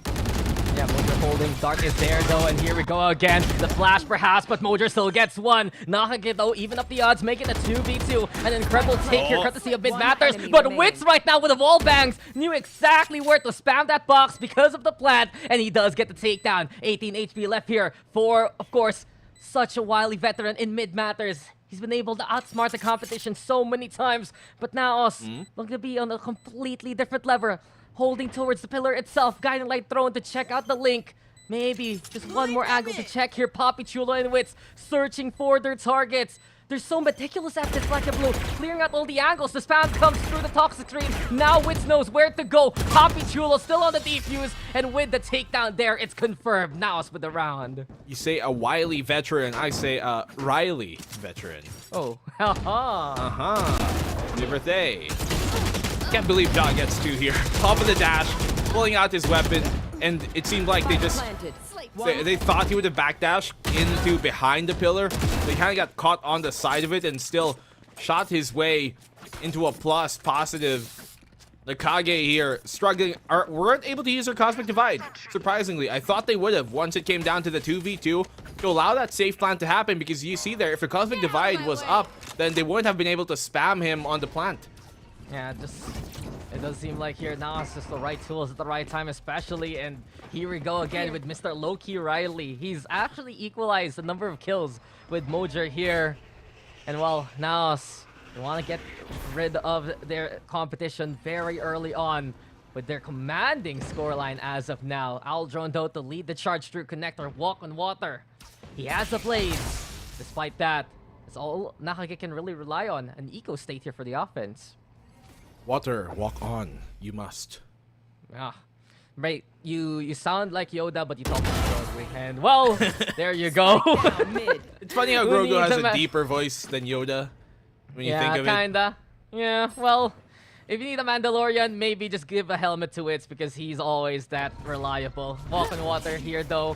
Yet again, the blades are at the ready. Link being controlled here by Nacague, but this burst, it's already being watched out for by NAOS. Wits the only one on the side though, and over at the back, Wits gets the first. Does he find a second? Not gonna happen. Mid Matters is there for the takedown. Mojer yet again ready to come into full bloom. Perfect chance now to lay a bed of roses here versus Nacague. The turret says hello, and while Mid Matters is in a bit of a standout, you know that it's just Ja coming your way to get that takedown. Ja taking him down at the end, and NAOS once more. Another eco round stifled. Nacague. You know, in those moments that NAOS, they are more than willing to give up that controller, rather that connector control, because the eco, that's where the eco can really kind of mess you up, right? You try and fight those close angles. We see a lot of times teams who hold that against an eco by, sometimes they do lose a lot of times, and if NAOS are able to kind of at least even avoid that from happening, then they can get those more secure rounds when the executors come on the site itself. Yeah, you're asking for more secure rounds. It's already a 6-1 standing, but you can see here, SR Nacague still cannot find the openings themselves. Lockdown now to utilize for the round though. And beginning here towards A main. Forces NAOS to actually back on away. Flowers and the backside. Seekers this way. The null command don't Perfect gonna be the timing. answer. And look at this. Nacague right now, they're using so much just to make their sites take available. But on the flank, Mojo with the find, and now it's already with the advantage. That's good timing too as well to drop that snake bite right before the... Oh my goodness, Mojo on the swing to trade. Wakamori, he needed that aggression. The Nova Pulse connects. A Batman is screwed. He's dead. They know where Joms is. Here towards that A main, completely blind, but the guiding light shows him the way. And now it's a 7th round on the retaliation. The way that they're able to time when they go for that flank watch and when they go for the peak here just is so dismantling of Nakage's post-night hold. Yeah, is that good enough for you now? Yeah. Just the timing with the Seekers, you mentioned it, and you could see that Nacague was so desperate to make their way towards the site. They used so many ultimates just to get a little bit of space. You'd think the lockdown would be enough, but immediately NAOS contesting with the Sky ultimate, as you mentioned, contesting with the positions from Flower, and it forced Yanagi as well as Mid Matters to even add more so to that equation. Still wasn't enough, and well, NAOS here. Firm control, Jaw on top of things over to his B sites. Papi Chulo threw that snake bite as well there in A main with a toxic cloud, like literally a half second before the null command came online. Jaw, of course he's gonna fight that, and of course he's gonna win, but only for the one. Good shutdown here by Mid Mathers. Yeah, big chance in your Carlo breaking the knife and at least able to hide his friends for quite a while. Through the smoke, now the cross. Yanagi and the Batman give the advantage back to SR Nacague. We're getting a good execute, but Wit has a different statement to say. 2 down to the hand of Wit after the guy in light gives him space to work with. But this is it. 1v1 with the greatest ones here on these teams. Papi Chulo versus a Batman on site, waiting for Papi Chulo to come his way. They're waiting for those audio cues though. At Batman, fakes it already. Papi Chulo staying his ground. He's coming in though from the tunnel onto the CT side, and Papi Chulo ducks, weaves, and are able to just get in position to get that takedown. As we know, Dax, the biggest weakness to Batman is his dad, and Papi Chulo delivers. Showing him how it's done. Thomas shows Bruce the way. Oh no, I can't do it. Dude, you're worse than Flashpoint. You can't do this here. Oh. Well, apparently B-site, you can just rename it Crime Alley after everything is said and done. And in a snap, NAOS now in an 8-1 standing. Can't do Batman dirty like that, man. He's He gone renamed through a lot of himself to things. Joe Chill. He got that clutch, but I mean, a Batman also clutch master in his own right, just outdone there by Papi Chulo in the end. You got a Guardian at the best to fight with here, but what can they do really with it? You know, not gonna lie, I thought about it a little bit, but I was like, I kind of don't want to say that about this. And then you just throw along and decide to do it too. This is why you're here, brother. But walk on water. He's here for a reason too, to lead that charge. A good pick onto Senior Carl. Opens up a few avenues here for SR Nacague, at least through the middle. But the sights are still the problem, and the Viper Spit on main is a big, big way to dissuade them. Well, luckily here for NAOS, they got the double controller going on, so they lose Astra on Senior Carl, but they still got Papi Chulo. You know, both controllers have been having a quiet game. Quite series, really, so far. But the fact that Mojo and Ja both have that peak, look at all that pain coming in from these Nano Swarms. That's good damage done, but Yanagi still follows up in the kill. You don't need to make the sound effects, man. We have audio today, but Ja here, you can hear his voice be heard yet again. Jumps goes down, 3v4, and Wits, of course, with the takedown too, with little flash to just keep the pressure going, and the rest has been history. NAOS now with another round, perhaps, unless Mid Matters can do anything from that position. The gravity well into play. Here comes the Rage Rod, and Mid actually gets the takedown. Have I spoken too soon? Mid Matters indeed with the kills, but because of it, the clutch comes here. Nacague on the board, silencing all of the opposition. I mean, we've come accustomed to Mid Mathers doing that in the past, especially here on Pearl. Let's not forget, this is one of his best maps personally. What a response coming from Mid Mathers himself off of the eco of all things as well. They only had the Guardian and Stinger, a bunch of Sheriffs coming into that round. The retake was so good, so clean after giving up the initial picks there. You see Ja taking that corner, them flushing out the back halls, but just Mid Mathers, as they were low HP, gets the surprise on Wits, body shot to the stomach of Papi Chulo, and at the end, secures a round. Yeah, just again, those fanciful lurks from Mid Matters has just been his claim to fame on this map. I never noticed him until he's got in position, but now we notice he's in so early on with the job, bringing the pain towards mid. Walk on Water fights back from top mid itself, but the Seekers now give all that intel to NAOS. So it's 2v3 after everything is said and done. The numbers align. It's NAOS with advantage and even more know-how on where the Nacague are stationed. Yeah, they're keeping tabs on them, making sure they don't kind of get out of their perception here. Always know where this squad is coming. They play back. They know at this point there's only two options to go here towards that art, and it confirms them that guiding light even more so. Perfect. You can see here Wits making sure he has an eye on all things happening. He's been on an early alert system so many times that his utility just gets the right check at the right time. And here we go yet again. Strong positions here from NAOS, but they're relatively isolated, so Nacague kicking the double up. There's the chance. Wits, though, removing Walk on Water already. 3 down, courtesy of Wits. Jump's the only one left here on site. Waiting for the timing. A quick little fake flash using the classic, and now Jumps. He's forced to fight, and he's forced to die thanks to Papi Chulo's snake fight. 9-2, and now set it up to knock it down. Last round in the half. Difficult position for Nacague to be in there. Couldn't find an opportunity to maybe use his recon bolt as they were making their way towards the site. Right idea to try and push for a flower, go for something deeper, but in the end of things, just Wits doing so much work here towards mid. The Seekers confirms they're both towards top. You can see him kind of checking towards that shop if in case someone was with mid Matters, but the Seekers confirms a double top mid, and then the dog as he pulls back to Art, and then the flash on the Art. Always making sure, as he said, Dax, they had an early alarm system. They knew it was coming. Yeah, just bells ringing and a little bit of a ding-a-ling courtesy of Wits.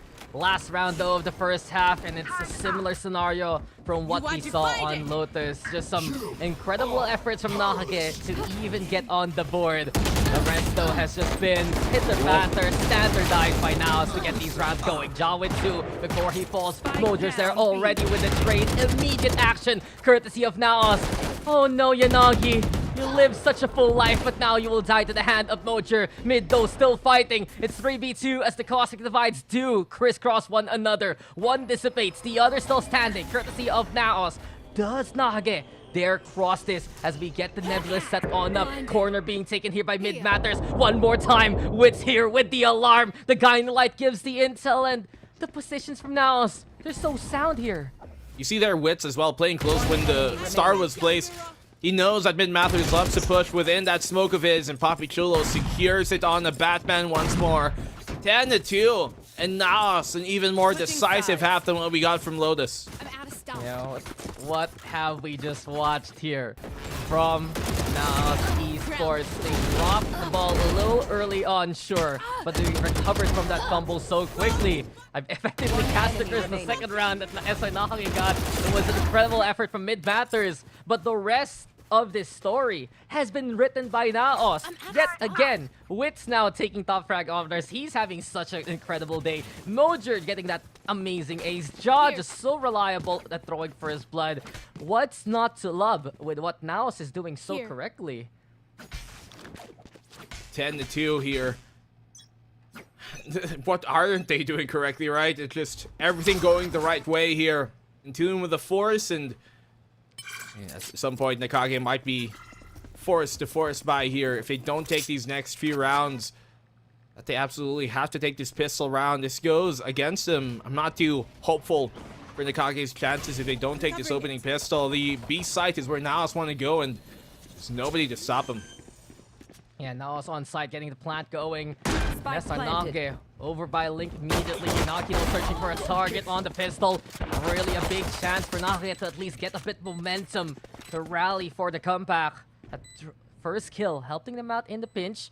They are also going for the long rotate to get control of main even. 3 forces from the pillar. Seems like Nacague tried to go for the wraparound. Wits gets one. Mid Matters answers back with his own. And on site now, it's Walk on Water. The rest of Nacague trying to clear out every single angle. Ja though trying to line things up. Smoke dissipates, and he gets the right target at the right time. Smart play here from Ja. Has the high ground, but lightning strikes to take him down. No forces of nature needed. It's all jumps there to get that kill. And the pistol goes Nacage's way. Hits hits him with a force lightning at the end there.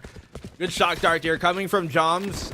Smart by Ja to kind of wait for the smoke to dissipate, not giving up his position. He knows with a Cloudburst, you can only ever secure a half defuse with one Cloudburst, and as soon as that expires, 3 kill, and denies the immediate plant, and maybe if they had a bit more left up, they could have continued that, but good opening round here from Nacague, and it really kind of started with that flank catch coming from Yanagi on the Mojer. Yeah, we find this here. Nacague, they do put a lot more forces on that flank especially. And while Mojer has been incredible in this game, we've seen Ja to be a bit more reliable in those, I'd say, 1v2 scenarios that happen a little bit often.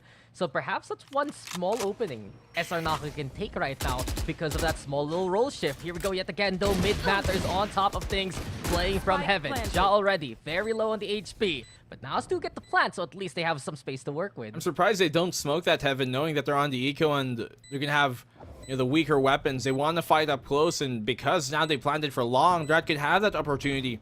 Unless these sheriffs can do some work, although they only got the one in Papi Chulo. Snake bites, some post-fan utility, but nothing necessary to write home about. Yeah, play from afar, and here comes Witch playing up close. Two with the frenzy! Walk on water though with the defuse, but Senior Carl still gets takedown. Mojer on the board, and the pistols! They're enough here for now to get these takedowns. Mid matters, can he do the impossible yet again? Has a Phantom in hand though, in a 1v3 scenario. Save. But he has to get the hell out of there. Goes for the save, now just steals it from Nacague. No way they actually make that work. Wits up close, huge round, as you said, Dax. You know, he loves to not only call the shots, but set an example by how he plays. Playing up close there. Guys, bait me, I got this. I'm gonna be that frenzy up close, and the headshots connecting here off the swing, coming in. Out of like, for perhaps, you know, on that fight there, Nacague fight with a bit more utility. You know that even though they might be in the pistols, if you peek them one by one like that, you're gonna be facing the most deadly firing squad. No matter what weapons you put in their hands, they're proficient in it. And NAOS, what a round to win on a long plant of all things on an eco. Absolutely, and with a round like that, that's already a foot in the grave here for SR Nacague. They're still breathing though, there's still a bit of fight, especially that they have a rifle to work it from that save call, but they have to effectively do what NAOS did in the last round. Here we go though with a more, I'd say, confident execute from NAOS. They get on site, they get hulls, and we even hear it, the Seekers into play. Yeah, no plant just yet. Finally does come. Maybe it should have been earlier, but Nacague, I think they had some utility on the site to keep him at bay, or at least dissuade him initially. Alarm bot alerts him to at least 2 coming in. Will they know of the third? Papi Chulo on that task to make sure the flank is going to be kept, and this Nacague, difficult to fight back. Mid-Mathers, he stays alive with the Phantom.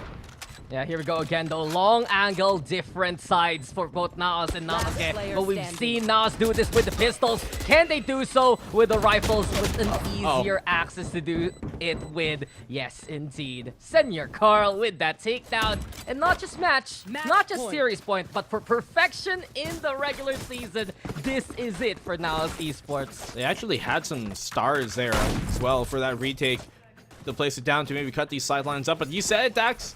They could go perfect in the group stages. Something we rarely see here in the VCTPH. I'm trying to recall. I think possibly Team Secret is able to do it during that year 1, if I may not be mistaken. But that's the only team so far. Oasis were almost close to doing that as well last stage, but didn't come during the regular season. And now us 1 away from perfection. That is such a, I think, inspiring team for these teams who are starting out especially. But let's see how this hit comes. Yeah, we'll see if NAOS can do it here, and Ja! No! The lava's walk on the forest walk lava. on water! You can't walk on lava there, good sir, and now the poison comes, and Senior Carl gets to take out those jumps, but on the board, 2 Mojers there one more time! And NAOS now with the plant, with the advantage, and even the takedowns, the only one left. Walk on water. Can he provide us a miracle here? It's a 1v3 slate, playing towards Secret, but beyond that, it's only NAOS, the team you need to hear from. Perfection has been attained, and they have truly been the bar set here in the PH scene. NAOS on top of everyone. On top of the world right now, and on top of their game, they continue into the playoffs as that first seed. And what a team, what a storyline. Champions of Stage 1 and looking like the triumphs of Stage 2. We obviously, coming into the playoffs, we're going to have, as we've announced already, the final 3 days at Conquest. So I'm looking forward to see some of the teams we've seen throughout the regular season. And I can't believe we're already done with the regular season of the final stage of this year. Well, I can't believe we see a 7-0 standing on our scoreboard. And now they started out of this season, especially this split, in a strong manner despite losing their Icebox pick very early on. But now here, at the very end, they've taken down every single one of their competitors, especially Oasis Gaming, especially Action PH, especially Game Lab Alpha, and as you see right now, even SR Nacague. There's nothing much to be said, but how commanding NAOS has just been all throughout this stage. It's not just even this map anymore, this match. This was just par for the course from NAOS, the way that they play and the way that they execute. I mean, they are the Philippines' finest as of the moment here when you talk about, the Challengers circuit, and there's a reason why this team is the way they are. They have the superstars to make it up. You look at every single player on this team, especially even the young guns that they got, Mojer and NDG, have absolutely stepped up their game coming into this year, Stage 1 and then now Stage 2, and then they add in Senor Carl, who has always been such a prime talent. And then you add to that, not just the star power, not just the big time players making these big plays, but the big brains as well, the way that they're able to coordinate as a unit, the way that they're able to find the openings that they need. And when it comes down to it, if you leave any one of them in a clutch, you know they can all deliver. And this man shall deliver the win at the end of it. Papi Chulo, who else? No other, it's him. Come on, these guys are effectively Ascension ready. And the regular season was just a way to solidify that. The playoffs are where they need to prove it. But the standard that they play and the way that they just dominate the opposition, what more can be said about NAOS Esports? They're your defending champions. They're your first seed right now. And they are honestly the team to beat no matter which squad you're rooting for. The stats check out and the skills do as well. We saw a few interesting adjustments though over the last 2 weeks from NAOS, especially that there's still a bit of more experimentation between Ja and Mojer. I do wonder if that's gonna pop up in the playoffs itself, or it was just a one-time thing here. Senor Carl, as you mentioned, being added on in over NDG makes a little bit sense because you want to have a more, I'd say, reliable smoker given NDG's more initiator background. And I do wonder what else is gonna be next year for NAOS. So before anything else here, Black and Blue, I kind of just gonna ask you, what can beat NAOS at this state? Or who? I mean, there's only, I think, two real options right now, and that has to be Oasis in Action, right? The two teams that are somewhat close to where they stand right now, especially Oasis kind of being that team that really is their counterpart in terms of their rivalry here. We saw the grand finals last time around in Stage 1, going to those 4 maps. You can see a replication of that maybe going the opposite way, and then who knows, I think Action here are kind of the dark horse, the team that has really been feeling themselves coming into this stage. They got new additions as well, but I'm just excited for how the playoffs are going to go, man. Obviously, we're going to get their very first LAN here in year 3, especially coming on in, and I'm excited. But on behalf of everybody, I'm Black and Blue, with me is Dax, and we're going to go to our panel. Napakita sa atin kung bakit sila yung undefeated kings, kung bakit sila yung defending champions from our first split in VCTPH this year. Welcome back to the panel. It's Likeable, Azurai, and of course, Raph dito sa ating panel. At grabe, yun na lang talaga yung word to describe dito, Azurai, dahil wala na akong masabi about NAOS every single time. Kahit akala ko hindi na ako masusurprise ng mga to, ang gagaling nila, nasusurpresa pa rin nila ako. At this point, ang thing kong magandang ano na lang dito is NAOS's metamorphosis is all but complete na. Ang kulang na lang sa kanila is to take the playoffs by storm and get that Ascension slot na, and that's it. Literally, yun na lang yung hinahanap ngayon ng NAOS to showcase na they are truly and utterly the undefeated, undisputable kings of PH Valorant. Man, you said it. I mean, everything has been said about NAOS. They have just been operating so well.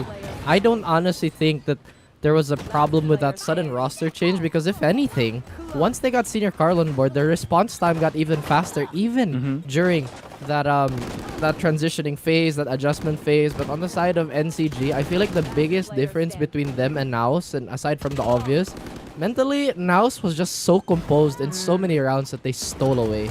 Yun nga sobrang decisive ng kada move ng NAOS. Especially, mamaya makikita natin sa highlights kung paano sila naglaro dito sa Pearl. Sobrang in sync nung mga retake nila kanina. Kaya round after round, nakukuha talaga nila dito sa SR Nacague yung mga wins dun sa mga kada round na yun. Pero to give credit where credit is due, nakakita rin tayo kanina, Asaray, ng highlight na kung kailan thrifty pa, saka nagsho-show ng signs of life etong NCG. True, pero sobrang far in between yung nangyari sa dito sa NCG eh. I gotta give it though, mid matters. Grabe ang kanyang consistency talaga. That was, I believe, yung diba? Yung kanyang sheriff clutch to give them the round. Even though he was under the pressure of 2 players plus yung snake bite pa, he was still able to convert dito. But I think one of the biggest problems that they had to deal with was, honestly, not just yung yung ability to read quickly ng NAOS dito, is yung utter confidence na meron ng NAOS din. Kasi every time na mapupush ang NCG on the site, kita mo isa nila nag-defend and they always somehow manage to pick 1 kill to 2 tapos that just disrupts kung anong gusto mong gawin dito na NCG. I mean, stability. And again, the man of the hour Wits is the pinnacle of that. You never really see Wits do too much or do too little. He's always, like you mentioned, very, very consistent, and that's bled out obviously throughout the team. Very rarely do we see NAOS ever overextend on some certain plays. Ja was also insane in this series, but once again, Wits proving why he's one of the true stars of the region. Diyos ko, kung si Wits ang pag-uusapan, imagine mo, na-try niya nang umapak dito sa ating international waters. Nag-perform siya amazingly doon. From the duelist role, na-transfer siya sa mga initiators and other support roles para lang ma-fill in the gaps yung kailangan talaga ng team niya. And on top of that, bukod sa pagiging MVP sa series na to, IGL siya. So, this person can really do it all. This person can really have it all. Kaya paulit-ulit tayong i-impress ni Wits alongside with the rest of his team. Pero of course, GGWP to NCG. Dito muna mag-e-end ng inyong journey. Hopefully next time na makita namin kayo, you guys come back stronger. Pero tingnan natin, ano na nga ba yung mga updates natin kapag pinag-usapan ang standings. Dahil tulad ng sinabi namin sa inyo dun sa pre-panel pa lang natin, may mga ma-eliminate na ngayon, guys. At scores pa lang, kitang-kita na natin, Raf. We're gonna have to bid goodbye to NCG as well as RNT. Again, it just sucks that we have to say goodbye to some of these teams because they've been playing their hearts out the entire regular season, and we would have loved to see how they would have fared in the playoff atmosphere, but it is competition, and it is, after all, super, super cutthroat. Meanwhile, NAOS, despite everything, remains on top, undefeated. Yeah, I will just add na lang din dito na it at least now that we have our teams para sa playoffs, there's one thing or two teams with one thing that they have to really adjust to or really have to step up talaga. That's Zol and MVP Esports. Even though they're here in the playoffs, there is that level na alam mong meron pa silang kulang. You know again that they have the capacity to perform, pero now that they're in the spotlight of being the current bottom 2. Again, coming to the playoffs, they have so much to prove talaga at this point in time when the playoffs begins. Okay, going at the opposite side naman dito sa standings. Raf, ikaw ba naniniwala ka na ito yung best iteration or best version ng NAOS Esports na nakita natin throughout the run?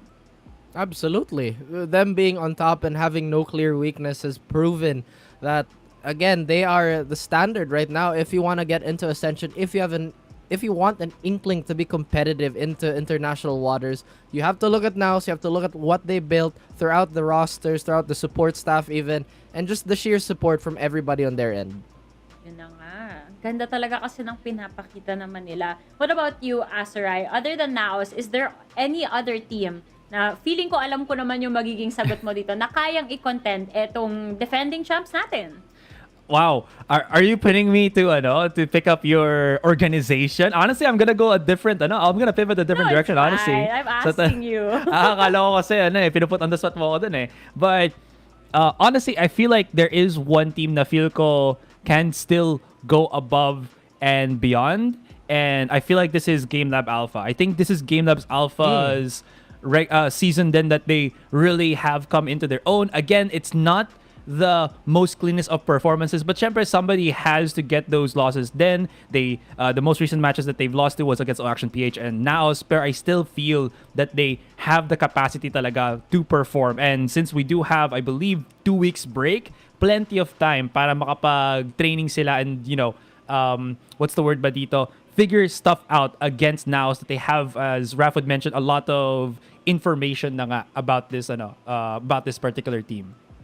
Actually, I agree with you there. Syempre, given na lagi na may rivalry itong NAOS and of course Oasis Gaming, pero G-Lab has been a fantastic contender throughout this season that we've had. Nung split 1 pa lang, pinakita na nila sa atin na okay, hindi nyo pa kami kilala, pero allow us to introduce ourselves. And that's exactly what they did. Naka-imprint na sila. Grabe yung marka. Grabe yung first impression na pinakita sa atin. And I think, Raph, ikaw, marami ka rin masasabi dito. You're very critical, I would say, pagdating dito sa teams. Oh, yeah. And it's basically because ikaw rin mismo, you have professional experience to back you up. Kaya nakikita mo talaga yung errors, even if dito sa ating broadcast, you're on the talent side talaga. So, ano po ba yung mga bagay na tingin mo, kailangan pang i-tweak ng onte ng G-Lab para umangat pa, para umabot sila sa next level ng gameplay na kaya nila? Well, again, if the comparison point is NAOS because they are on top, is the depth, you know, and that's exactly one of the biggest things why we're so excited to see them. They have the depths, but can they rise up to make waves, you know, wink, wink. But for Game Lab, again, it really is that they need to diversify a little bit their approach on the game because they play super compact. They play a very NA style, actually. It's always going to be contact first, and NAOS, they're such a slippery target sometimes, and the main goal to Game Lab style sometimes is to destabilize and hit the opposing team with tilt. And we see that quite a bit because you see how wild Aeonix can be, you see how wild Fallex can be, and it really does put teams into this type of mix. But so far, we have not seen that type of, again, just doubt on the side of now. So if Game Lab want a chance to really take the crown for themselves, considering how young they are, guys, mind you, they'd really have to expand that playbook. Yeah, and again, at a certain point, this technically still is, I would say, the ongoing honeymoon phase ng Game of Alpha. I feel like they're coming off of certain highs from Split 1. And again, with the addition of Aeonix, yung dati nilang teammate from that previous team where majority of the players of Game of Alpha were competing with, it's like a reunion na pare, laro tayo, pakita natin kaya natin gawin. But at the same time, they have to step up to that next plate of evolution talaga. And I think that one of those things, guys, as Raph mentioned, is the ability to shake up such an unshakable team kagaya nga ng NAOS. Always cool, calm, and collected, especially with that pickup with Senior Carl. Yun na nga eh. Ang ganda talaga ng pick-up ni Senior Carl. Alam ko ilang beses na natin na hype. Of course. Maganda rin yung value syempre na nadadala kapag andyan si NDG. Pero nakikita natin yung decisiveness, yung pagkabilis ng reaction din talaga dito kay Senior Carl. Kaya understandable naman. Pero eto, isa pang juicy na team na alam ko si Raph excited namang i-discuss to, ang APH. Real quickly, Raph, alam ko favorite mo naman lagi si Blurred, pero konting words to hype them up naman as they move forward to our playoffs. Well, maybe not super high, but I know they have the capacity to be a super, super well-oiled machine as a team. But again, they have a similar problem with Game Lab. They can absolutely adjust and do everything else but lead the dance. Once they have that figured out, they will be a true juggernaut of the region. Okay, alam nyo na. Narinig nyo, you guys have to lead the dance. Kailangan kayo yung nagsaset ng pace para sa mga games na to para nasa inyo talaga yung advantage. And eto na, tingnan na natin kung ano nga ba ang itsura ng brackets natin. Dahil although may mga teams pa ako na hindi na mention dito sa ating mumunting recap, makikita naman natin kung saan sila nakapwesto dito sa ating brackets ngayon. Asuray, kitang-kita natin ang Zol makakalaban ng G-Lab samantalang ang MVPE versus APH. At naman sa second round natin sa upper bracket, Oasis ang NAOS ang next. Meron ba ditong series na nilook forward mong makita? It's kind of unfair that sabihin kong lahat ng series nilook forward ko. But I know. In my defense, ang reasoning ko dyan is I feel like coming into the playoffs, meron pa rin tayong certain power rankings with these particular teams, right? It's the top 2, the middle 2, and the bottom 2. So with that, in that regard, alam mo na the storyline here is, kaya bang i-overtake ng Zolan G-Lab? Kaya bang i-overtake ng MVP ang APH? And then of course, pag pumunta na sila dun sa match 5, match 6, sino makaka-overtake ba sa NAOS at Oasis? Again, you've explained everything, but MVP and APH probably have the clearest points of improvement, right?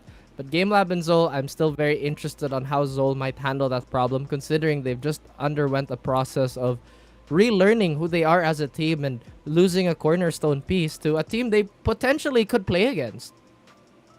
Yes. Ay, medyo intense. Simula pa lang.